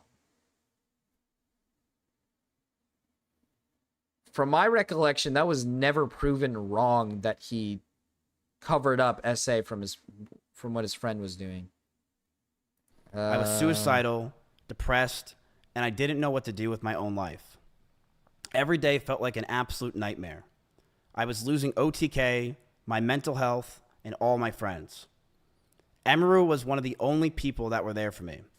She ditched sponsors to go with me to Japan. Dry our lips. She went with me anywhere I needed because she wanted me to be happy. And she knew sometimes I freaked out, I lashed out, but she loved me and she knew I was in a terrible mental place. It got so bad that stress and constant talking about the same things over and over and no sleep and depression that most of my hair started to fall out and Emiru started to hurt herself while we were in Japan. Jesus Christ, you didn't have to mention that. I don't know if that was that necessary. I don't think that's a necessary detail. You don't need to bring up the fact that she's hurting herself. She was doing physical harm onto herself. That was never part of the entire situation. Why is he bringing that up? God damn. That's extremely unnecessary. This is not part of the overarching problem. Oh, God. As this time happened, I was a massive wreck. I couldn't think straight, and being that Emiru hung out with me all day, she too started to become high-strung. Ugh.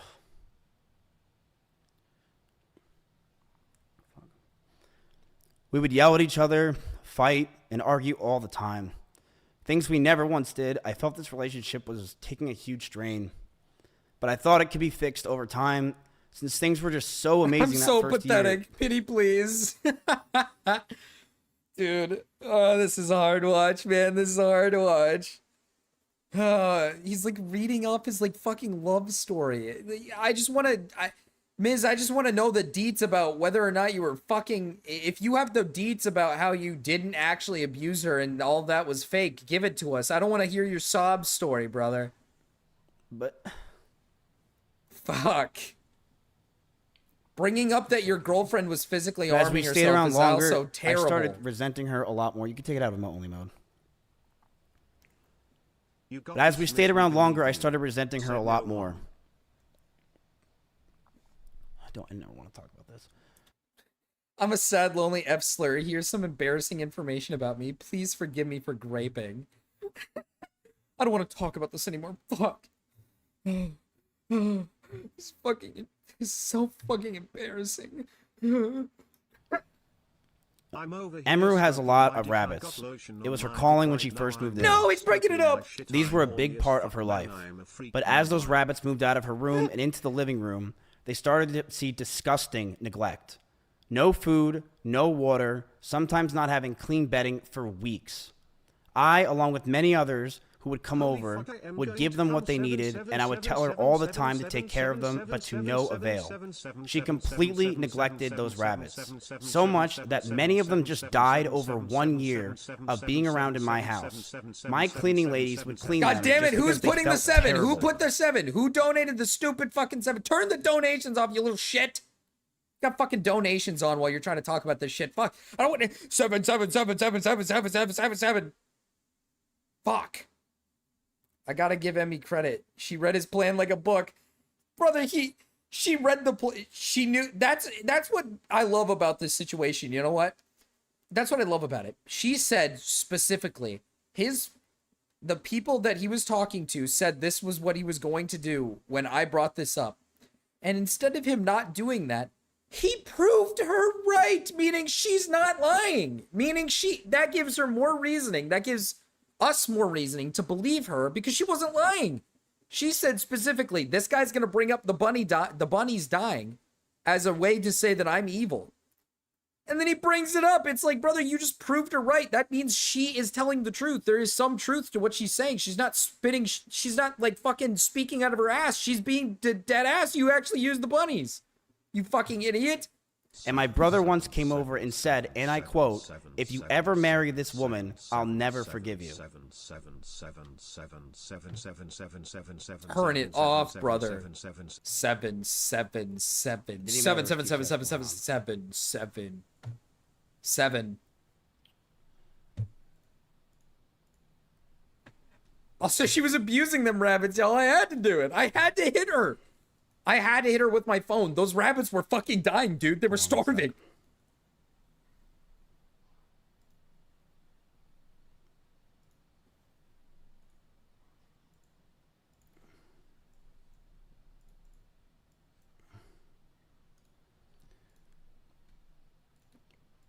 Here is a video up close of Emiru's rabbits.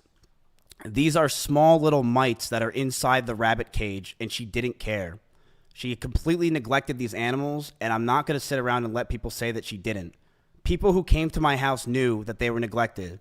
This is an up-close view of the rabbit cage being completely disgusting and neglected. She left them to die, and I'm not going to sit here and have her pretend she didn't. It's fucking disgusting. Okay, here's what I'll say. I'll actually bring this up. Let's say she really did take poor care of the animals. Let's say she really did. I want to understand through his perspective how this disproves that he was like a bad partner. Because at the end of the day, she's claiming things about him like as if like he's, you know, he's a bad partner. He made extremely like terrible advances on me. He threw shit at me that would cause me to get bruised. He stalked me afterwards. Here's messages of him going absolutely nuts. What does this prove? What does this disprove about Emiru? What does this disprove about what she's saying? Right? If she took bad care of the animals, that's scummy behavior. Is this supposed to be some kind of like, guys, she took bad care of the animals. I had to treat her like shit. You guys don't understand. I was looking at those poor animals and she just wasn't taking care of them.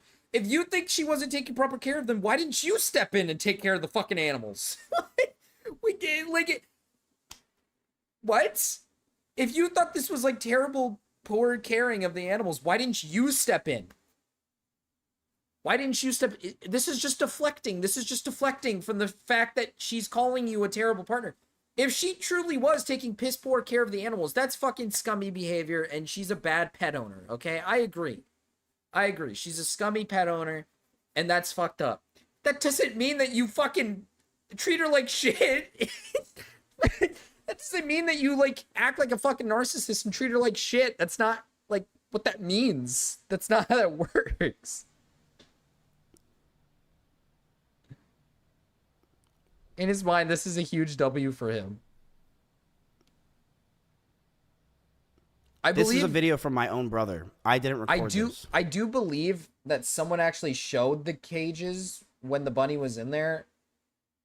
Saying that the video that he took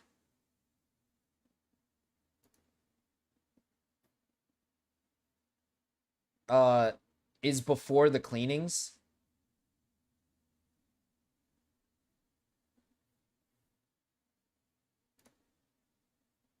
So I wish I could find that. The mites are nuts, but that's not weeks worth of bunny shit. If a rabbit was actively living in the conditions for this many bugs to infest it, there'd be a shit mountain.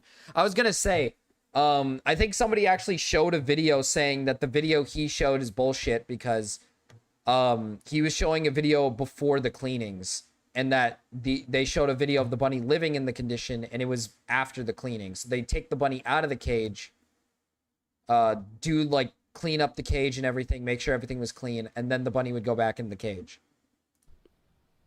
These are mites all around her cage.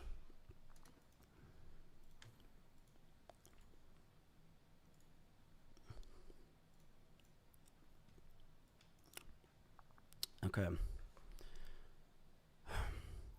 I would tell her to take care of them all the time, but to no avail. She completely neglected those rabbits, so much that many died just over a year or two of being around in my house. My cleaning ladies would clean them just because they felt bad, and my brother once came over and said that if I marry her, he'll never forgive me. There's no proof of these or even of Emmy's cage. We have no proof what this is of. That is true also. We only have like an up-close video of like a rat, not a rat cage, a cage with just like mites in them. That could mean anything. Rabbits do 3 things: eat, fuck, and shit. That's literally 4 days poop. In fact, when Maya came over during my cancellation, she actually commented on Emiru's rabbits and said, "These rabbits are completely neglected and this is disgusting." Emiru wouldn't clean the cages, and the smell became so bad that we started to have the rabbits just be... Okay, hold on. Is this what Emiru's rabbit cage really looked like? No mites, water in food bowls, hidey holes for shade. If it's hot, roofed over balcony with a fan. People, please. People, you got a fancy ass door, bro. We're gonna go now, people, okay? So this is a video with the rabbit actually in the cage. Everything looks fine. Goodbye to people, please. Hi. Goodbye, people. Hi, rabbit. Good luck in prison, brother.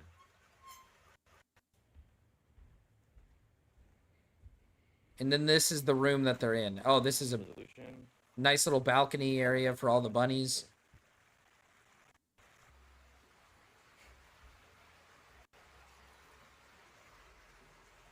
Well, yeah, but you don't understand that. Well, you don't understand. You're not the mites. The mites. They're hiding. They're in hiding right now. It's morning time. The mites are in hiding. How do you pet this one? Hi. This one? Hi, bunny. Bunnies are awesome, dude. Oh my god, he looks kind of scary. What the fuck?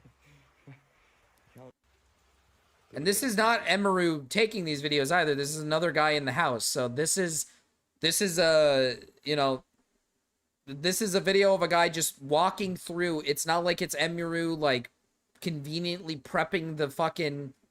This isn't Emiru conveniently prepping the cages and stuff. This is a guy walking through the building, looking at all the animals, and they look perfectly fine. Mizkif probably recorded a cage that was about to be cleaned with no bunny in it, probably at vet for mites, but who knows? Bunnies make great stew. I see no neglect here. Yeah.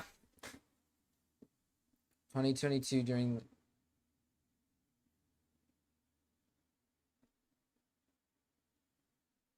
Yet 6 of them died in a year. And Miz yells and abuses and throws things. Why would he stop at humans? I wasn't... Oh, that's a bit of a stretch. It's a bit of a stretch. I will admit, I will say this. 6 of them dying in a year is a tad bit strange. Bunnies, here's something that I'll give credit to Emiru over. Bunnies are they're hard animals to take care of. They're not really animals. They're not like cats and dogs. Very difficult animals to take care of, to properly take care of. Like, realistically, a bunny shouldn't be in a cage. And realistically, you shouldn't have bunnies as pets. So, to give her the benefit of the doubt, I'd imagine it's hard to take care of a literal bunch of bunnies at once. And they could have contracted something, or something could have happened that was out of her control, or something that she wasn't intentionally trying to put onto the bunnies. At most, she had too many bunnies to look after, and several died. Sad, yes. Like, see, that's maybe irresponsible, yes, but I wouldn't say she's like some sort of animal abuser that's like purposely killing the animals. That's like the benefit I'll give Emiru here, is that bunnies are a very difficult animal to take care of. And like, I have family members who had bunnies, and they didn't live very long. And it's not like they neglected the animal. They took very good care of it. They had a big cage and everything, like a very massive, large cage. They got to roam around the house every single day, like walk around and just hop around in the house. And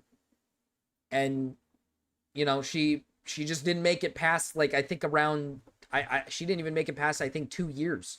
I think she made it about 2 years, and she passed away. They're a difficult animal to take care of. It's hard to keep them alive for a long period of time in captivity. So I'm giving her the benefit here. 6 in one moment is a lot, but she did have a lot of bunnies. So like I said, it could have been the case of like something could have happened where one of them contracted something and it maybe passed around. But that's out of her control, something that she maybe wasn't able to control. My rabbit almost made it to 13 years. Free roam and litter, trained almost as well as a cat.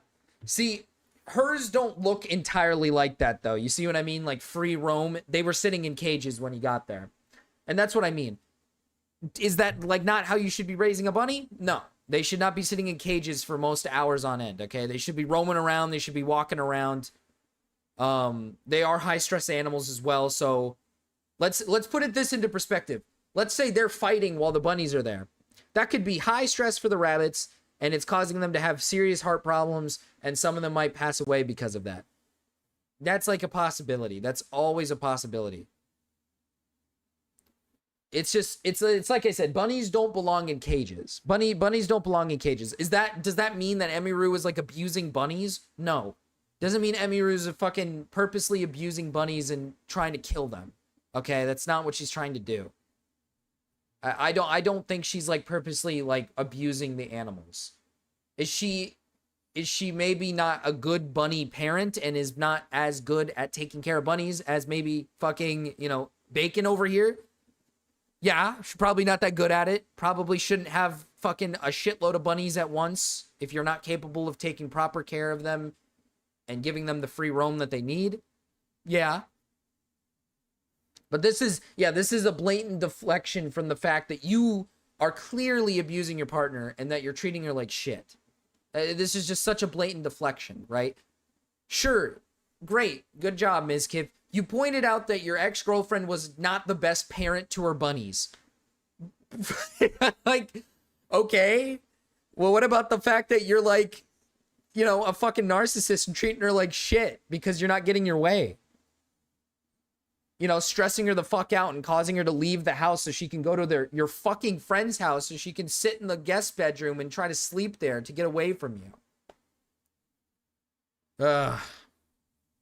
Outside. I told her if that's the case, she's got to make sure she's giving them water because they are her responsibility. Instead, these rabbits were left outside in 100-degree heat with no food or water or anything. Most of the time being in cages with no bedding besides poop all over the place. Emmy didn't care. She would sit inside and play League of Legends all day. And what this showed me is that I don't want... There's a big fan right here. It's a shaded balcony. This is a well-shaded balcony. Massive, massive industrial fan right here. To me, it doesn't look like... To me, it does not look like they are lacking in terms of like, oh, it's too hot. It's killing them. They look fine. They look comfortable, in my opinion. They don't look like they're, dying of heat exhaustion here. They look pretty fine to me. Looks like food bowls and water dishes are filled to the brim. Or at least filled up enough. I don't know. I don't think that's true.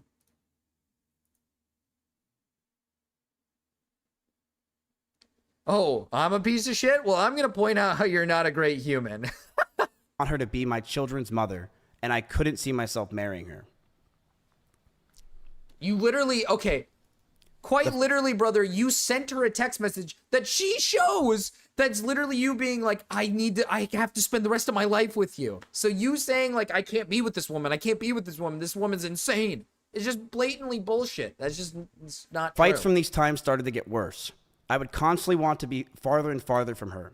I would use her for content, but after stream would want to be alone. I didn't know how to break up with her or end things. She was a co-owner of my org, the only person I knew, and the strain of the relationship and hiding the relationship was really taking a toll on me. On top of that, the stalkers were getting worse. One stalker came to my house, and I had to point a gun at him for 30 minutes until the cops came. These stalkers are no joke, and the pressure from the relationship, the anger I felt, and the stalkers. I don't understand what this means. What does this matter? And the stalkers as a whole really made us lash out at each other. She would tell me that she doesn't realize what she's doing, that she didn't understand what she was doing wrong. But I would constantly tell her, on and off stream, that she needs to do more because these stalkers are getting worse. I know I wasn't perfect with my language or tone throughout this entire relationship. I know I wasn't. And I was aggressive at times. In regards to being controlling, I told her many things. I told her to dress older, to stop wearing pajamas, to stop talking about stalkers and schizos as a whole, stop talking about past relationships, and yes, I didn't want her to travel without me. I also said that I didn't want her to hang out with specific people. This is because I didn't want her to get hurt. I didn't want Emmy to get assaulted. I didn't want some man to do something to her when. Okay. She's a grown fucking woman. Okay, listen. I'm gonna make it clear. Yes, stalkers are bad. Yes, these people are evil. Yes, there was a guy that showed up at the VidCon thing and touched her and stuff, and that's evil as fuck. Okay, but she's a grown ass woman. This is weird behavior. Okay, I'm gonna be honest. This is weird behavior. If your girlfriend wants to go out and do her own fucking shit, she doesn't need to do it with you. If she wants to go hang out with a friend or something that is, another guy and, you're not invited, you don't need to go with her. It's not necessary. Okay, it's not necessary. It just, again, it's kind of like what Captain C says, is very much feels like you're trying to have complete control over her and what she does with her job, with what she does with everything. And like I said, I don't have an issue with the whole, telling her, like, I'm not comfortable with you wearing certain clothing or certain things because, this is, uncomfortable for me. I understand that aspect. But this sounds just completely like, I need you to do everything I say. This is like, dude, she's a grown woman, brother. If she doesn't want to abide by the clothing rules, or if she doesn't want to abide by the friend rules or going out with you, cut it off and end the relationship and just be done, right? You don't got to continue the relationship any further. If she doesn't want to abide by the setup that you have for her, then end the relationship. I think it's more than that. I'm starting to think that he probably was like demanding things from her, expecting her to like abide by what he's saying. Address more adult. What does that mean? What does that entail? I don't know. This seems very controlling. Because like I said, she's a grown woman. Like, yes, I get the idea that like she has a lot of stalkers and you worry about her out in public. But brother, she's fine, right? Like, she'll be okay. She's a grown woman. She should be able to go out and do her own shit. You're treating her like she's a fucking baby. You're genuinely coddling her like she's a toddler. You're telling her how to dress and saying, don't dress in pajamas. You're saying, don't go out without me because what if you get hurt? Like, come on, dude. I'm not there, and I wanted to keep her safe. And I know with how my mental was and who I was back then that I didn't do everything right. I know I could have done better, and I'm sorry. I know I was controlling, and I should have just ended the fucking relationship, but I was so confused as a person. And I'm sorry I did it. I'm sorry things got to this fucking point, man. Dude, this is so fake. Holy fuck, that's actually so fake. The last 9 months of this relationship, things got extremely fucking toxic. I told her to move out. She didn't move out on her own. I told her to move out because I wanted space, but she still wanted me around at all times. She would get upset if we didn't sleep together or if we weren't around. She always wanted me to drive over to her house, but I never wanted to because I wanted to be alone. And that increased our fights, but the stalkers continued, and I got even more stressed. They started to take pictures. Stalkers! It's the stalkers! You guys don't understand these fucking stalkers. They fucking ruined my life. They ruined my life. To me whenever I would drive to her house.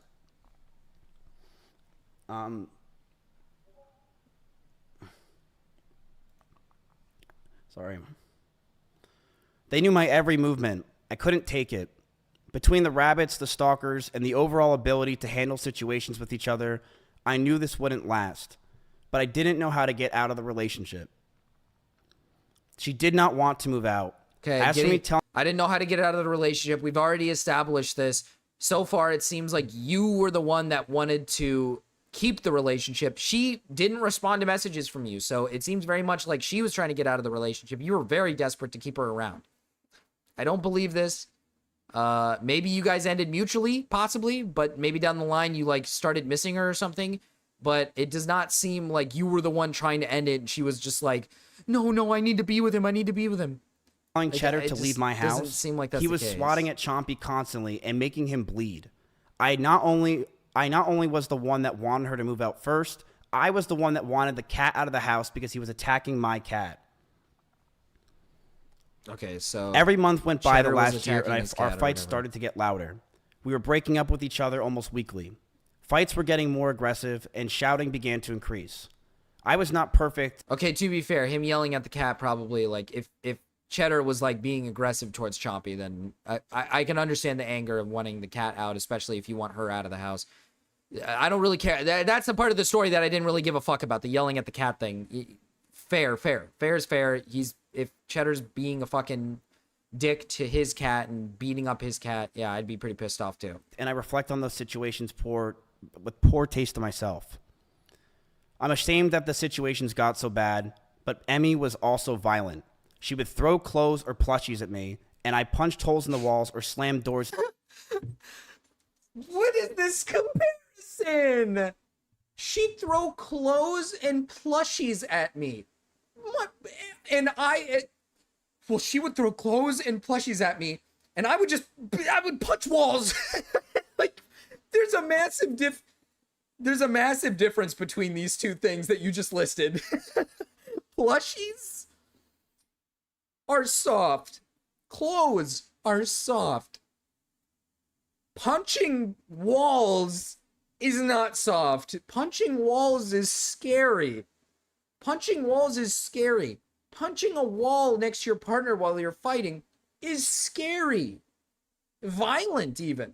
Throwing a fucking plushie at you is not that scary, okay? I'm gonna be brutally honest. I wouldn't be that scared if I had one of the big squishmallows coming out of left field. It fucking hit me, okay? Like, it's soft as baby shit. It's not, it's not hard.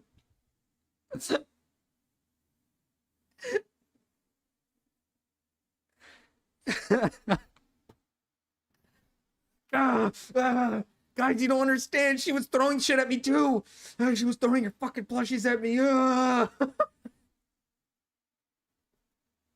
Cheddar's an abusive cat. Somebody's got to call out that fucking Cheddar, dude. Cheddar's a bitch, man. And aggression. I one time did say I was going to kill myself during an argument, but Emmy did this as well numerous times. Dying to have she would constantly say she's going to kill herself in arguments, and I have a picture where while I had a gun, I did say I was going to kill myself during an argument. But Emmy did this as well numerous times.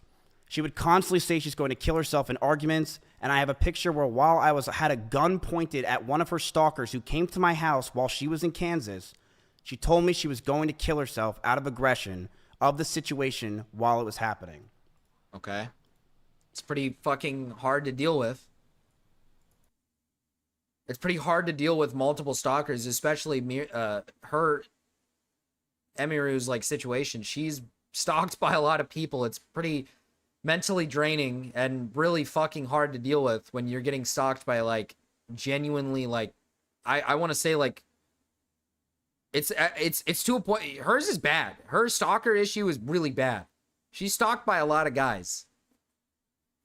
So like, I mean, yes, if she is saying like she's gonna kill herself in arguments, that's irresponsible, right? Same with you, irresponsible. And if she's saying she wants to kill herself, you know, because like of all these instances, irresponsible, true, but still understandable, right? Especially in a circumstance where, from what our knowledge of how you were treating her, again, you're comparing plushies to punching walls. You know, I'm not, listen, I know I sound crazy, giving it more benefits of the doubt to her, but listen, if I was in a relationship where my partner would just, you know, do things like throw hard things at me and cause me bruises, punch walls when they get angry and we fight, and when you constantly shout, I'm going to kill myself, you kind of adopt that kind of behavior from your partner. That happens in relationships. You can adopt that kind of behavior, and then she starts saying, I'm going to kill myself, where you're also saying she's going to kill, you're going to kill yourself. It's irresponsible behavior from both ends, but I think her side is a tad bit more reasonable because she's probably just adopting that same behavior that you're fucking doing because you keep fucking, you know, messing with her mentally. Especially when she also has to deal with the fact that there are, if you're bringing up the stalker case, I think bringing up stalkers is actually only helping her case even more now because it's painting this picture that Emiru's dealing with a lot of fucking stressful and horrible shit with these really creepy stalkers. People that might, you know, can actually hurt her and harm her. And you care. And the funniest part about all this stalker shit is it seems like he cares more about what the stalkers might do to him more than what they might do to her, by the way. He's bringing up like his safety when it's like, dude, they're coming for her, not for you. They're coming for Emiru. She's the one in danger, not you and her friends, okay? She's the one in danger. So when she has to deal with that constantly, yeah, that's a lot of mental toll on her every single time it fucking happens. The teddy bear hurt me. I'm just going to leak everything because I don't really care. This is the situation. I told her that a stalker's at the house. I'm freaking out. What is happening? Can you call me? I'll call you. I literally want to kill myself. I can't take this anymore. I feel so alone and like a problem. So I'm going to be brutally honest, man. What's wrong with what she's saying? She's getting stalked again.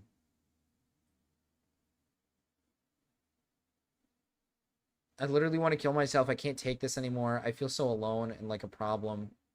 I'm so confused. I don't really understand like what this is proving compared to like you messaging her like over and over and over again after she ignores you. She's in fucking immense high stress because more people are stalking her and at her house or at your guys' house, and they're there for her specifically.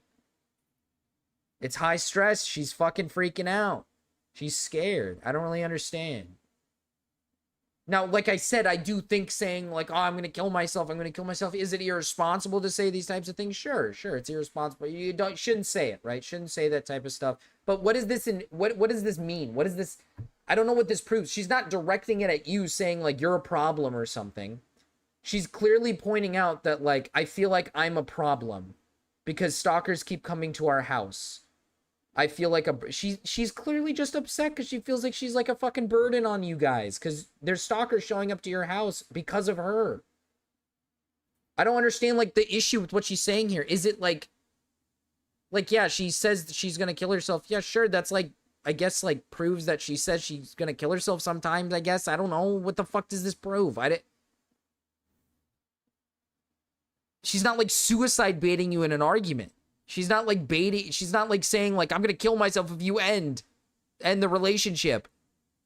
This is in reference to a stalker. just want to show this.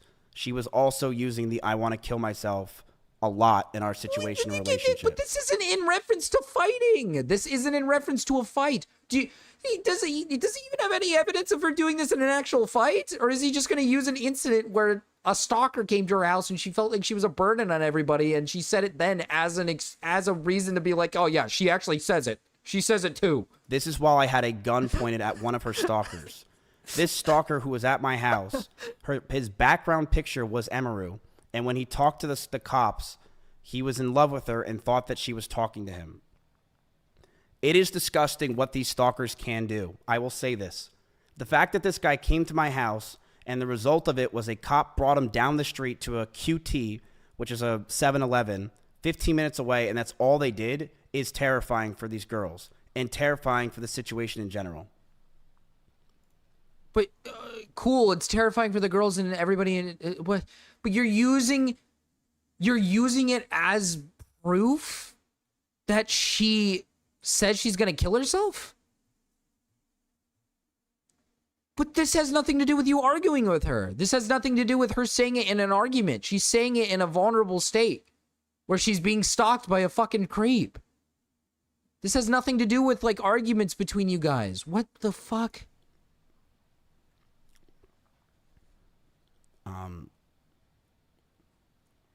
A QT Quick Trip is way different from a 7-Eleven. True. I knew that the relationship wasn't healthy at this point.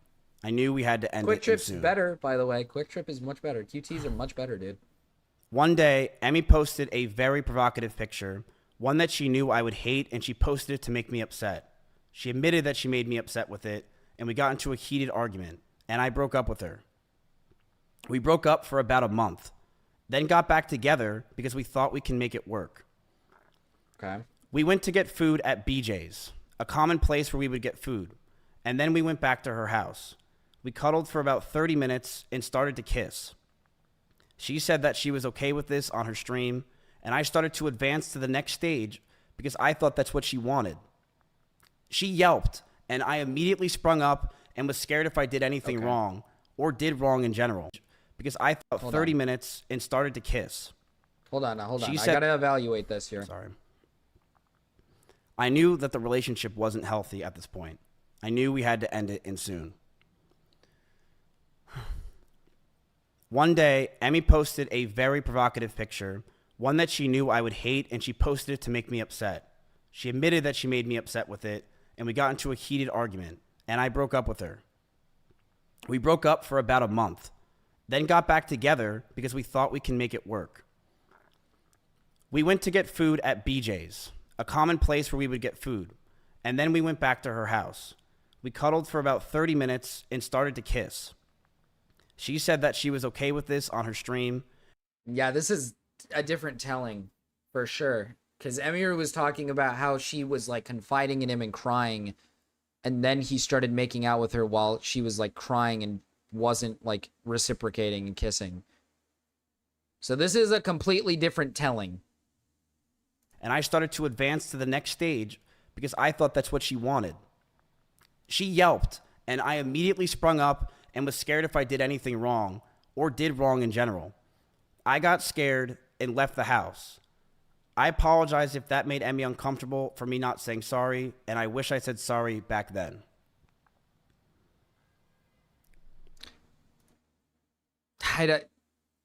Yeah, one of them is lying. That's just a completely different telling. Because, okay, if she was reciprocating at least somewhat, then I can understand the advancements, maybe. Because now his telling is that they were in a relationship, that they were dating at the time.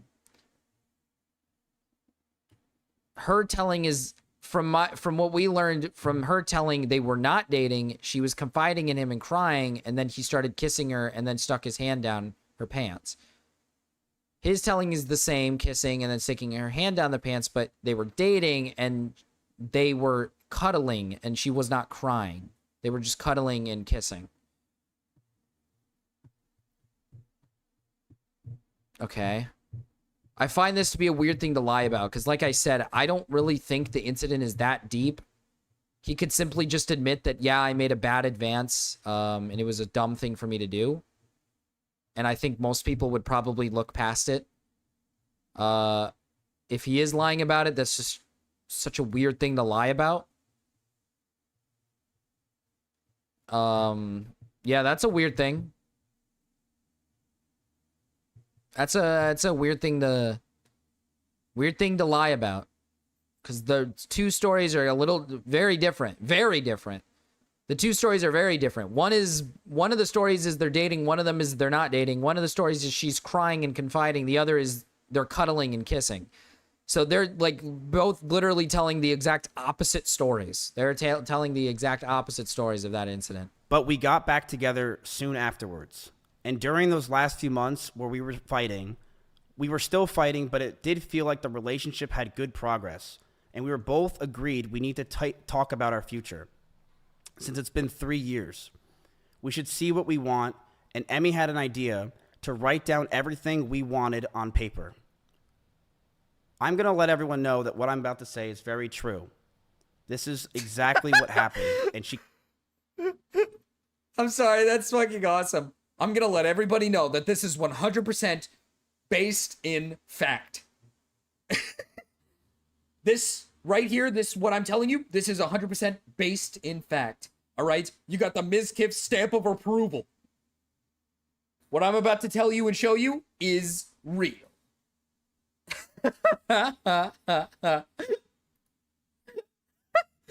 Oh my God. This. One day after staying over Emiru's house, Emiru made me breakfast and she wrote down everything she wanted. She wrote she wants me to move closer to her. She wrote that she wants me to marry her. And she wants kids with me in the next 5 years. And I just looked at this letter that was staring in front of me, and I just handed her back the paper. She began to cry, and I told her, I'm sorry, I just can't do this anymore. I knew we were just beyond the point of toxicity in the relationship, that our trust had completely died, and that we had so many issues that I couldn't deal with it, and I was not mentally well. I walked away. I went to her door, and as I opened it, the last words I ever heard her say is, "Don't go. I love you."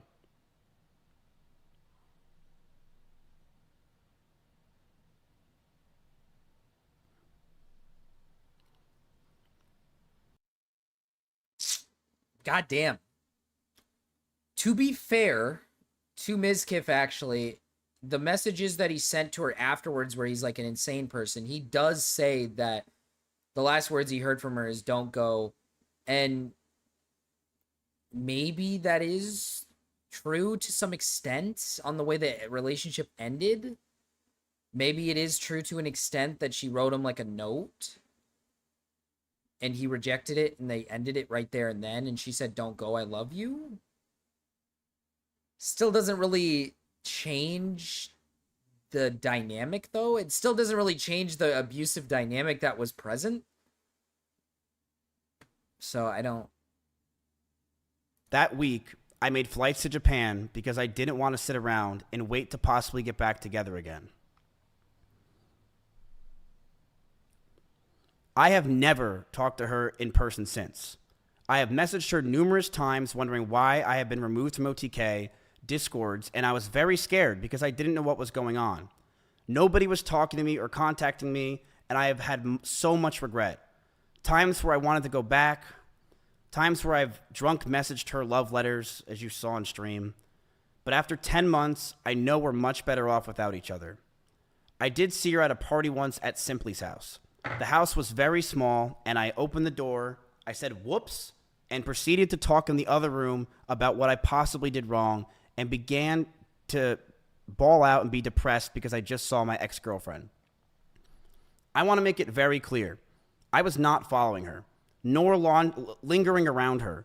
I was with others the entire night. The house is about 2,000 square feet with about 50 people there. I, of course, was near her, but I was never following her. This year has been very hard for me, and I'm sure for her. I even went to Japan and drank every single night just to sleep. Going from being with each other for 3 years straight and trauma bonding to be completely alone is such a difficult thing for both of us. I began therapy in February of this year with EMDR therapy, something she recommended me when we were dating. I'm very happy to say that I feel better than ever, and I've gotten a lot of the stress I've had away. I've also moved from Austin myself, and I've had a lot of trauma lingering from there as a whole, and I feel a lot better from that. I hope that... Okay. Unless there is proof to suggest that Emiru was also reciprocating a poor relationship with him, it feels, like I said, I don't know what most of this does. I don't know what most of this proves other than...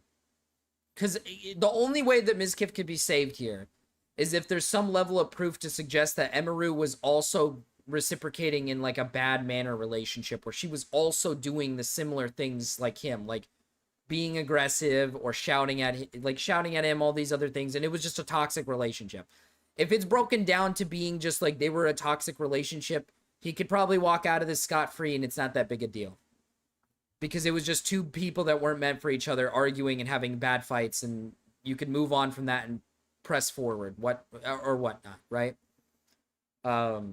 That's probably the only circumstance that I can see Mizkif getting out of this without people looking at him like he's just a shitty, terrible, abusive boyfriend.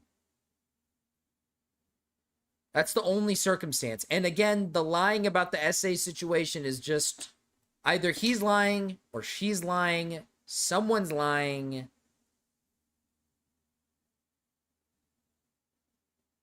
It's just weird.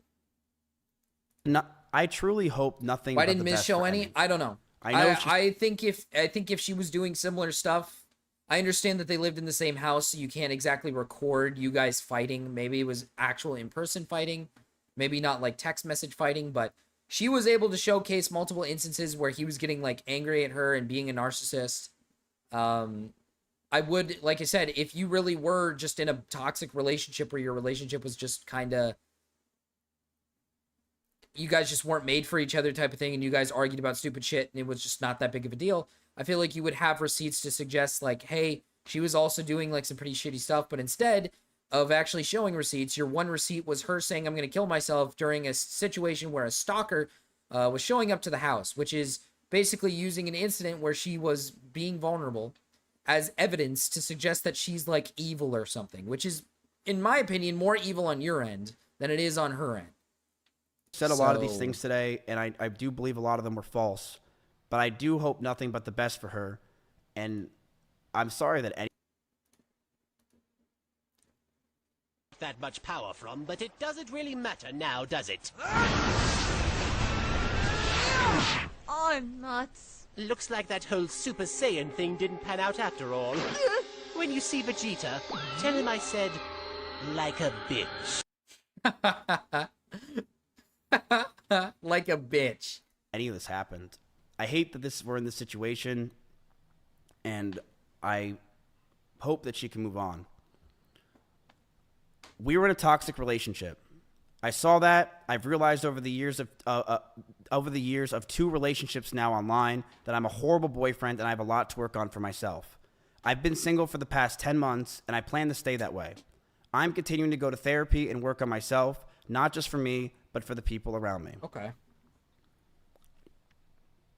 Like I said, I if this really is just a circumstance of just a toxic relationship, okay, cool. Good job, Mizkif. You're getting better, I guess. You're choosing to go out and be better. You know, that's the best that you can ask for. I just don't know. I feel like someone here is lying. And I'm going to be honest, I feel like Mizkif is lying a tad bit about his story. I think he was a little bit more aggressive than we think. I think he was a little bit more, probably verbally rude, bit more verbal, I guess is what I would say. Like when it comes to the whole I'm going to kill myself thing, I think it probably came from him, not from her. More often came from him than it came from her. I don't know, man. It seems to me like he's an abusive person. That he's a very narcissistic asshole. Like, let's break it down this way. Maybe he really was, like, just kind of a shitty partner. He was just a bad partner. You can grow from that. You can be better from that. You can get better from that. That's fair. That is fair. But that doesn't take away from the narcissism that you've showcased countless times. The mass amounts of narcissism of my girlfriend's getting more viewers than me. I'm fucking pissed. The countless amounts of, like, I don't know, man. There's too much evidence to suggest that this guy is a tad bit more violent than he's letting on. Like, again, we saw the videos of him throwing a chair or throwing the controller into a wall. Him admitting here specifically that when they would get into fights, she would throw plushies at him and he would punch the walls. Punching the walls is way more dangerous than throwing plushies at somebody. Do I think she should be throwing stuff at him? No, but it's plushies and it's not that big of a deal. Punching walls is way worse. But like I said, let's break it down this way. Let's say it really is just a toxic relationship and it was a bad relationship and you're a bad boyfriend. Cool, you can get better from that. Still doesn't stop the fact that you were clearly a narcissist who cared way more about your own career than you cared about your own partner. You care way more about having more than everybody else. You want to be the biggest and best out of everybody else, and you showcase that multiple times. When your girlfriend wants to play video games with you and have fun with you, you can't let her have the character she wants because, well, she's just going to be seen as better than you, and that's not fair, which I think is scummy behavior from a boyfriend. It seems to me like she was just wanting to have some fun, and you're not letting her have fun. So, like I said, bare minimum, you're a narcissistic asshole. And that's not good for your career going forward. That's the bare minimum. If we're looking at the regular end of this, you're a terrible boyfriend who treated her very poorly. You probably pushed her to brinks where she was starting to say that she wanted to kill herself. You're probably pushing her to her limit, pushing her to cry, pushing her to just get extremely upset and stressed all the time because you probably were being very aggressive. You're probably being extremely aggressive. And sure, at the end of the day, if this is what we break it down to, I guess he's not like, like we said before, he's not like a rapist or like some fucking evil, like physical, like punching her abuser, sure. But that, I don't think that matters. I don't think that really matters. It doesn't mean shit. You're still treating her like shit. That's fucking horrible.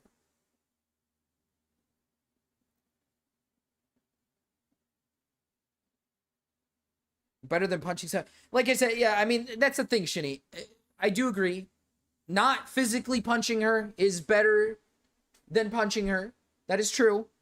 That not laying a fucking hand on her is okay, cool. You didn't lay hands on her. That's, you know, that's better than some. But I do think it doesn't take away from the fact that you're treating her like shit. You're most likely being a manipulative, you know, most likely verbally, or maybe verbally abusive, maybe mentally abusive. And as I said, maybe you're not hitting her, but you're being aggressive around her. You're, you know, punching things. When things get just slightly difficult, you're punching things. Again, even on off chances when it's not fights, your claim is that you're not fighting, and you're throwing your phone at the bed, and it's hitting her and causing fucking bruises, right? That's, you know, what the fuck? You know, that's scummy. That's pretty shitty. Pretty shitty disregarding of your girlfriend, you know, disregarding the fact that she's there, that you could be hurting her. Let's not do the which is worse, physical or emotional abuse. Both are awful in their own unique ways. I mean, yeah, they both are awful in their own unique ways. I don't think this is I don't think it should be like up to a debate of whether like, oh, well, you know, that's why I'm saying, like, I don't really care that he's not being physical. Yeah, sure, you can lump him in with not, you don't have to lump him in with physical abusers, but at the same time, it's like, you know, like I said, my game theory, right? My little game theory is that this guy has anger issues. He had some pretty severe anger issues. And anytime things got tough between them, he probably got super aggressive and made her upset, and probably pushed her to a point where she was, you know, she would snap, aka like she'd have a mental breakdown, or she would, you know, have some sort of, again, emotional abuse essentially. He probably would snap and get aggressive, and it would push her to being like super upset, crying, wanting to get away, and then him not like really leaving her alone. Because like she said in her story, she said specifically that she would go to S-Fan's house. She would go to S-Fan's house to go lay in the guest bedroom, and then Mizkif would go to the house. So it doesn't seem like he was letting her like just be alone. He was just kind of bugging her. Which, to be fair, I guess when you're fighting your partner, you kind of want to get some clarity, but I don't know. Like I said, this just seems like, it seems like it's emotional abuse. It seems like he was just being emotionally abusive. Can Mizkif be a better person from that? Sure. Yeah. It doesn't mean that he can't be better. It doesn't mean that he can't learn to be a better person. It doesn't mean that he can't get help. Do I think he is getting help? No, I don't think he is. He literally made an entire stream where he read off a fucking love letter, essentially, about how they first met, and then used her I'm gonna kill myself message when she's referring to her stalker, not even a fight. I don't think he's getting help. I don't think he's getting better. I think he's lying. I don't think he's improving, which is the part that I don't like.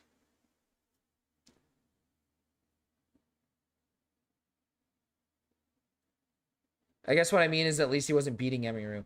I listen, Shinny, I do agree. I do agree. If she was getting like physically beaten to a point where she was like in severe pain, that listen, I don't want to compare apples to fucking oranges, but yes, physically beating your partner is worse than emotional abuse, okay? Yes, it is worse than emotional abuse. Doesn't mean that emotional abuse isn't bad, though. It is very bad, but it is good that at least she wasn't getting like fucking beaten to a pulp. Hi, Flavorless. Okay. That's it. If you're wondering if it's scripted, the answer is, of course it is. I wrote it out because I cannot freeball this. This is a very serious situation. I want to make this real, and that's it. Okay? I am going to stand up for myself. I am going to They're both as bad as each other. I wouldn't really say so. I don't, like I said, I don't want to like compare apples to oranges because these are two different things. These are two very different things. One involves physical violence, whereas one involves like mental tolls on your partner, like causing like genuine like mental stress on your partner. It's like comparing apples to oranges. But I'm sorry, Captain C, but physical violence against your partner is 10 times worse than emotional abuse. Like, physical violence can lead to death at any moment and any time. That physical violence is terrifying and scary. Emotional abuse is terrifying and scary, but it is something that you can get out of and can avoid. But physical violence is physical partners, like partners who physically hurt you, is extremely scary. Like, very, very scary.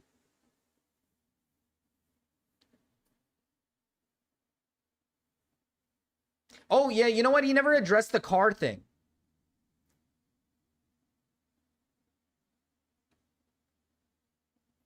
He never addressed the car thing. He never addressed the driving at 150 miles per hour saying he's going to end both of their lives. Because he didn't get into a Mr. Beast video. He does? Okay. I'm not going away. I have no plans to go away. Blink twice if your ears hurting you. And I believe a lot of the situations today were absolutely exaggerated. I have dozens of photos and videos, calls and messages as well, if she has them. I have things I will be leaking over the next 2 days. I agree. Emotional and physical abuse are both extremely bad. I have a lot of messages that I have that I'm going to expose as time goes on, because I do believe that this is a time to go fucking buck wild. But I want to make it very clear. When it comes to Emiru, when she says that I was getting ready to go after her and that I was going to use her rabbits against her, that was never the plan. My plan for myself was very simple. But you did. What do you? What is he talking? That was not the plan. That was not the plan. That was not the. You don't understand. But you did. You used it just now. You just did.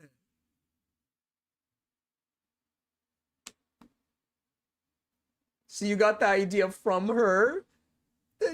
Brother, you used the rabbits. You literally just used the tactic of, I may be shitty, but guess what? Her rabbits are dead, and, well, I mean, she just didn't take good care of them. If Emmy were to say something about me, I would say something back. That's it. I never had a plan in my life to go after her or do anything. It was if she ever said anything, I would say something as well. And that's completely understandable.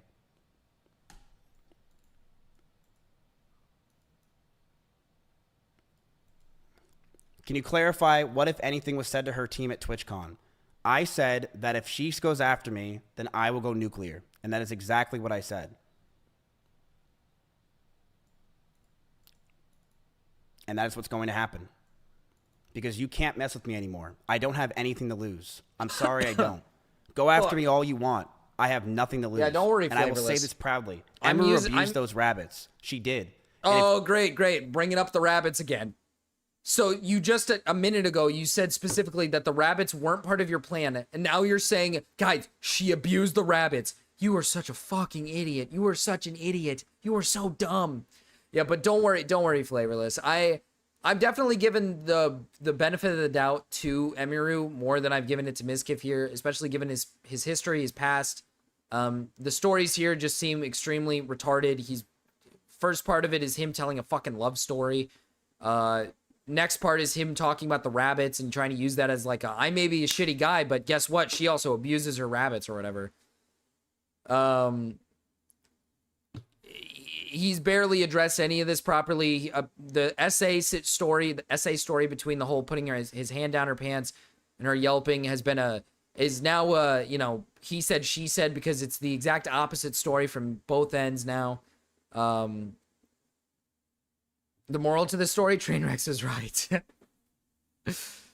I'm more inclined, like I said, I'm more inclined to believe her. She at least showed text messages between the two. And showcasing like his like really egregiously like retarded behavior. Whereas he hasn't shown really anything. He just showed one text message of her saying she wants to kill herself because a stalker is at their house. Which I think is very reasonable given the fact that it's a high stress situation. And it happens to you consistently. So if you're in Austin, Texas, and you want to say that she didn't abuse those rabbits at my house, you're lying. You know she did. She abused those rabbits and she let them outside. And it's disgusting. and I didn't want to bring this up ever. This was not something I planned on bringing up in my life. But it's something that she claims that she didn't do, and people are trying to defend her from that, like Asmongold, where he says that one of her rabbits she took and brought around. What about the other 6 rabbits that died? As for what happened with me and Emiru, it is I mentally have been fucked up. Again, the rabbit stuff is still, maybe she was a bad rabbit parent. Like I said, she could have been an extremely bad rabbit parent. That is very possible and true. She could have been an extremely bad rabbit parent. Do I think she's deliberately trying to kill the rabbits? I'm going to be honest. I'll give her the benefit of the doubt here. I don't think she was being deliberately abusive to the rabbits. We have the... Oh, I lost it. It was there. We watched it a second ago, but there was a guy who posted a video showcasing the cages not having mites in them and them being clean and looking perfectly fine. Like I said before, rabbits aren't meant to be kept in cages for most of their lives. I don't think she just understood how to take care of rabbits properly and fully. And rabbits are gentle animals. Rabbits are extremely gentle animals and can die very easily. So it doesn't surprise me that they passed away fairly early.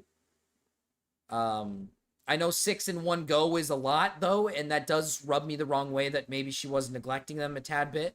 Which is possible, which is very possible, but I would not hold this over her head like she's some evil degenerate freak who's deliberately killing, like, rabbits. She's, like, abusing her rabbits and deliberately trying to get them killed.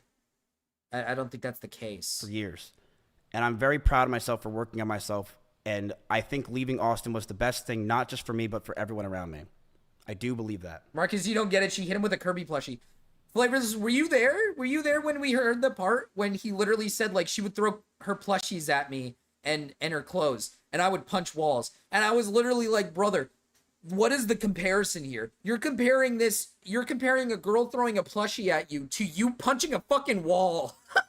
like a plushie is, it's soft as shit, brother. It's not gonna hurt you. You're punching a wall. Marcus, ask everyone to hype. Ask for hype. Hype. I want hype. Loner Box had a hot and spicy take. Don't have rabbits as pets. Rabbits aren't for having around like cats and dogs. They don't serve any function like that. Actually, Toaster, I said that earlier. I said rabbits. I literally said specifically, I said rabbits are not like cats and dogs. They're very, I said particularly like rabbits are difficult animals to keep as pets.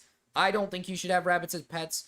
They're not really like, they're hard to take care of and hard to maintain and hard to keep alive for so long, especially in captivity.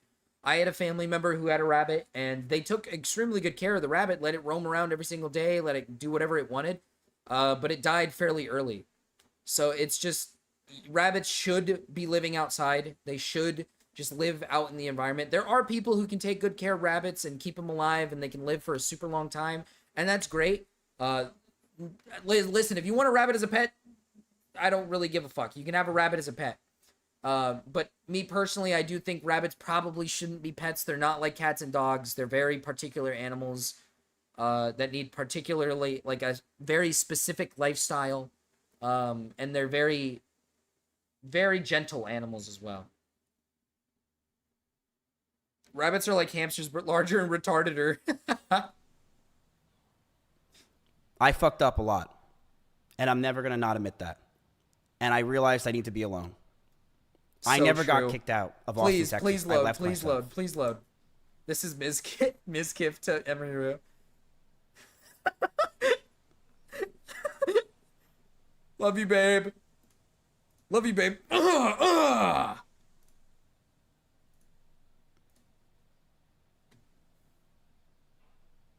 You're still mentally fucked? I am. I'm absolutely mentally fucked. I have been slowly working on it. I do feel like I've been getting better. It definitely is deflection. If he did not focus the rabbits and actually focus on addressing the fact that I was never mentally abusive, if he focused purely on just saying, listen, she's blowing a lot of the stuff out of proportion. If this entire stream was just him simply saying, listen, I was a bad partner. I admit that. That's true. We were terrible to each other. We were bad. But there was never a moment where I was like physically abusive or emotionally abusive. I wasn't like abusing her. We were just terrible partners to one another. We would shout and yell at each other, and we would say horrible things to each other. And eventually the relationship ended, and I got drunk and sent stupid text messages to her. If he just said that, I think most people would honestly take that and say like, oh, okay, it was just a toxic relationship. But instead he's bringing up like the way he met her and how they fell in love.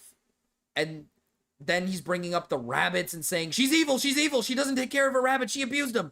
It's like, dude, you are like trying so hard to deflect, bro. It's just so bad. He obviously admits to this in this streams, but the people being blown away by the OnlyFans messages and him talking about being competitive is something that has been the definition of his channel. I feel like I'm very calm right now. I don't feel stressed. I don't even feel angry. I feel they do be shitting every day. I'm trying to learn more and more and do better. But I'm going to stand up for myself in a lot of these situations because a lot of it was not true. Oh, no, and I don't like that she was portraying that it was just me who was... Like I said, I do believe this guy is a fucking narcissist who only cares about himself. He only cares about his own image. He only cares about his fame. He really only wants, like, he wants to be the biggest guy. He wants to have the most viewers. He wants to have everything. So even when his girlfriend is doing better than him and doing great, he's fucking pissed. It's his girlfriend. You should care about her doing well. That's ridiculous to me. This guy would throw anybody to the curb as long as it means he can get views and money and fame, which is insane to me. Fault.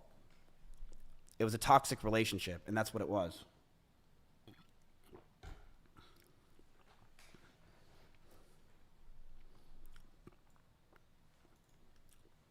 Why was viewership so important? I will bluntly say this, and I'm very honest. And I apologize for pausing so much, but from my recollection, there are a lot of streamers going against Mizkif. And I'm gonna be brutally honest. I don't think this is some like cult-like shit where the entire community is just like, let's gang up on Mizkif. I think a lot of these people just don't like him because he was a terrible person to a good chunk of people.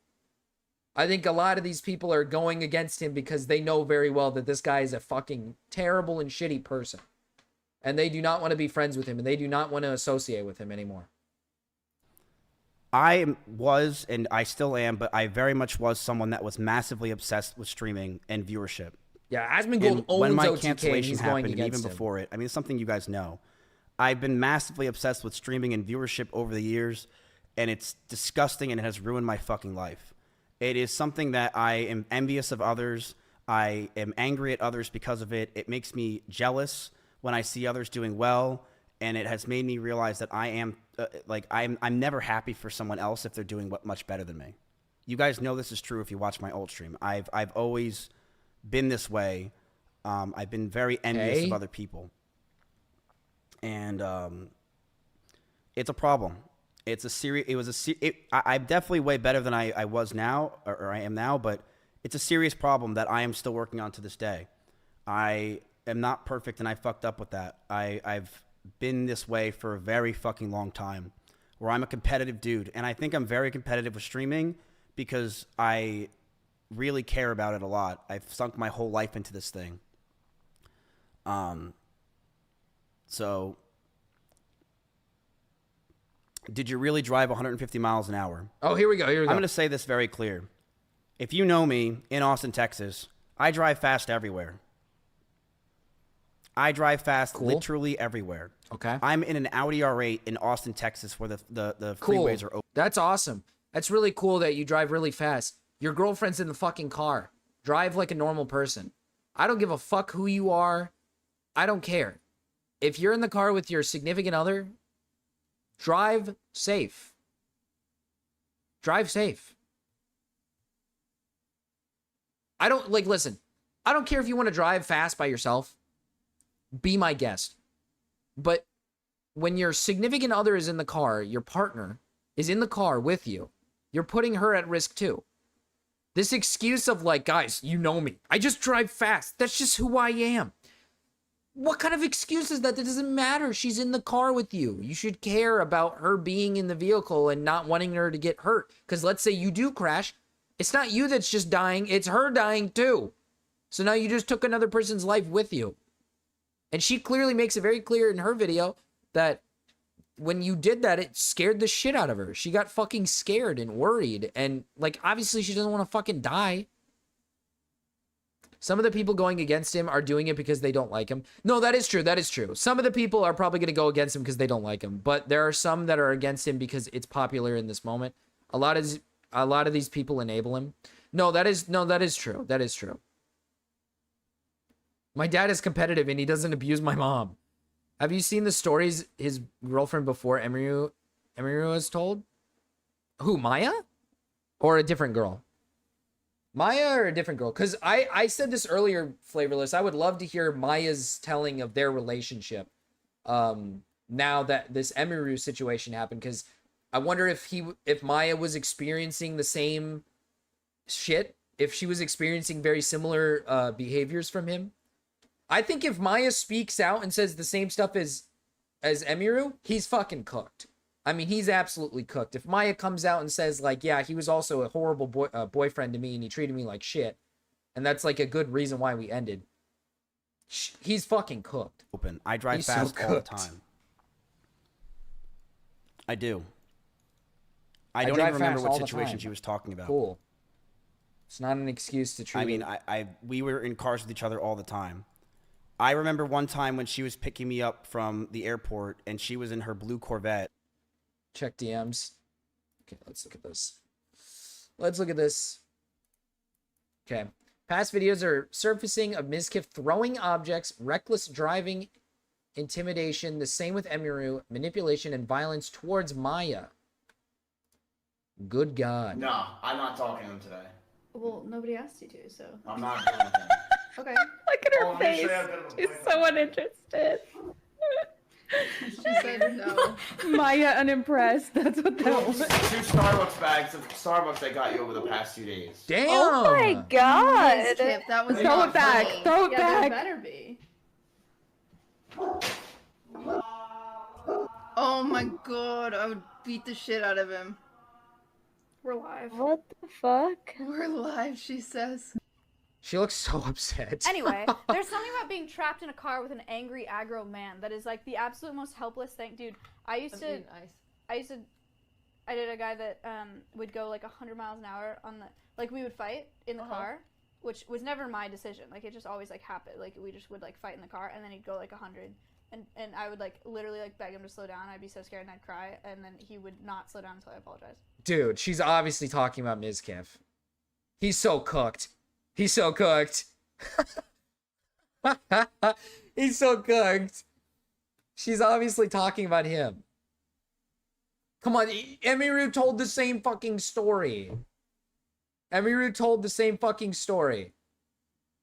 She literally said the same fucking thing. He would drive, like he drove like 150 and said he's gonna take both of them out, and she was like getting upset and scared and was telling him to like stop.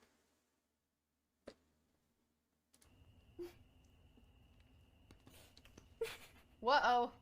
So then I started driving only. Like I wouldn't let him drive me anywhere. But then if we'd get in a fight while I was driving, he would like pound my ceiling in my glove box. He would like scream and like hit the ceiling and like hit the glove box and just like scream profanity and scream like he would like just call me terrible things while he was doing it. And then she obviously is not saying his name because, you know, saying his name would be controversial as fuck in like, this moment in time. He'd be like, no. And then I was like, well, okay. Because what am I going to do? Yeah, what are you What am I going to do?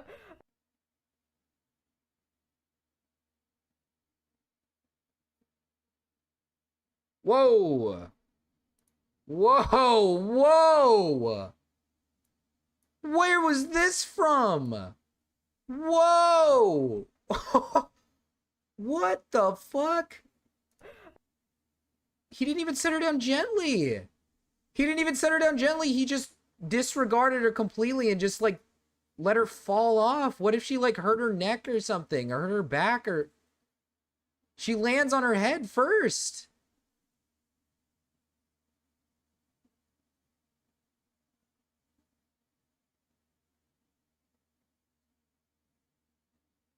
God damn. Yeah, he definitely has a consistency of being aggressive. That's for sure. I didn't know about that. That's crazy. I don't care that he went in for a hug after and she gave a hug, bro. It's showcasing that he's very obviously aggressive. That he's very obviously an aggressive person. God damn, bro. And she started the speed when we were on a straightaway when she was getting mad, and she stayed quiet. I don't remember the exact speed she got up to, but we were definitely flying. Okay, so his excuse is that she would also do that? Okay. Cool.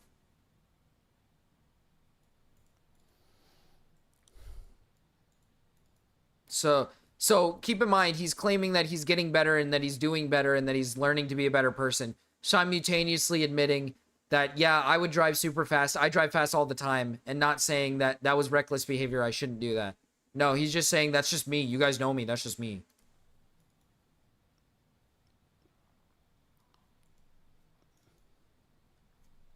She would do it too. She would do it too, guys.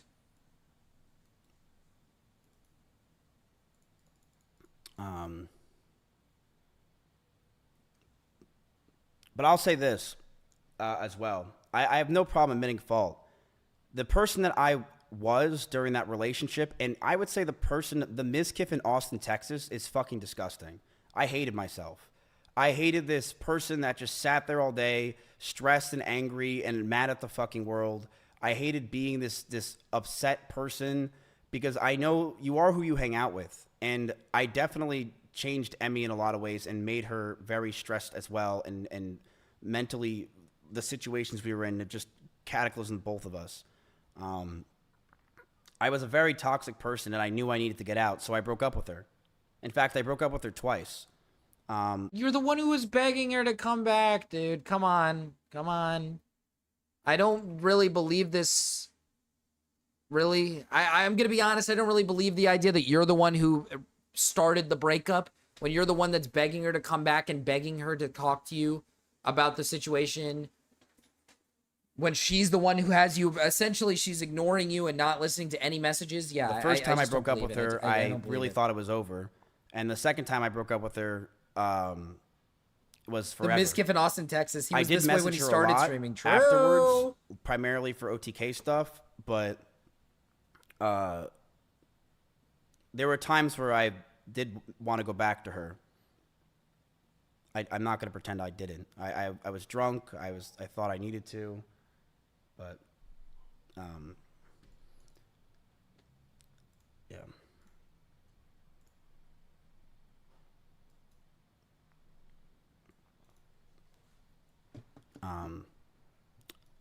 That's it. I don't think there's really anything else to talk about.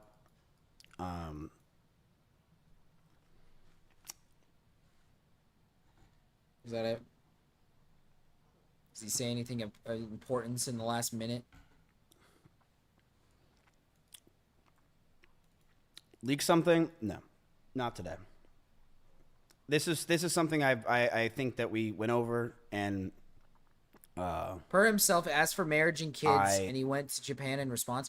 Oh, okay. So Toaster, what he said earlier is that essentially they had like this moment. According to him, she gave him a note. The note read out that she wanted to like have a future with him. He gave her back the note, said no, planned a trip to Japan, and then he got drunk. He got drunk multiple times in Japan and basically like begged her to come back, and she ignored him. That's why I say I don't believe that story, because that doesn't make a lot of sense. Because if she was saying she wants to have kids with you and like have this like lifestyle with you, and you're begging to have her back, I feel like she would answer.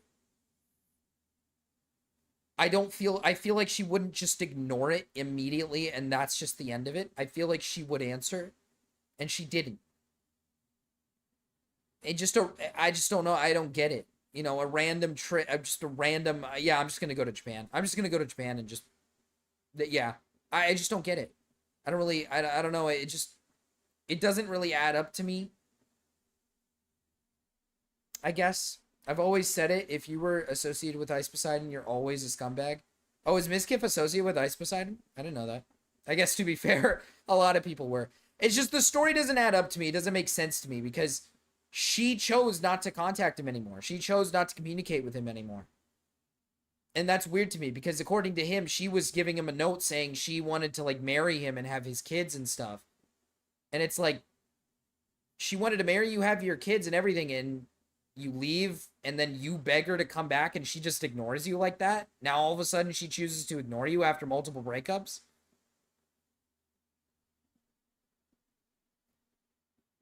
Huh?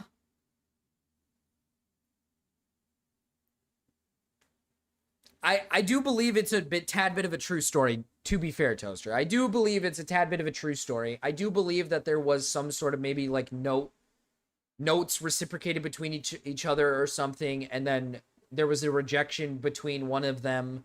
Obviously, I believe, yes, he did go to Japan. That is a real thing. Nice little brap. I don't believe the idea that he was like this better man and she was just this crazy girl who wanted to have his kids and everything, and he didn't want her because he quite literally went to Japan to get plastered drunk to basically message her and say that he wants to have a future with her and a family. I think he's deflecting. I think he's the one that wanted to have a family with Emiru, and I think she did not want that. And I think he probably did break up with her. He probably was the one that broke up with her, and then he said, I'm just going to go to Japan, went to Japan, and then got drunk, and then basically just spilled his guts out while she ignored him because she doesn't want anything to do with him anymore. I think that's what happened. I think he's deflecting. I think he's the one who's probably the one begging her for kids and for a family more than she is. That's what I think. And it could be the other way around, but I don't know. I don't like GGX at all. He's a fucking loser, but he has Greek God X, but he is always called Mizkif for what he actually is. Ice Poseidon was the nexus point for streamers. I had a relationship and I suddenly decided to drop out of college and leave for South Korea for a while. Freaked out after the 2018 presidential election and it wasn't good for us. The woman, like, hated me for real for that? Wait, what do you mean? Why'd she hate you? I am glad that it is out there, what I just said. And that's it. Okay, that's it. So... That's it. Okay. That's it. I said what I had to say. I don't think he's going to say much else. I appreciate you guys listening. And I will be back. I'm not leaving anytime soon. Because I left? Oh, okay. Because he just left. But I'm going to go relax. It's been a pretty rough day. Okay, he's not going to say anything of importance. All right. Chat. It's about my time. I'm going to send you guys over to Morale. I got to go piss, and I got to go take care of business. I think maybe I might cover a little bit more tomorrow, look into like a few of the other people who are talking about this to kind of get a better understanding and maybe try to formulate a better opinion on this because I'm not 100% on everything, but I am on Emiru's side mostly. I think she makes a better argument, very, very much a better compelling argument than him. But I do got to get going. I'm going to go piss my pants. Bye.